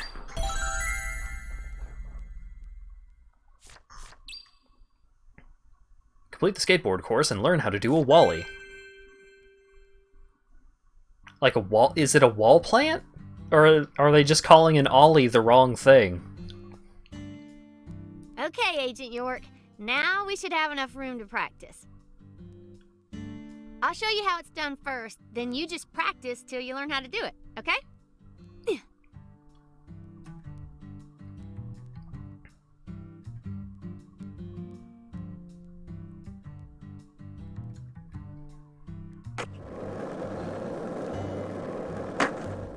Whoa! Yeah, they're just calling an ollie the wrong thing.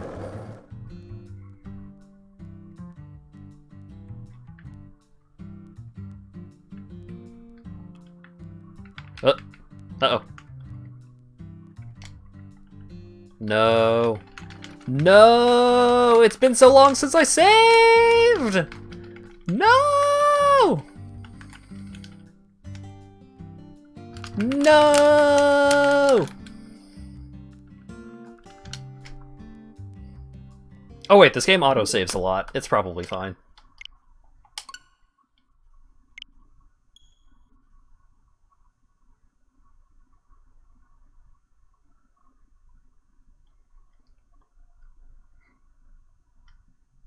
Yeah, the Wally is too powerful, man.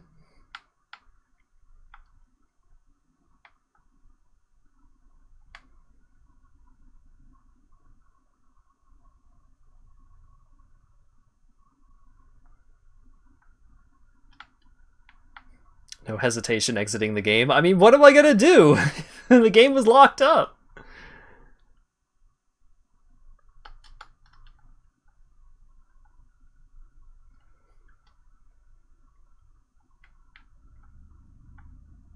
I'm not gonna leave it in triage. It's just gonna happen. Okay, complete the skateboard course and learn how to do a Wally. Yeah. So this is pretty much right there.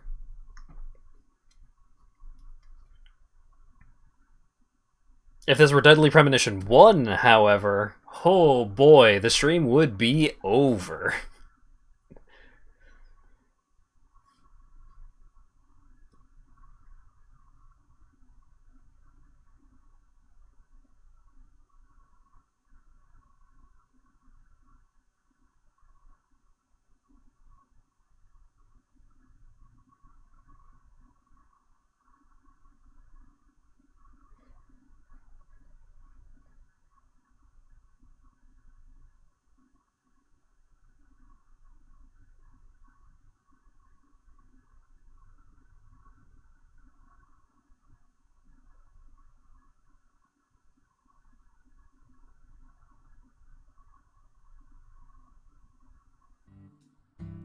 All right, yeah, we're right back to it. Oh yeah, no, this this is not what this looked like before. It probably had something to do with it locking up.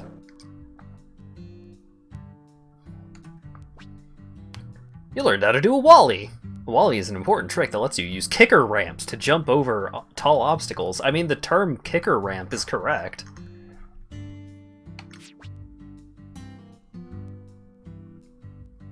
You can access skateboard courses from any of the special graffiti marks. Simply collect all of the flags before time runs out to win. Collect every flag quickly to boost your score, as well as performing tricks. Try to perform tricks at the right timing to show off in style. Track all the graffiti and finish all the courses.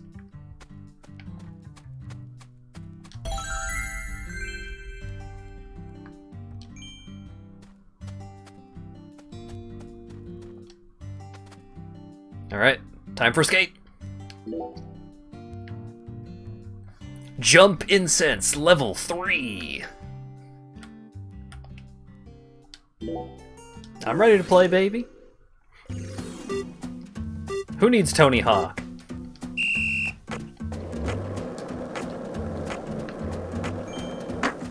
Whoa!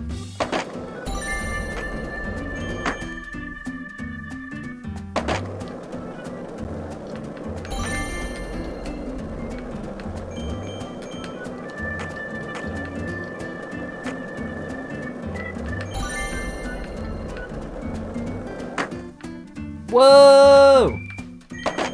I literally jumped too good!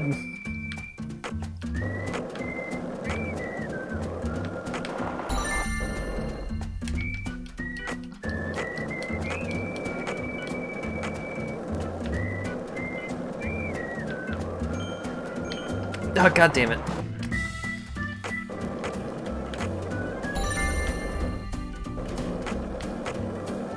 Really gotta learn how to use the wall ricochets to your advantage here. Oh god, no. Why?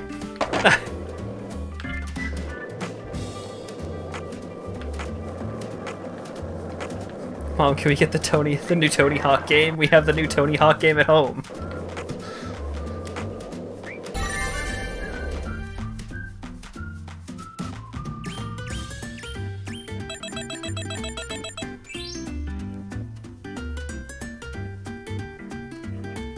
Alright.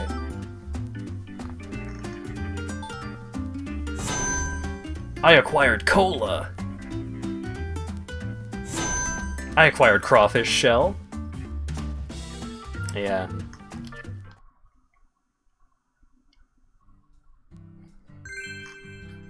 I got a new skateboard trick, Wally.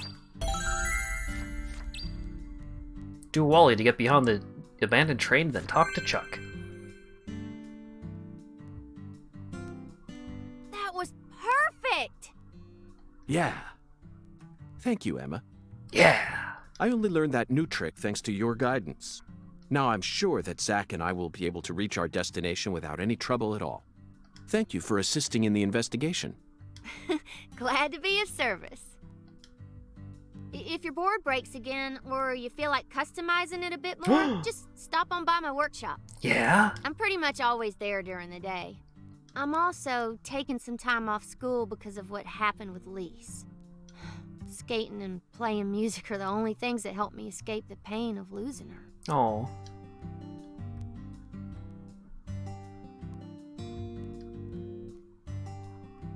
Zack, did you see the expression on her face just now? She works hard to act cheerful, but she's yet another person who was hurt by the tragedy. Lisa's death is like wildfire, spreading embers of sadness throughout the entire town.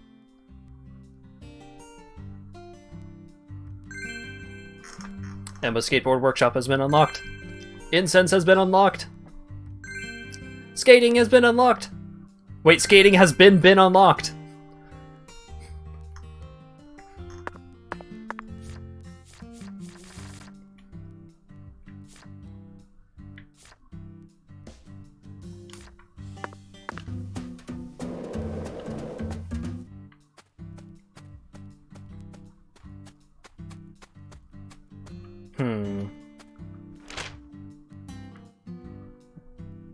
Well, it's gonna be too late for... Well... I might be able to get to the farm in time. Let's see.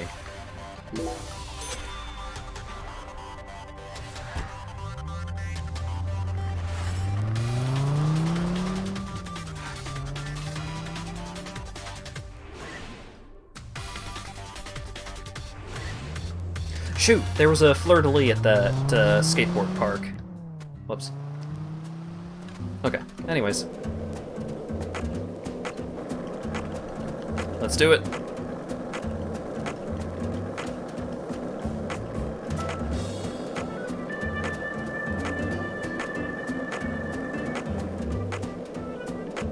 I guess Wally could be the term for,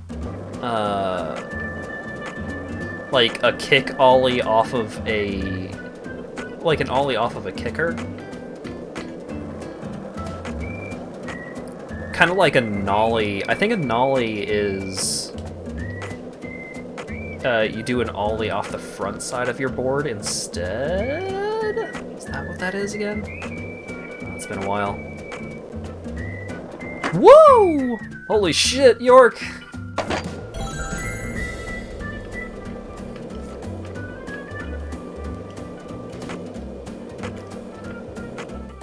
So much air.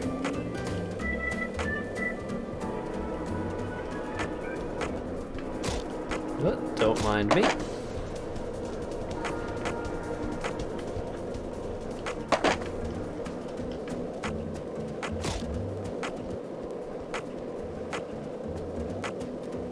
I would hunt all of these dogs, but I'm on a time limit here.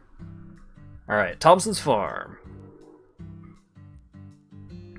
Hey, Agent York, are you sure you really want to talk to this guy? Yes. He kind of scares me. Hattie, there's no need to worry. Just hide behind me and you'll be fine.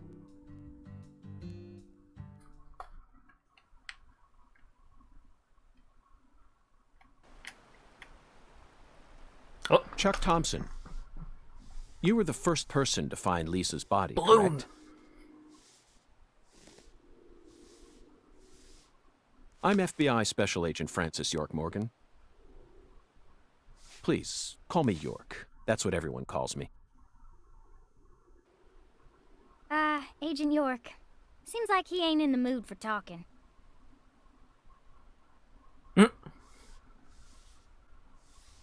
Chuck Thompson. May I have a word with you? I'm looking for the one who fired the pistol at Heaven. Oh. Oh. You trying to say I gotta aim up to shoot 'cause of my height? Hmm? Oh no. Not at all. I wasn't ready. I was merely quoting the skeletal gentleman's oracle. Skeletal gentleman? You ain't making a lick of sense. What do you all want anyway? What do y'all come here to waste my precious time for? I'm currently running a race around town thanks to you, who fired the starting shot. Uh-huh. The murderer and I are competing to see who can cross the finish line first. Unfortunately, the murderer got a generous head start on me. If he gets away from me, I'll lose. But if I can catch up to him, then I'm sure I'll win. What the hell are you talking about?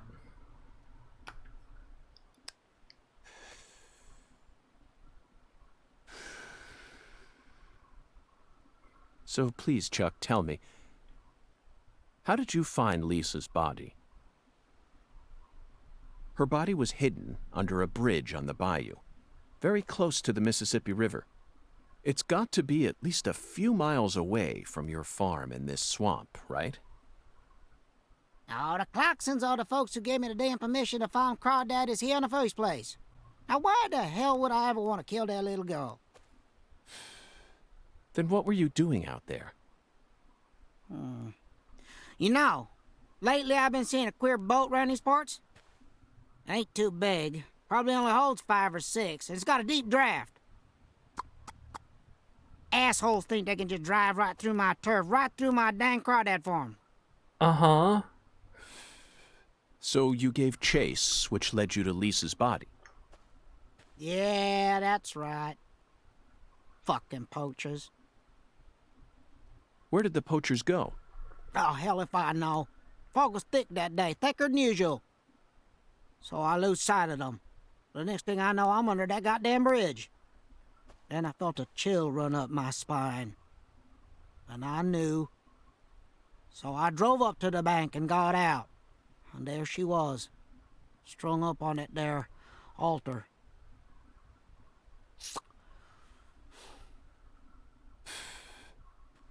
Did you know Lise personally? Yeah, I knew her a little. She never showed me no disrespect, unlike the rest of those damn Clarksons. They so rotten I can smell it from here, same as the shit at the bottom of this here swamp. Heavy, heavy. Yeah. There was a little better when their boy Lenny was still around. Lenny? Yeah, Leonard, PJ's son. He never showed me no disrespect neither. And he's the one who gave me permission to farm here. But, well, ever since he left home, his whole family's gone straight down the shitter. Lisa was the only decent one left. She was wise, just like Lenny. Ain't right, I tell you. Heavy, heavy, heavy. Now I'm done talking, goddammit. Now go on, get the hell out of here. Philip mentioned something about his son leaving home. That must be Lenny. Did you know about that, Patty? Everyone in town knows about it. As always. By the way, Zach, do you remember what we saw when we were skipping stones? That boat with the dragonfly crest. Oh, yeah. Zach, no matter where we go in this town, we're constantly assaulted by information related to the Clarkson family. Just where is that skeletal gentleman trying to lead us?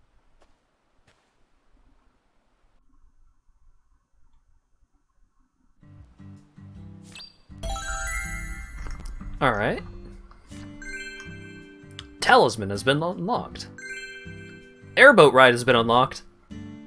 We successfully found the one who fired the pistol at Heaven. Patty, you gotta stop using your instant transmission while I'm talking to Zach. It's really unsettling. Now we need to visit the White Hall of Beds. You know, Zach, it almost feels like we're orienteering here. Doesn't it remind you of our training in Quantico?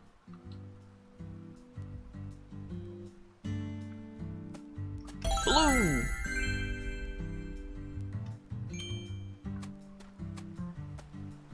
Huh? Stone skipping? Well, don't mind if I do.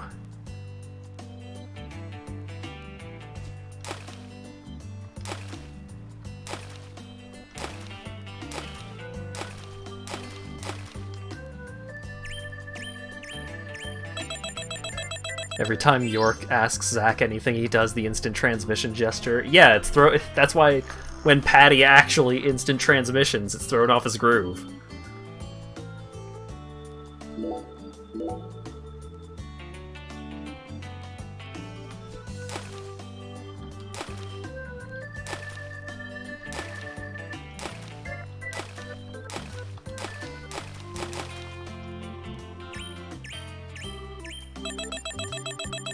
Nice. Wait. It was saying... Oh, Baton Rouge was the... Yeah. Okay. No.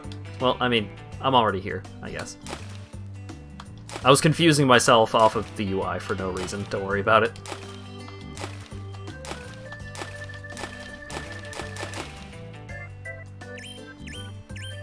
$700 points! Damn! No, I'm good.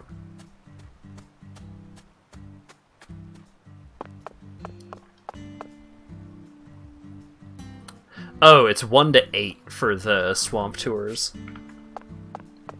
It's currently almost 10. It's a little late for that.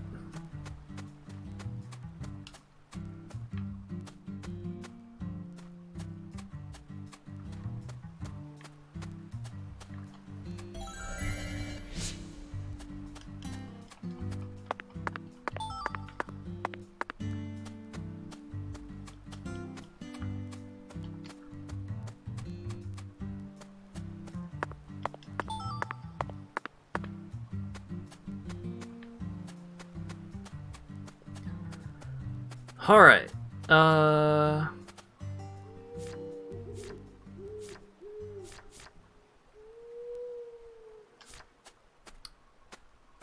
let's see.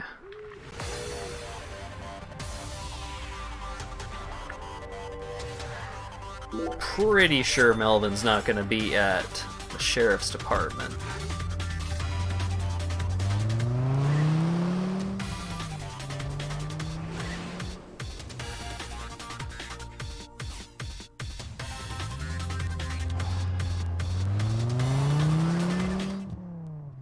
Oh yeah, it was 3 to 8. I could have done it. Oh well. Something to do next time. Okay. Let's see.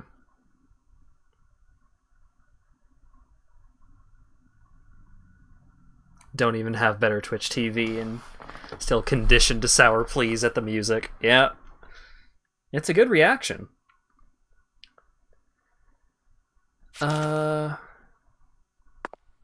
Alright, I need to go to Erzel Fried for...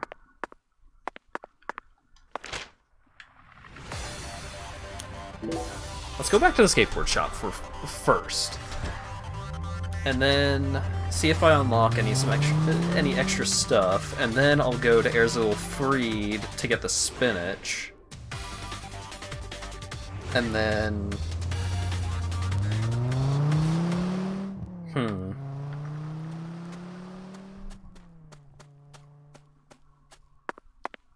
Aw. Right, it's too late to hang out with Emma, probably. Hi, Agent York. Oh, hey Emma. Agent York, what are you doing out here so late? Questioning people? Or do you need your board fixed? Either way, it's too late for any of that now. Mind waiting till tomorrow? Sorry. Okay.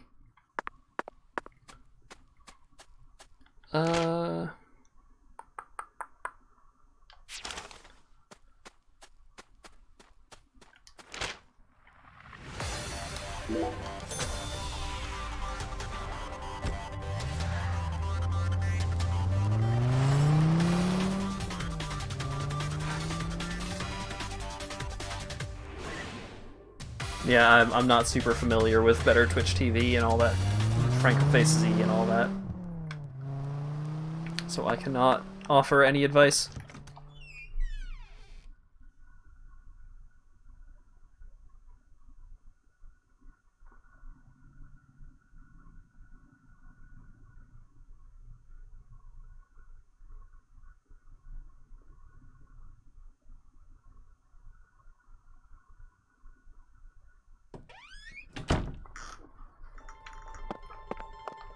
What's up, the mirror? Do you carry any canned goods here? Canned goods? The vermin of the grocery store? Nay, I think not. Understood, Mirror. Well then, if you'll excuse me. But? Wait. Yes,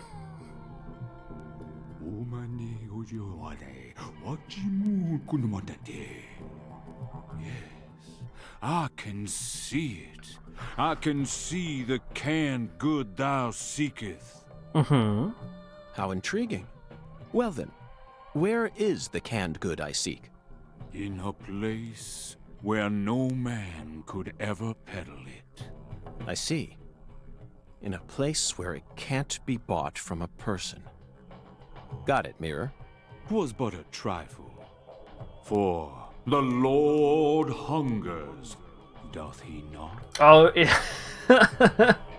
Even the mirror got the echo on it. Just a little bit, but I could hear it. Zach, it's in a vending machine. Oh. It appears that God wants us to go on a wild goose chase all around town.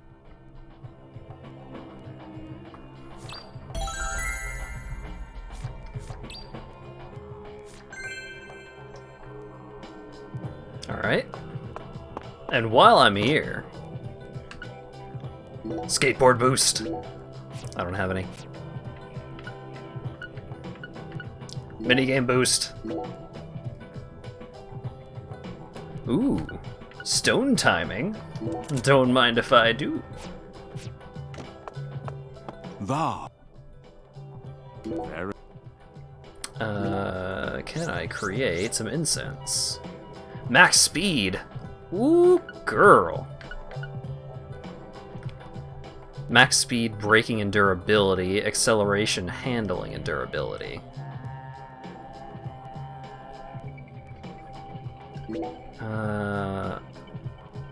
Alright, let's get acceleration, handling, and durability, and then I will also make a max speed.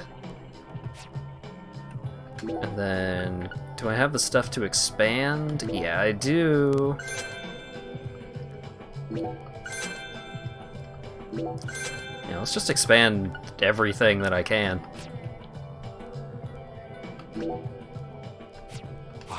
Thou hast. Alright. Skateboard. Max speed. Mobility. Minigame.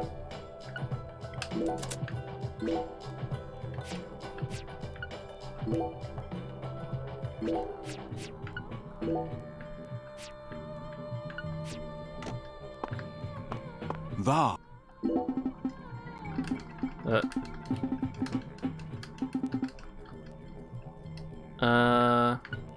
How do I get the fresh snow bead? The healer who serves the Lord. Oh, okay, so if I do a bunch of side quests for Tyrone, I get the bead? Very. Right, enhance. Aw, I don't have any of the stuff to enhance any of those. Oh, I can enhance my stone timing, though. Hell yeah, dude. Sure, I'll upgrade my Venom necklace.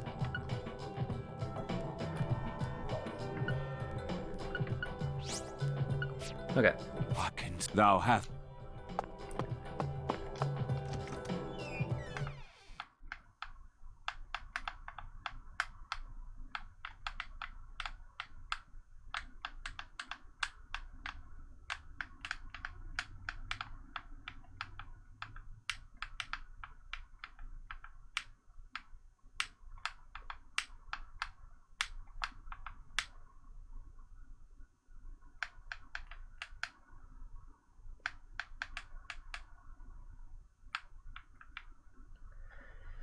It appears in the stream chat. Yeah, Streamlabs does have stuff like that. Streamlabs has that kind of stuff with, it does have better Twitch TV functionality built into the chat box widget. Stream chat is how you know what how it is. Oh yeah. That's also how I knew what it was for a long time. Because I also don't have, or at least didn't have, better Twitch TV on my native browser.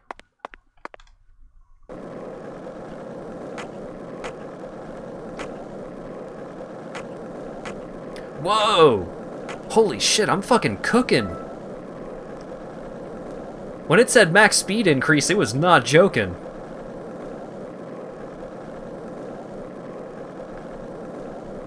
God damn.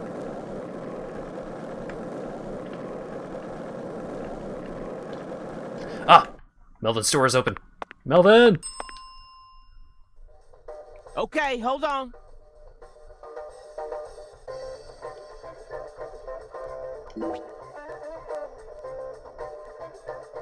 Give me the spam.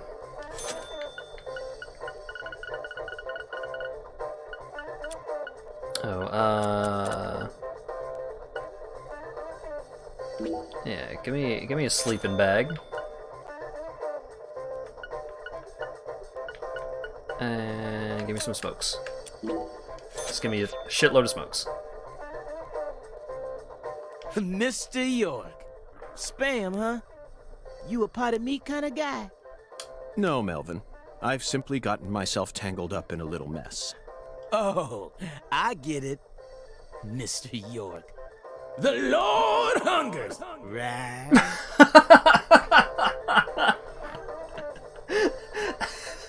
It gives the echo to everybody, it's so good! Yes, apparently the Lord is starving, and I'm a lamb with no sense of direction.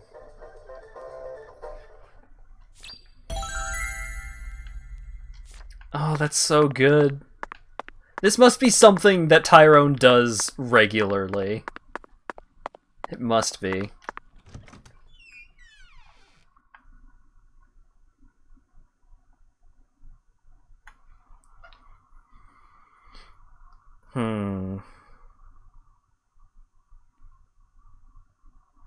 So, I can't get the beans until Monday. I need to get the spinach from a vending machine.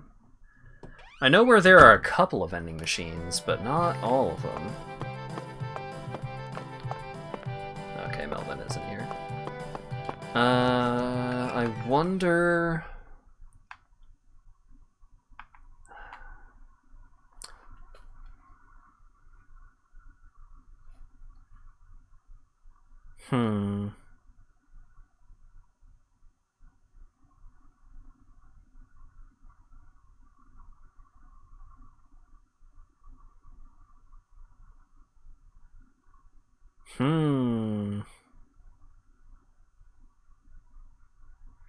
I'm just trying to think of, like, other things that I could reasonably do in the next 10-15 minutes or so. Because I'm going to be wrapping up the stream relatively soon.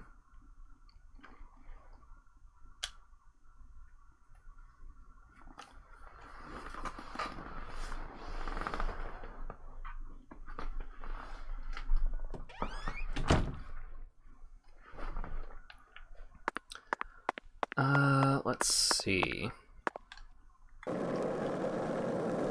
Oh, yeah. God, I'm so fast.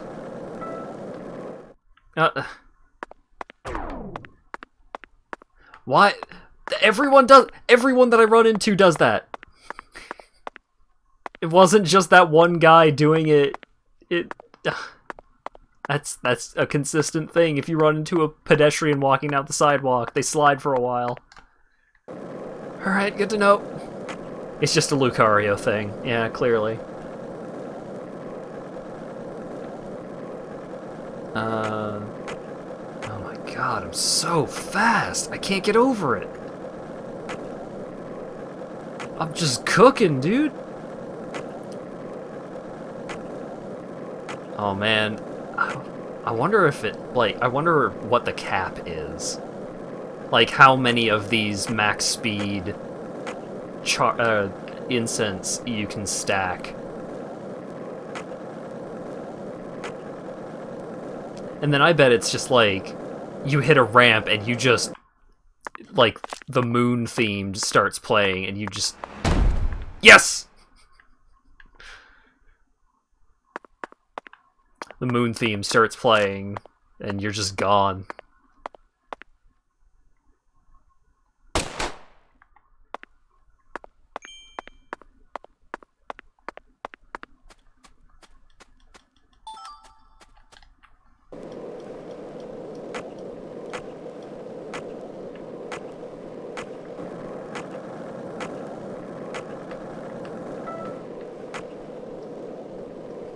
So here I am, doing everything I can, holding on to what I am, pretending I'm a Superman.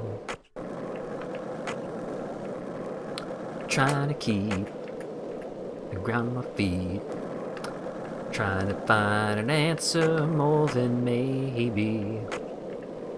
But I'm so confused about what to do. And sometimes I want to throw it all away. Look at the MCA'd. My vocal capabilities cannot step up to insert name of Goldfinger's vocalist here. Up. Not a single can of spinach in sight, Zach. Damn it. Let's try somewhere else.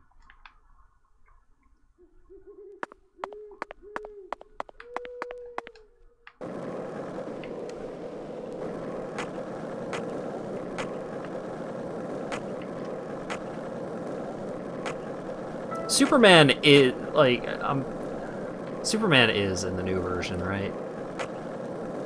I kind of, man, is that out on PC or? Oh yeah, yes, I did it. Zach, we finally found our can of spinach. Look, Zach, even this vending machine is managed by Clarkson Food Delivery Services. But who in their right mind would sell canned goods in a vending machine in the middle of nowhere? I only hope that it's not expired. Hooray! It's one of the many songs that gets VOD muted. Oh, yeah. Yeah, I saw that all of the stream highlights that Vinny has done, or all of the full streams that Vinny has done for Tony Hawk 1 and 2 has been super muted. So, if I did get that game, it wouldn't be a game that I actually intended to stream. That would just be for me. Because, man, the Tony Hawk games shaped a lot about my younger years.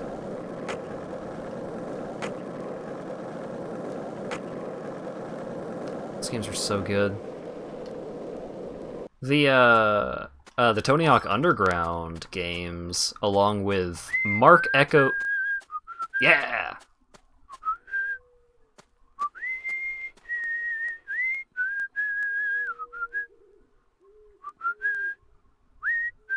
That melody always gets stuck in my head.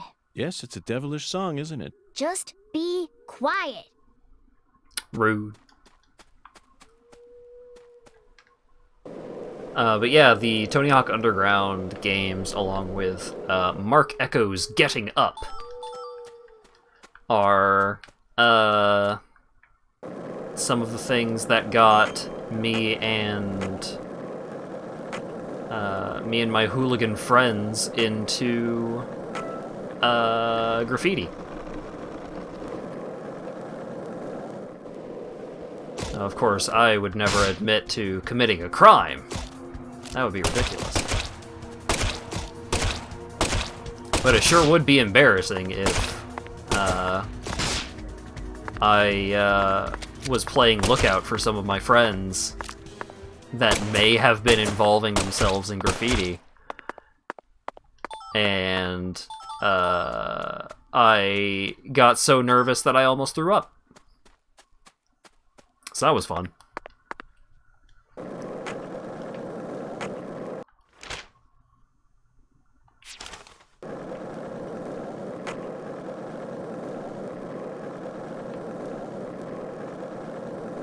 Alright, well, the Lord hungers, and we know that that hunger can only be sated on Monday. So I think what I might do...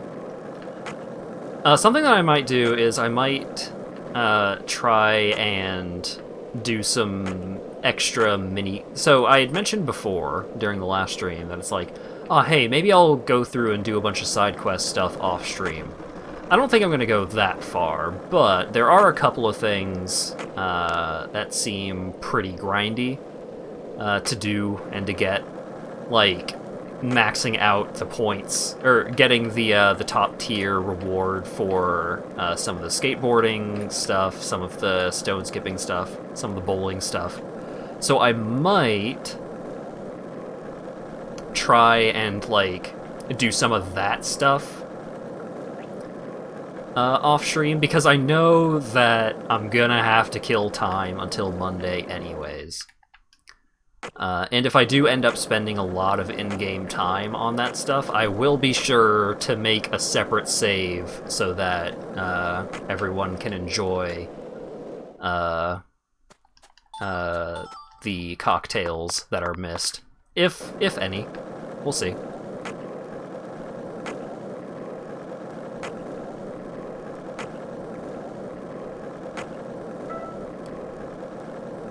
Like, I know that it's nice to just pop in and do a little bit of stone skipping, but I don't think people would be particularly jazzed about me playing stone skipping for like half an hour straight.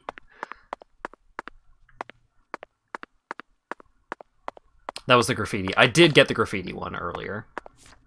Oh yeah, the rest of the fleur-de-lis would also be good to get off stream. Or, what time is it? 5:33? I could...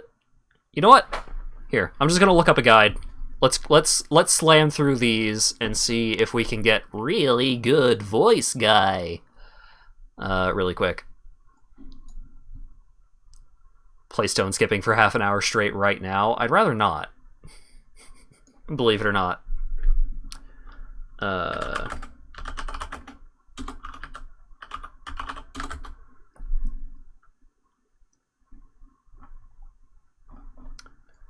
Agent York, it's getting kinda late. What? You shouldn't be dragging a kid around at this time of night, you know. If you say so. I'll walk you home then. No thanks. I can walk home on my own.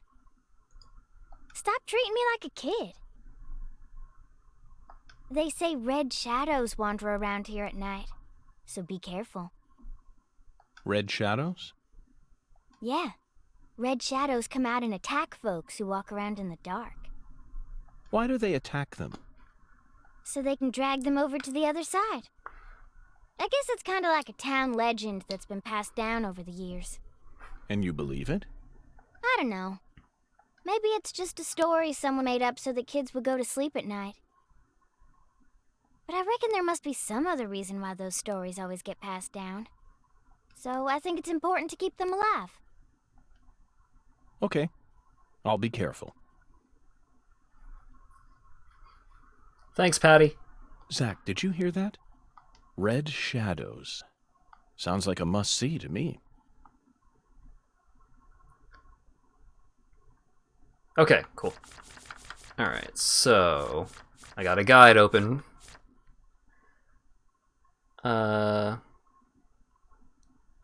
Abandoned factory, south end by holding tank row. Okay. Park northeast corner.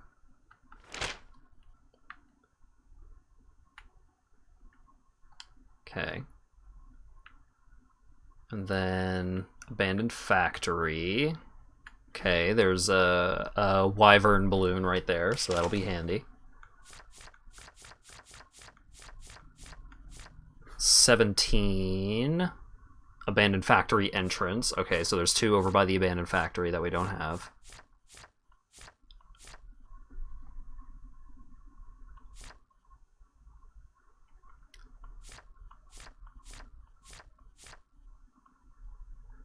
Oh, and then Isaac Lake.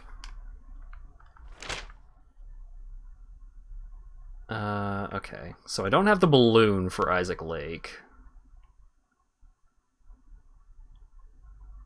If there is one. But that's not too far from the park. Oh, I forgot that you don't get the sick jams while you're skateboarding around at night. At least we go a lot faster now.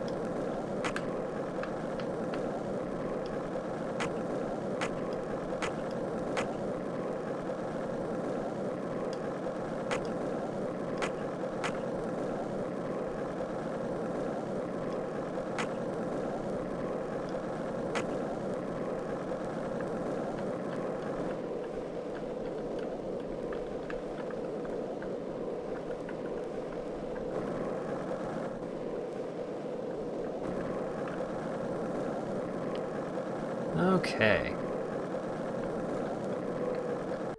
Waypoint reached. So this one is 8.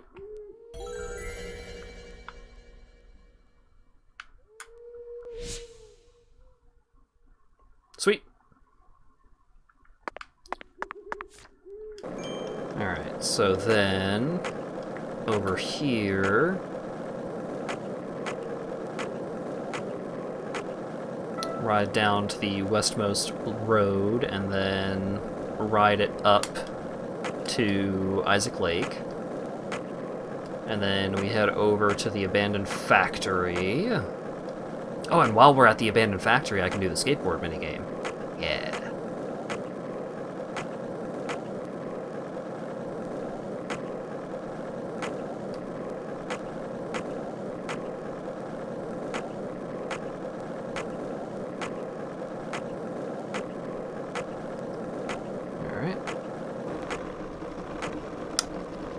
Yeah, it's really unfortunate that skateboard durability is now a thing that I have to care about.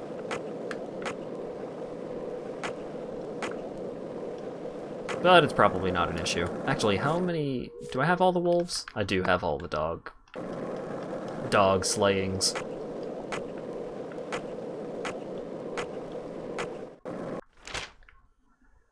Ba-ba-ba...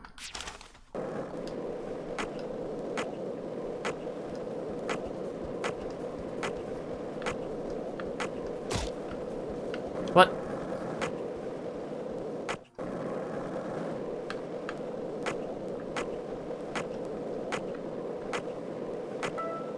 Oh no.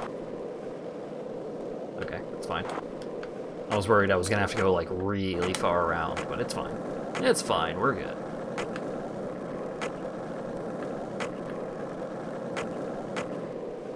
Ba-ba-ba-ba.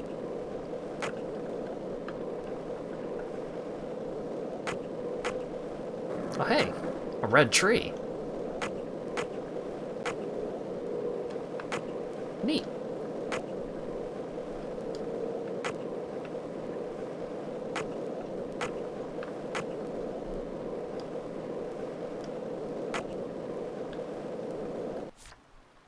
Okay.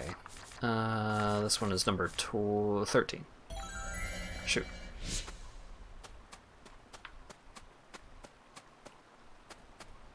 I just need to be closer. Ta-da!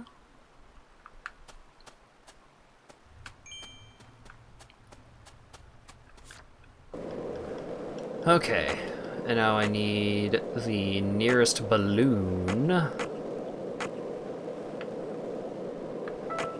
Whoops.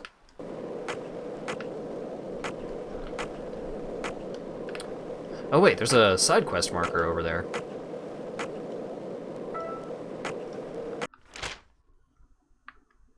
Oh, that's over by Thompson's farm, though.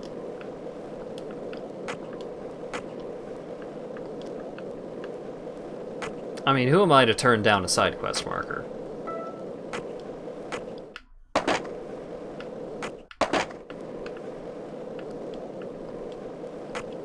It doesn't take that long to get around anyways, now that we've got Superboard.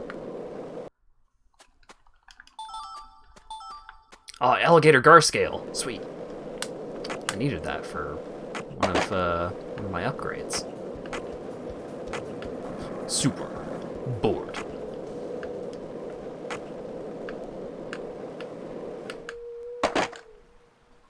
What? Yes!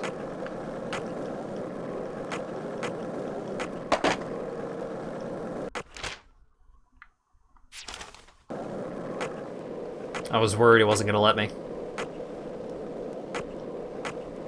Plus, added bonus of going to Thompson's, he has a balloon.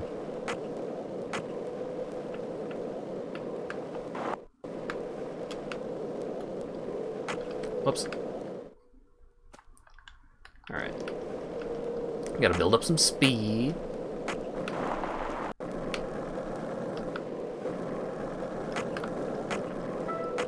Alright.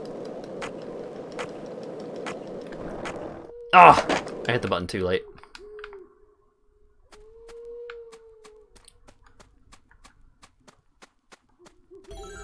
Oh, whoops. Wrong button. The inability to turn down a side quest sounds like an interesting flaw. It's the completionist downside. Upside, I get to see all of the content in the game. Downside, I have to see all of the content in the game. Whoa!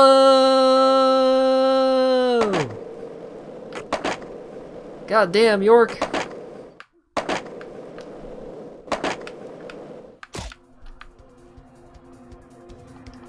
Sick air indeed.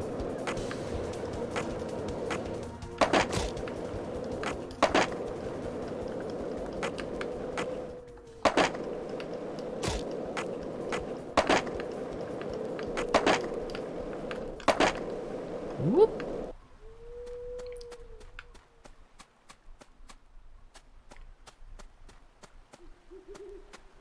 Looks like a case of... Let's come back. What? What?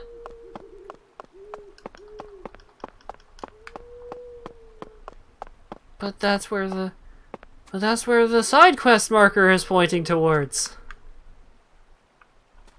Video game, why would you do this to me? Oh well. Balloon time.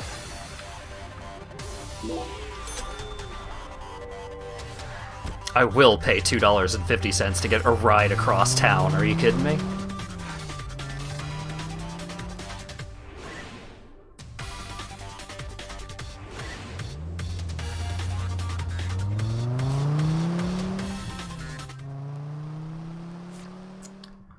Okay.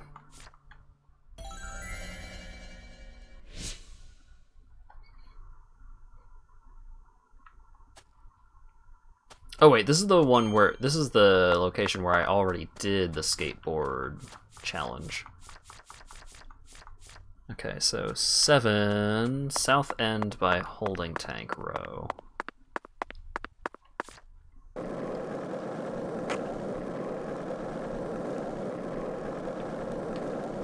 Ooh.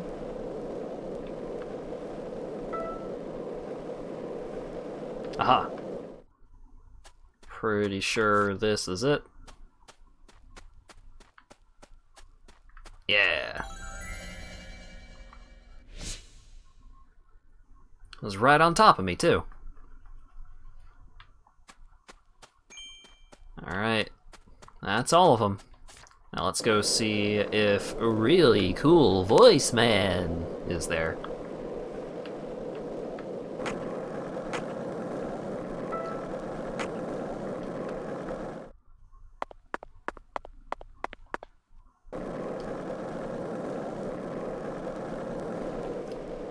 Still love the warbly voice. I mean, the warbly voice is great. The warbly voice is so much better when it's coming out of him.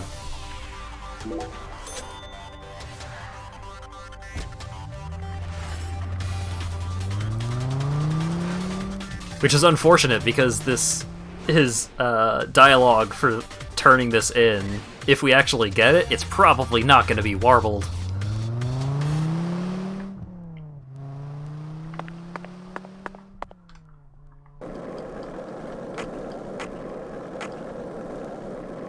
Let's see.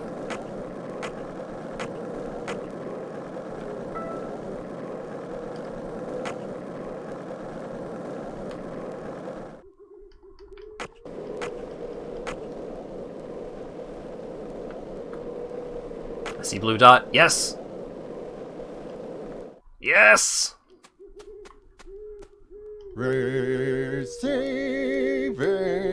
transmission beep.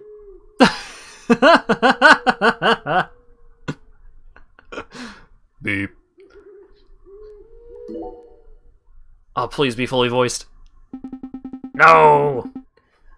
Beep. Bukong.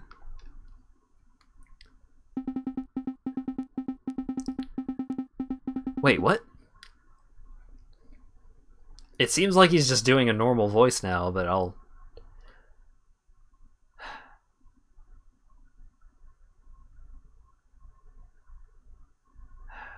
Fine. York, my name is Lewis. Derek Do Lewis. Zach, this man... He doesn't seem to be the same man who asked me to collect all the fleur-de-lis. Hope his voice is super posh in this situation. Oh, yeah, okay. Let's give that one a try.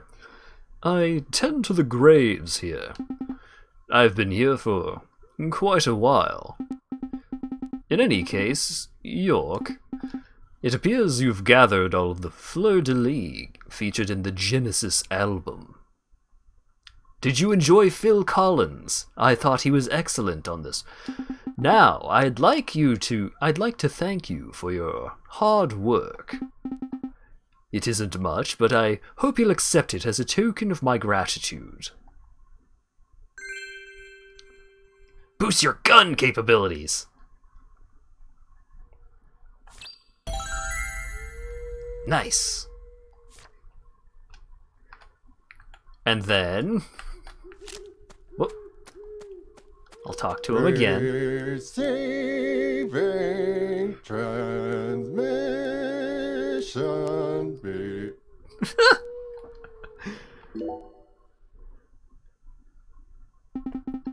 Aha. So this is the amazing thing you were alluding to. Yes and no. Meaning, you haven't found all the fleur-de-lis yet. Faded Cowhide album. Love the metallic undertone to his voice. Yeah, it's great. He's a fucking alien thing. He's an alien robot. Another album? There are a total of 5 albums that chronicle the locations of the fleur-de-lis. When you find them all, you'll experience something amazing. In other words, Lily, Universe, Galactic.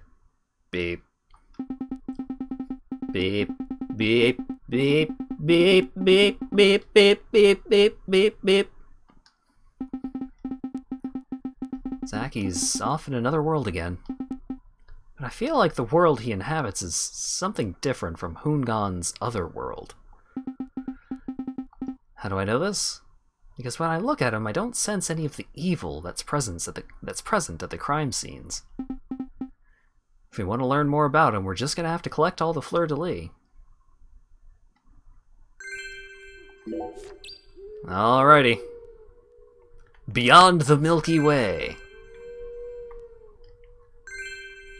Faded Cowhide album has been unlocked. Alright. Well, I'm glad we got to get a little more Lewis in this stream. It wouldn't truly be a Deadly Premonition stream without him.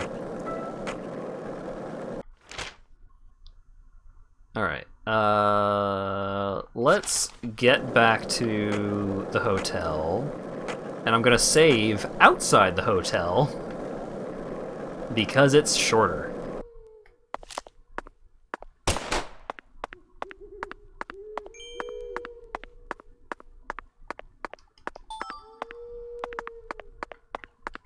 And also because it gives me an excuse to ride the skateboard for a little bit longer.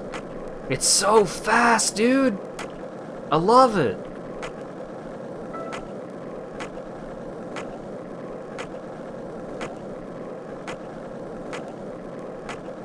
Man, I'm not gonna be able to go to the church to get healed until Monday. Because the Lord hungers until then.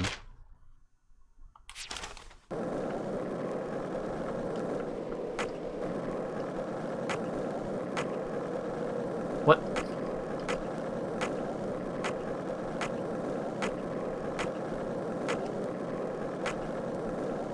Alright. This was a good stream. This was a good one. We got a lot done. We got a ton of plot. Holy cow. Buddy, what's his name? Got his arm chomped off by a gator. That was crazy. We got a new super skateboard. It's a good day. It was a good stream. I'm happy about this one.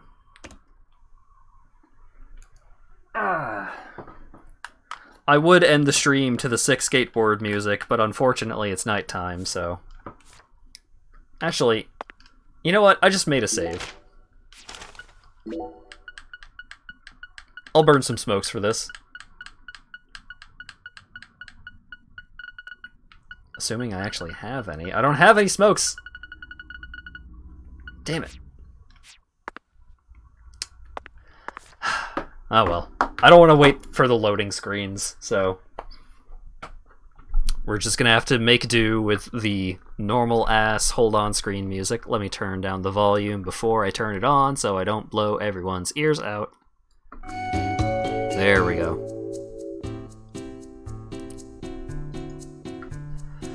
Alrighty. Thank you so much, everyone, for showing up and hanging out and chatting and all that, all the usual good stuff. Today was great. I was a little bummed out by the last stream, but I really brought that on myself. I was just going around doing a bunch of bullshit, nonsense side quests, but not in the fun way. Just kill 30 bees. That's not fun. What's fun is doing 6 skateboard tricks and talking to Lewis, the man with the very good voice. Thanks again. Thank you very, very much to Dan for the $30 donation and Cult for the $15 donation. I was really not expecting that level of generosity out of nowhere today, but it really does mean a lot. No Wednesday tabletop this coming week, I don't think.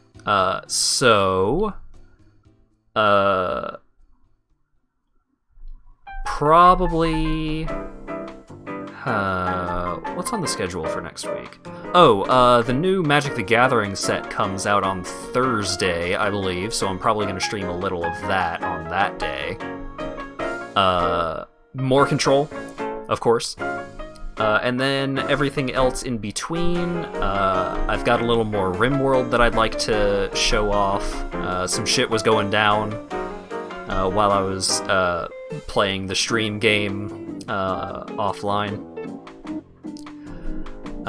So I got plenty to show off there. It feels like my voice is still continuing to do a little bit of the warble, so that's throwing me off really bad. Other than that, a couple other games that I kind of want to touch upon.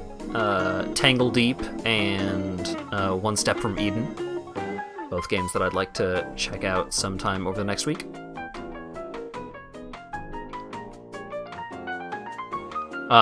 Thank you very much for bringing up the Discord, the link to the Discord. If you want to come hang out in the Discord, come hang out in the Discord. It's a cool place.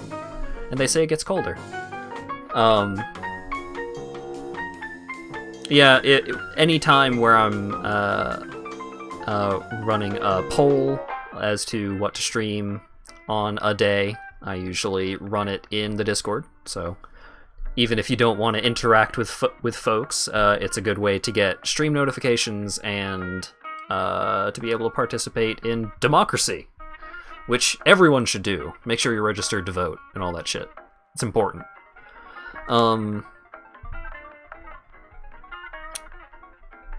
yeah, I think that's just about it. Thanks again, everyone, for showing up and hanging out. I enjoyed today, and I hope you all did as well, and hopefully I will see you guys again on Monday. Later.